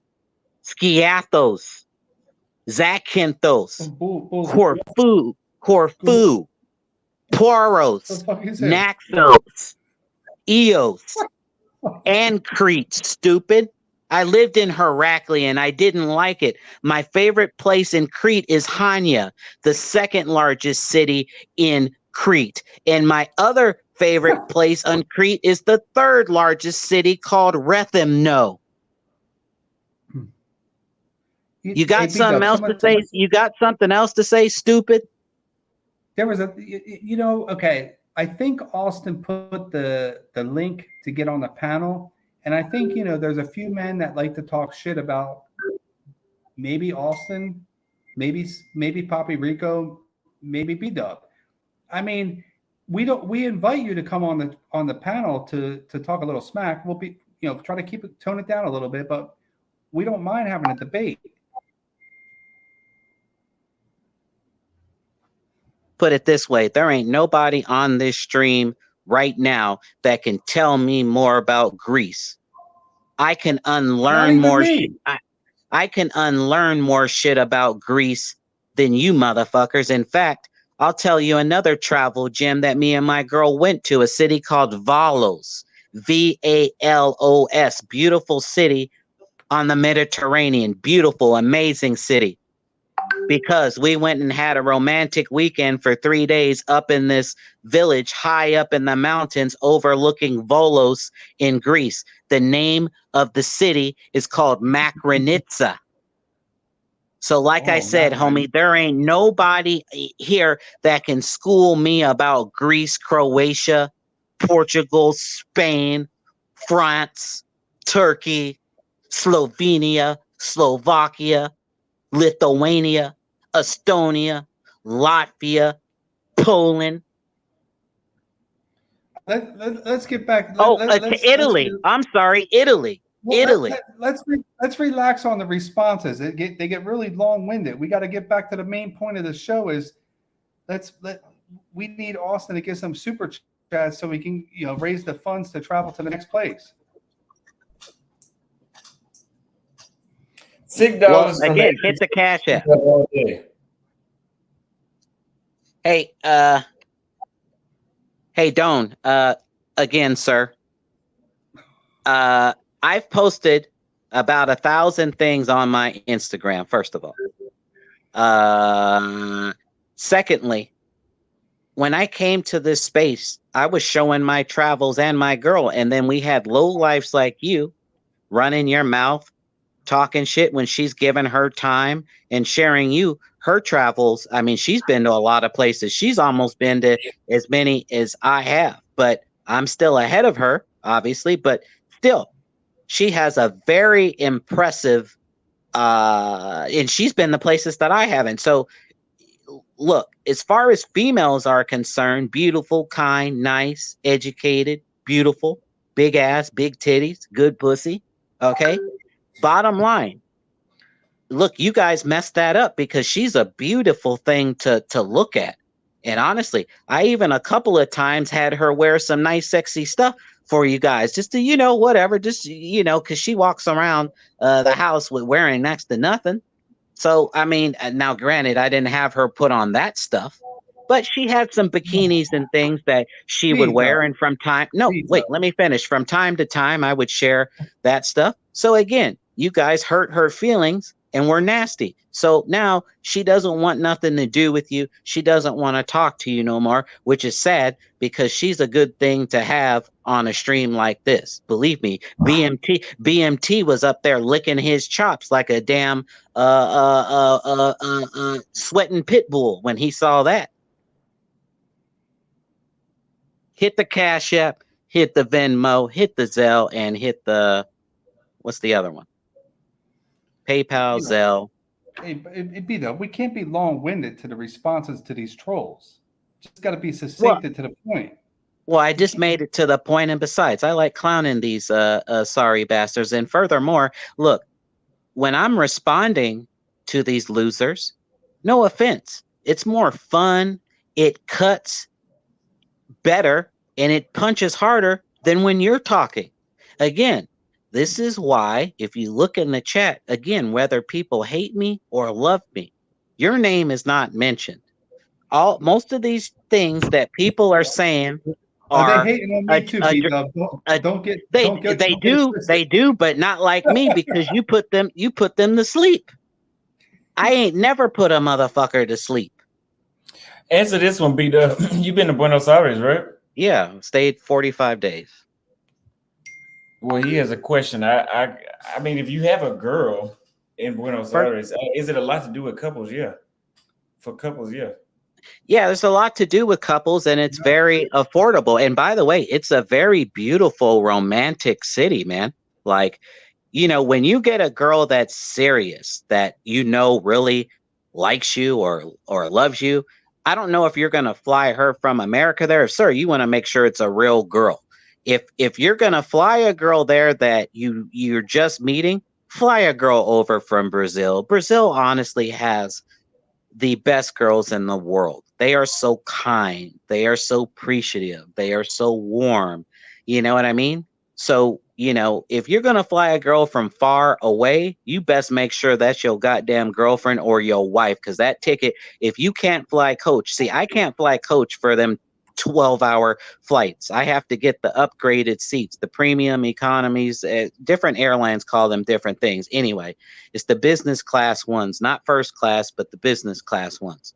That ticket from DFW round trip was $21 or $2,200 to fly in those seats. So if you're flying a girl from America, you can't fly in premium economy and then put your girl in coach because you ain't getting nothing, zero when you land. Legs is closed. It's a wrap.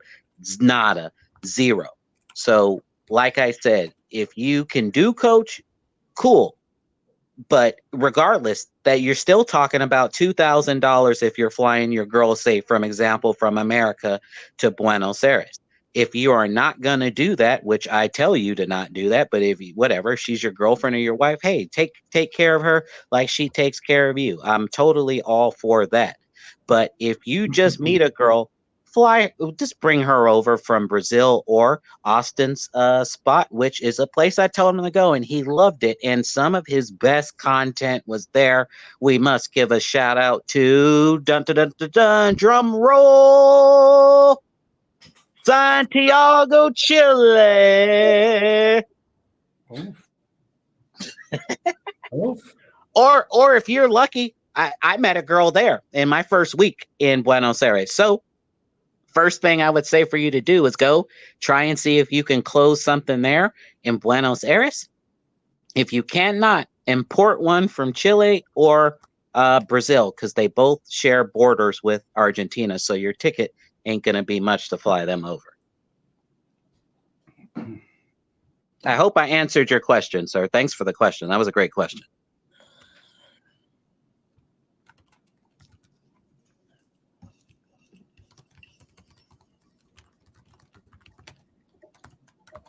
I'm headed to Montreal tomorrow. Any recommendations on things to do there? Well, there's plenty of things to do there. They have a beautiful waterfront with casino, bars, restaurants, hotels.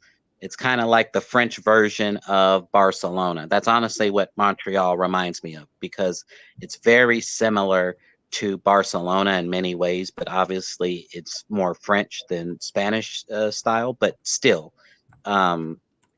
They're very similar in many ways, with cool beach, waterfront, bars, restaurants, hotels, rooftop bars, you name it. But also, the world's largest underground city, to the best of my knowledge, is still in Montreal. They have over 30 miles of underground city because it gets very cold there in the winter and people have to continue to shop, go to bars, go to restaurants. So literally it's underground. Like, it's the dopest thing ever. This underground city. They got everything in there: bars, restaurants, freaking hotels, the post office, shops. Dude, look, just going to Montreal just to go walk that whole underground city is worth it, let alone the waterfront and the main old city, the main old city part. There's so much stuff to do and see. And the surrounding cities like geez, hold on one second, hold on, shit. Damn it, I'm having a the one where the hold on, give me a second, hold on. Let's see.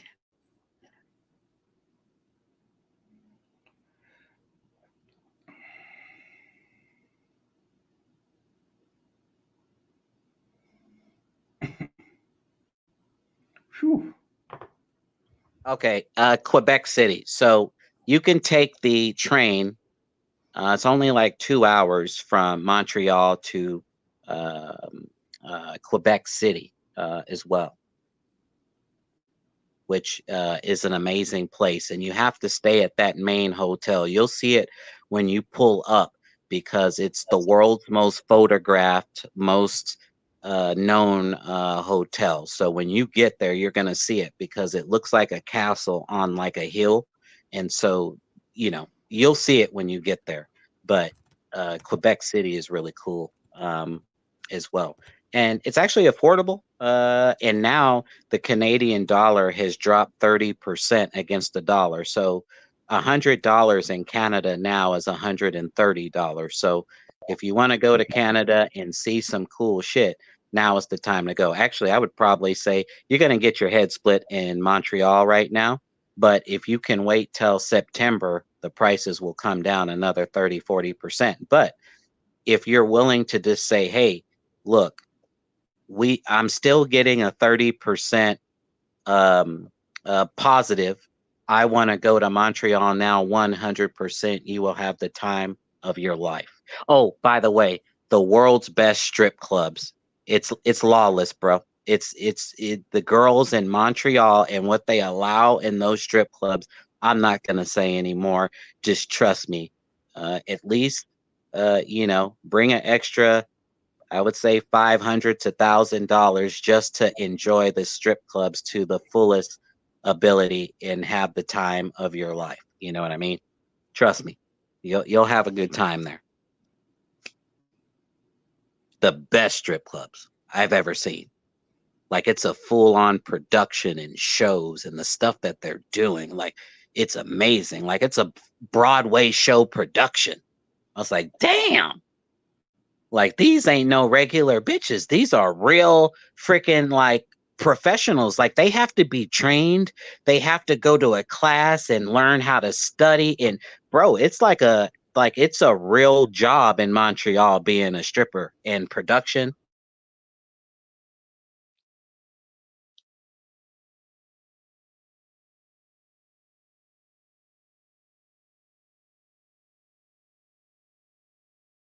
Looks like B Dub's audio, I mean his internet is not cutting it, but he has some good information. No, it's not my audio. What I do is I hop between your channel and looking at the comments so I can either one, address a troll, or two, address a travel question.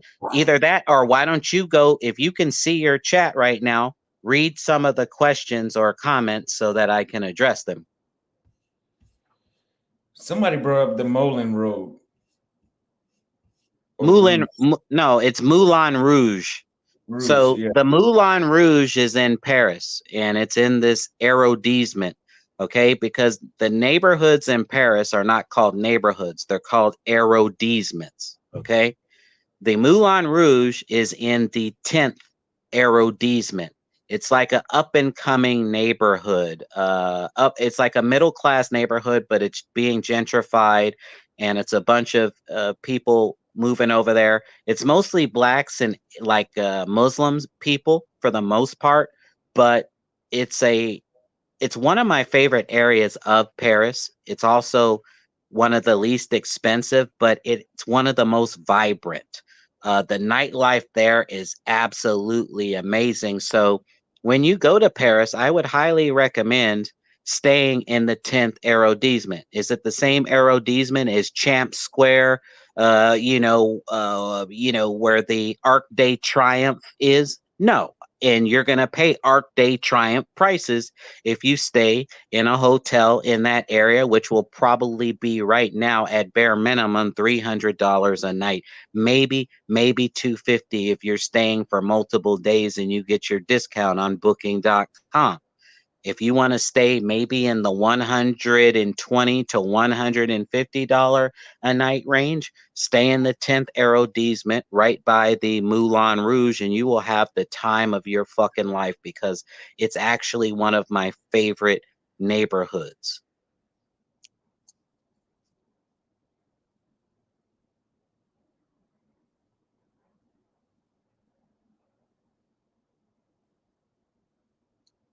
Yes, sir. I did go to Buddha Bar and I bought a drink and it was 25 euros, which is damn near $30 for a drink. But yes, I did go to the Buddha Bar in Paris. And by the way, the Buddha Bar is in that Arc de Triomphe area, which is the most expensive part of Paris. That's why when you go in a lot of those bars, you're going to get hit for a 25 euros a drink, which is about $30. But me, this is why when I drink hardcore whiskey drinks, because when you drink 2 or 3 Manhattans or 2 or 3 old fashions, it's a wrap.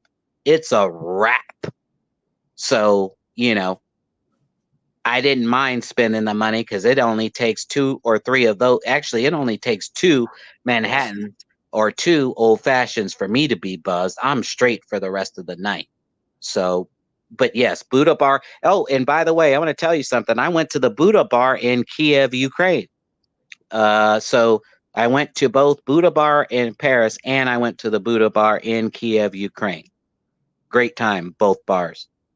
I like the Paris one better, but I did enjoy the Buddha Bar in Kiev. The one in Paris is larger.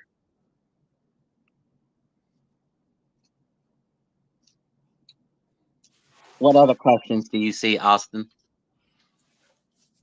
I don't see any questions yet. Oh. No, they just talking. I guess they're just piggybacking off what you're saying. Poppy Rico said he's bored. Wait, he said that's oh wait, hold on. This is hold on. Al said broke boy tactics. What the fuck are you talking about, broke boy tactics? Let me tell you something, nigga. You evidently are the broke boy, because I bet your ass couldn't afford to stay in Paris for 90 days, motherfucker. Second of all, I don't cook. So unless my girl is with me to go to the grocery store and cook, I go out and eat. So when you can go live in Paris, I tell you what, you don't even have to stay in Paris 90 days. I tell you what, stay in Paris 30 days, okay? In the neighborhoods that I've stayed in, have a bitch better than me, and go out to better restaurants, better bars and clubs than I did. I bet you won't, nigga. I bet you will not. Again, I challenge any and all of you motherfuckers. You want to meet in Paris and stun on me, nigga? Let's go. Let's go. I bet you won't. Because you don't even have your passport. Most of y'all ain't even been to Canada yet. You think you can step in greatness and go to Paris? Talking about broke boy tactics. Nigga, you can't afford 25 euros a fucking drink. That's $60 for 2 drinks. You ain't got that. And I don't drink watery drinks. I don't need to drink 5, 6, 7 beers, 8 beers, 10 beers. Why? I want to get fucked up. So I drink whiskey. And anybody that spent a lot of time in the South drinks whiskey. If you spend any time in Texas, Tennessee, Kentucky, Arkansas, Florida, Mississippi, Alabama, what's it called? Missouri, you like, thank you. See them stamps? Again, no, why doesn't anybody come to the live? They just want to talk shit. They just want to talk shit. Where the fuck your stamps, motherfuckers? How many pages do I got? Yeah, look at him. He's stunting on you guys. Damn. All you guys running your mouth. He's making you look like the sorry bastards you are. Damn. He just cooked you guys. Come back, Rico. Go ahead and stun on him again. That was actually quite beautiful. You actually became B-Dud temporarily. You know, I mean, and worse, they don't want to see my old passport because that actually has stamps to more interesting countries, not the typical, passport bro countries. Those are passport bro countries. But the difference between me and most motherfuckers is I'm making 200,000, plus or minus, while I'm working in those countries. There's a big difference. Hey, Jack Black. Look, homie. I ain't never been shoved in a locker in my life. And guess what, nigga? You never will be able to do so. Number one, you fuck with me, it'll be your last goddamn day on earth. Hey, let me explain. I got 17 reasons of why. First of all, B-Dub, let me explain it real simple to people, which they don't maybe not understand, right? It doesn't matter if you can defend yourself or not, right? I can guarantee you can have someone deal with that shit without even having to lift a finger. That's how it is especially when you're in a different country. we don't even need to go there because these sorry motherfuckers won't ever be in the countries that I go to. They won't be there. Yeah, they won't eat these shit. They can't afford to stay in no Paris 30 days. Do you know how much that costs? And it's in euros, guys. You need to know your currency. The euro is worth more than the dollar. Unless you got $6,000 to $8,000 to spend for the month, don't step in Paris. Period. Maybe you could get away with it with a 4,000, but you would have to be on a budget because a decent place right now in Paris is going to cost you 2,500 to $3,000 all day. But the only people going to Paris, for those are women. What's amazing is all these Colombian girls that I see getting simped out and going to Paris. I mean, it's amazing, and it happens. It's real. Like these, just say, I don't know how old they are, but just say in their 20s, and they're getting simped out and flown to Paris, and they're having their picture taken in front of the Eiffel Tower, and they ain't going there because they have their money. They're getting simped out. Somebody's paying for that. Yeah, but when they go, guess what? Them whores aren't staying 30 days. They're staying for pump and dump for 3-4 days, and then they get sent back. They're not staying for a month. Again, if you and a girl are in Paris for a month, I'm telling you from personal experience, it's damn near slim to impossible for you and your girl to stay in Paris for a month for under $6,000 to $8,000. Yeah, what's interesting is one of my ex-girlfriends, my second ex-girlfriend in Colombia, I don't know how old she is now, but she's probably 26, 27 now. I don't even know, maybe 28. And she's beautiful. Like, she's really, like, if you saw her on TikTok, if you saw her on her Instagram, she's outrageously beautiful. And she tried to get back with me about close to 2 years ago. Like, it'd be 2 years this August. And I chose a different route. And now she's living in France. She's got some French guy simped her out, brought her, took her to Paris, took her to every place, man. I mean, and she's living in France now. So these girls, they get on the right dating apps, and if they're persistent, they will find another man that will simp them out. Well, the thing is, there was a gentleman, and his name escapes me. He's asking to drop more IT knowledge. Can you be more specific, sir, with what knowledge exactly you're wanting me or Poppy? You're in tech too, right? IT? Yeah, I'm a software architect. I mean, yeah. So be specific. Solution architect, whatever it really is. Okay, then, guys, be more specific with your question.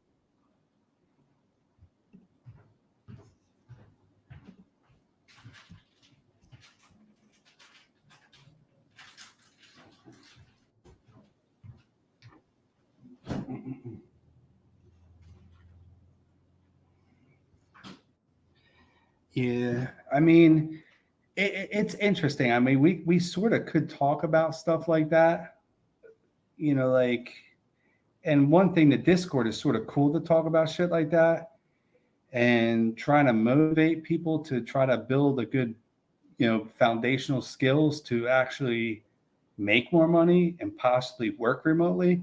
But seriously, a lot of motherfuckers just like to talk shit. I mean, it's just crazy. People, Jack Black, if I have short man syndrome, nigga, I'm 5'11". So you're probably shorter than me. That's why you should suck my dick.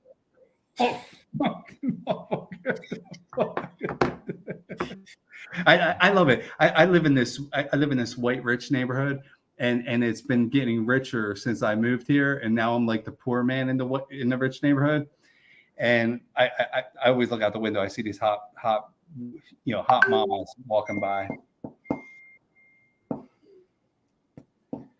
But seriously, it would be really nice to talk about self-improvement, positivity. Like, dude, I'm 56 years old. I'm about to retire. Like, what I spent the last 2 years figuring out how to move. Wait, hold on. Are you gonna meet us in Europe too? All this run in your mouth. Are you coming too? God, and besides that, if we run into any issues with the police, we can put Whitey in front. Well, yeah, I was sort of supposed to. Bottom line is, I can quit my job in 2 weeks. I already have a flight booked somewhere. Where? Well, we don't want to say where I'm going.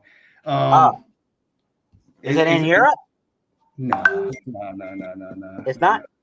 No. Is it somewhere where I or Austin would want to go? Somewhere you wouldn't want to go.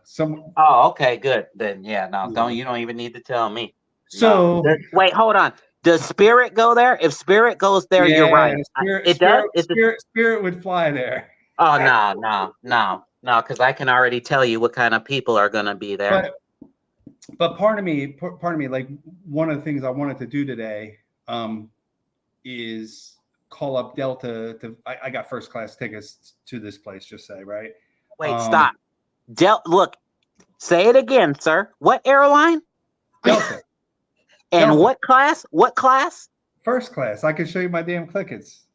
Okay, well, I have no further questions, Your Honor. I have no further questions. But the point is I was forced to buy those tickets by the end of by December 31st, right? I just pick a location. I was thinking about going to Brazil. I was thinking about going to Kenya, Nairobi, or Brazil. This was even before Austin knew he was going back to Brazil. But when I was thinking about going to Kenya, I was thinking about trying to link up with Austin eventually, no matter what. But I picked I picked a different alternative location. But I think I can call Delta and change that. And I think I can call Delta and what I'm trying to do is figure out, do I quit and where do I go? Because I don't have to go to my destination. I can go somewhere else. Let's just say that. Jack Black said, I make Floyd look reasonable. Look, nigga, if you think someone that doesn't take showers and brush his teeth every day, living in rooms that I literally saw cockroaches in fucking Cali Cartel, that says hit the cash app, hit the cash app, hit the cash app every minute, that lives in his fucking car, is more reasonable than me, then good. I look forward to seeing you begging for cash apps all day, you dirty, no shower, no bitch having, no shaving, living in your car, motherfucker, too. Yeah, like B-Dub, there's no doubt I wouldn't mind linking up with you in Europe, because you obviously know a hell of a lot more than Austin or I any day. Especially with some of the more interesting locations, I like inexpensive places. And my last name is Europeans in the Eastern Bloc love my last name, right? It's Ukrainian. So I mean, I've had Russian women tell me they wanted to marry me just to have my last name.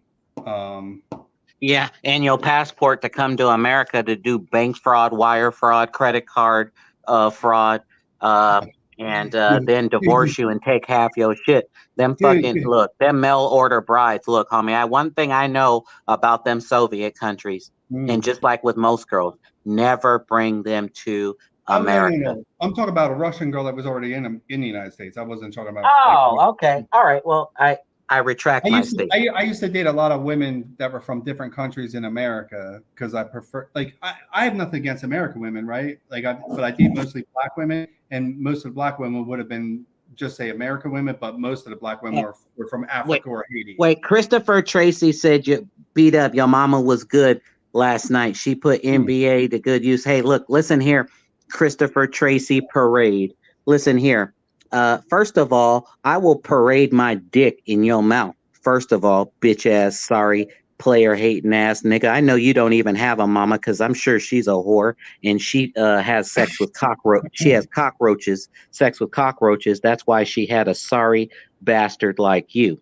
Secondly, my mom doesn't fuck with poor bottom feeders like you. Again, my mom will take her wallet and slap the fuck out of everybody on this goddamn stream, especially you $4.99 donating motherfucker. You evidently don't have no real fucking money. Otherwise, you would have donated more than $4.99. You pathetic bastard. Get the fuck out of here. Hey, I just put somebody was talking smack about the girl that I have in my avatar, and I just put she's her. Cute, but I know she's a renter girl. Oh no, listen. I don't want to say that. So she I put her Instagram in the chat, right? Anybody's free to contact her, free to try to get with her, free to ask her questions about me because I don't give a shit because I'm a pimp. It doesn't matter what you think about me. And I would say she's more borderline sugar baby kind of girl. She wasn't really prepaid. Let's just say that. Yeah, no, I mean, once again, honestly, it doesn't matter because the thing is with me, I would never marry a Colombian girl. You know, most I ever do is date, usually with them in their country, or maybe I'll fly them to um, another country in South America. But I don't travel far with a Colombian girl. If I do, it's somewhere very close to their homeland.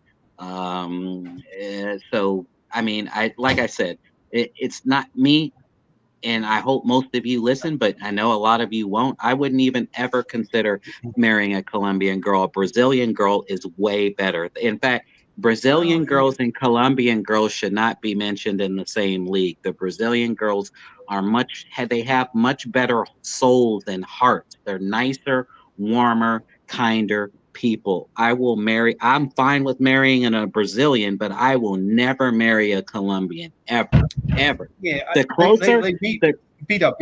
Seriously, like one thing about me, I don't like to stereotype people, right? wow.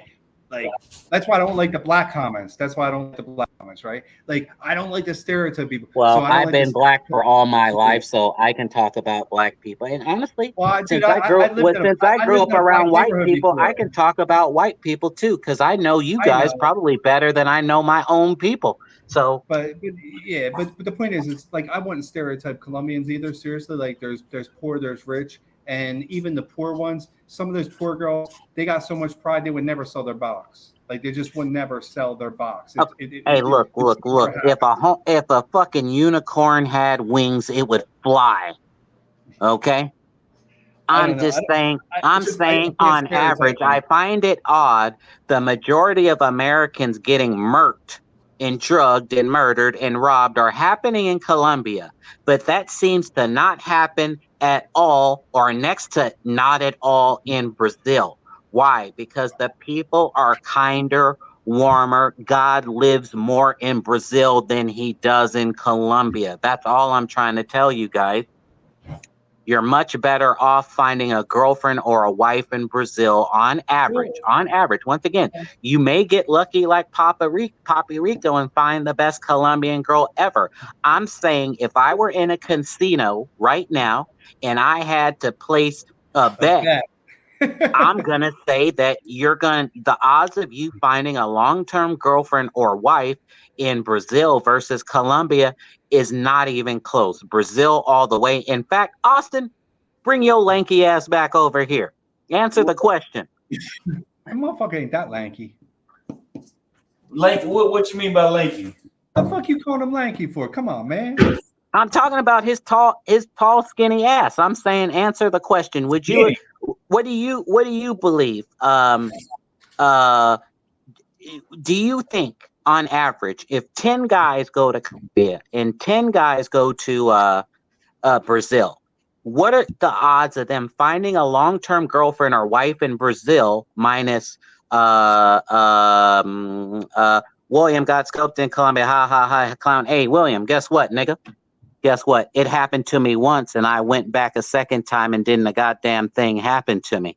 Second of all, bitch ass nigga, come to this live and share some gems, but you can't. You're gonna hide behind a fucking screen, you low life bottom feeder, no bitch, cock sucking, sorry ass, can't travel, probably fly on Spirit flying bitch ass nigga motherfucker.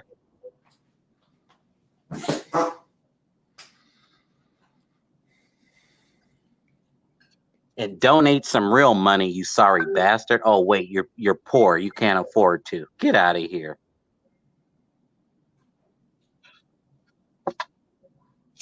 Austin, so do you think that you would stand a better chance of finding a long-term girlfriend or wife in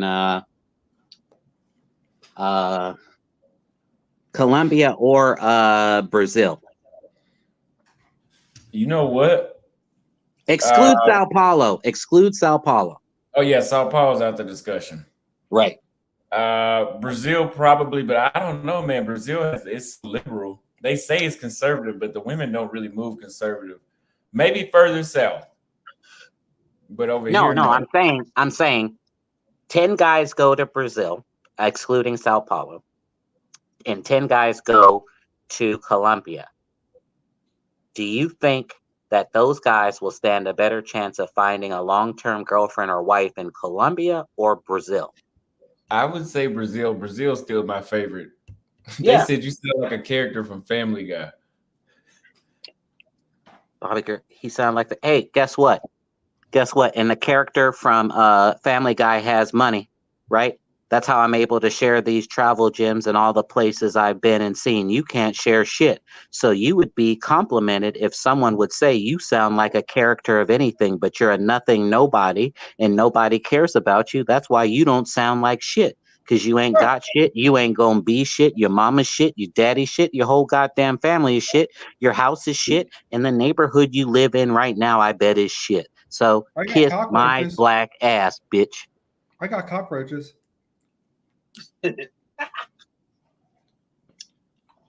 You know, that's how I am. I'm real, right? I got motherfucking cockroaches.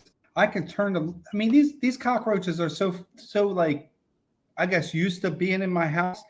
Even if the lights are on, they still come out. It's crazy, man. Well, somebody said Russia is cold. Yeah, in fucking if you go there, say in October, yeah, it's gonna be cold. But summertime, Moscow is warm, and St. Peter's. Well, Moscow is really warm, but St. Petersburg, Moscow in the summertime is warm, and they have humidity there. So again, when you go to Russia, you best go in, April, May, June, July, August, September at the very fucking latest. So, Let me ask you a question. Not every country can be Turkey or Egypt or America or Dubai. You have to go to some countries only when summertime and fall are. And Russia is that type of country. All the Russians in winter go run to Turkey, run to Egypt, and run to Dubai. Why? To get away from the cold. Hey, B, though, would you go to Kenya?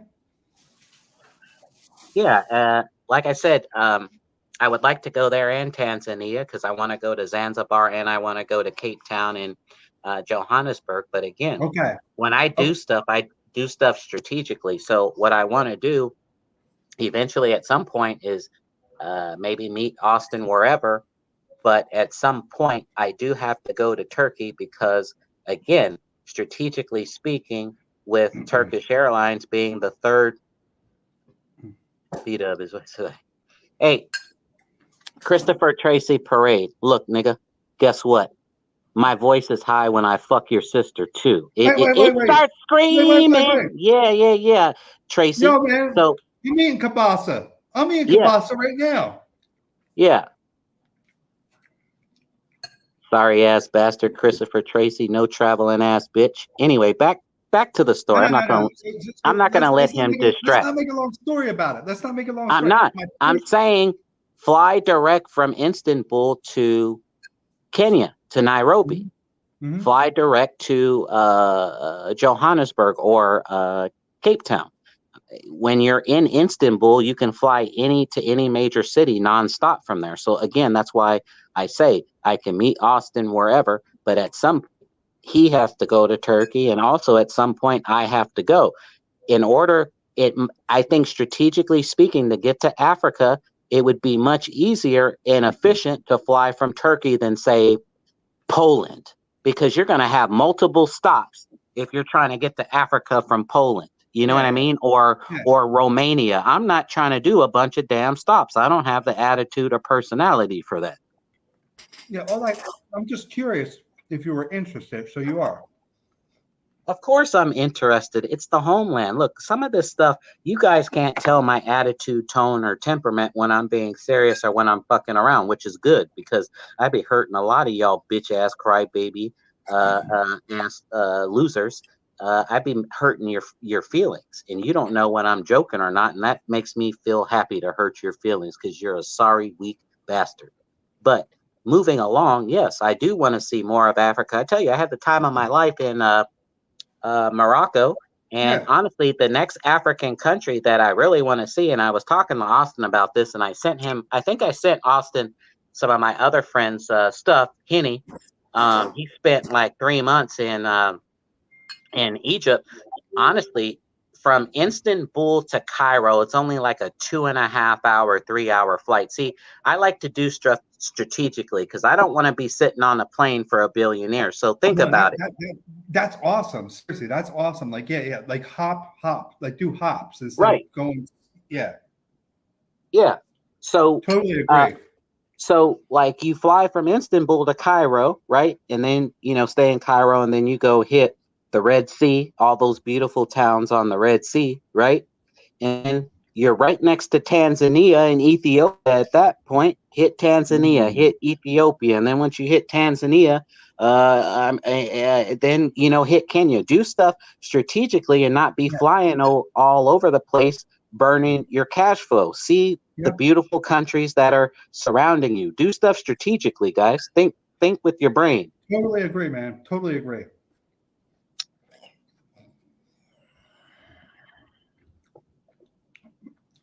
So that's my point, right? I was planning on quitting my job the first week of July. I already got 2 weeks booked vacation approved at work. Already got the flights to my destination, but I think I could change that.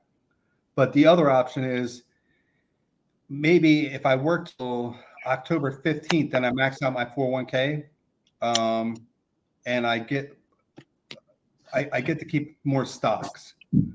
So part of me thinks maybe do that, but then possibly Austin may be in Kenya by September, October, and I can bounce I could change my flight directly to Kenya. Right. Hey, Christopher Tracy, I never said that I was rich. Okay. What I did say is I'm not you, a sorry ass $4.99 donating motherfucker. Right. That is why I can tell you about a ton of countries that I have been to personally. Okay. And have unlimited pictures and videos to back up of this. Okay. Again, if you go to Austin streams, you'll see a lot of my travels when I would call in and my girl. Okay. So again, I'm not telling you about shit that I haven't personally done or experienced. Bottom line, when you, Christopher Tracy, Parade, actually travel and go more places than me, I will shut the fuck up and bring out a notepad, take some notes. But you know, and I know, nigga, that day will never fucking happen. So get your $4.99 ass out of here, nigga, and come back when you can donate like, some real money, bitch.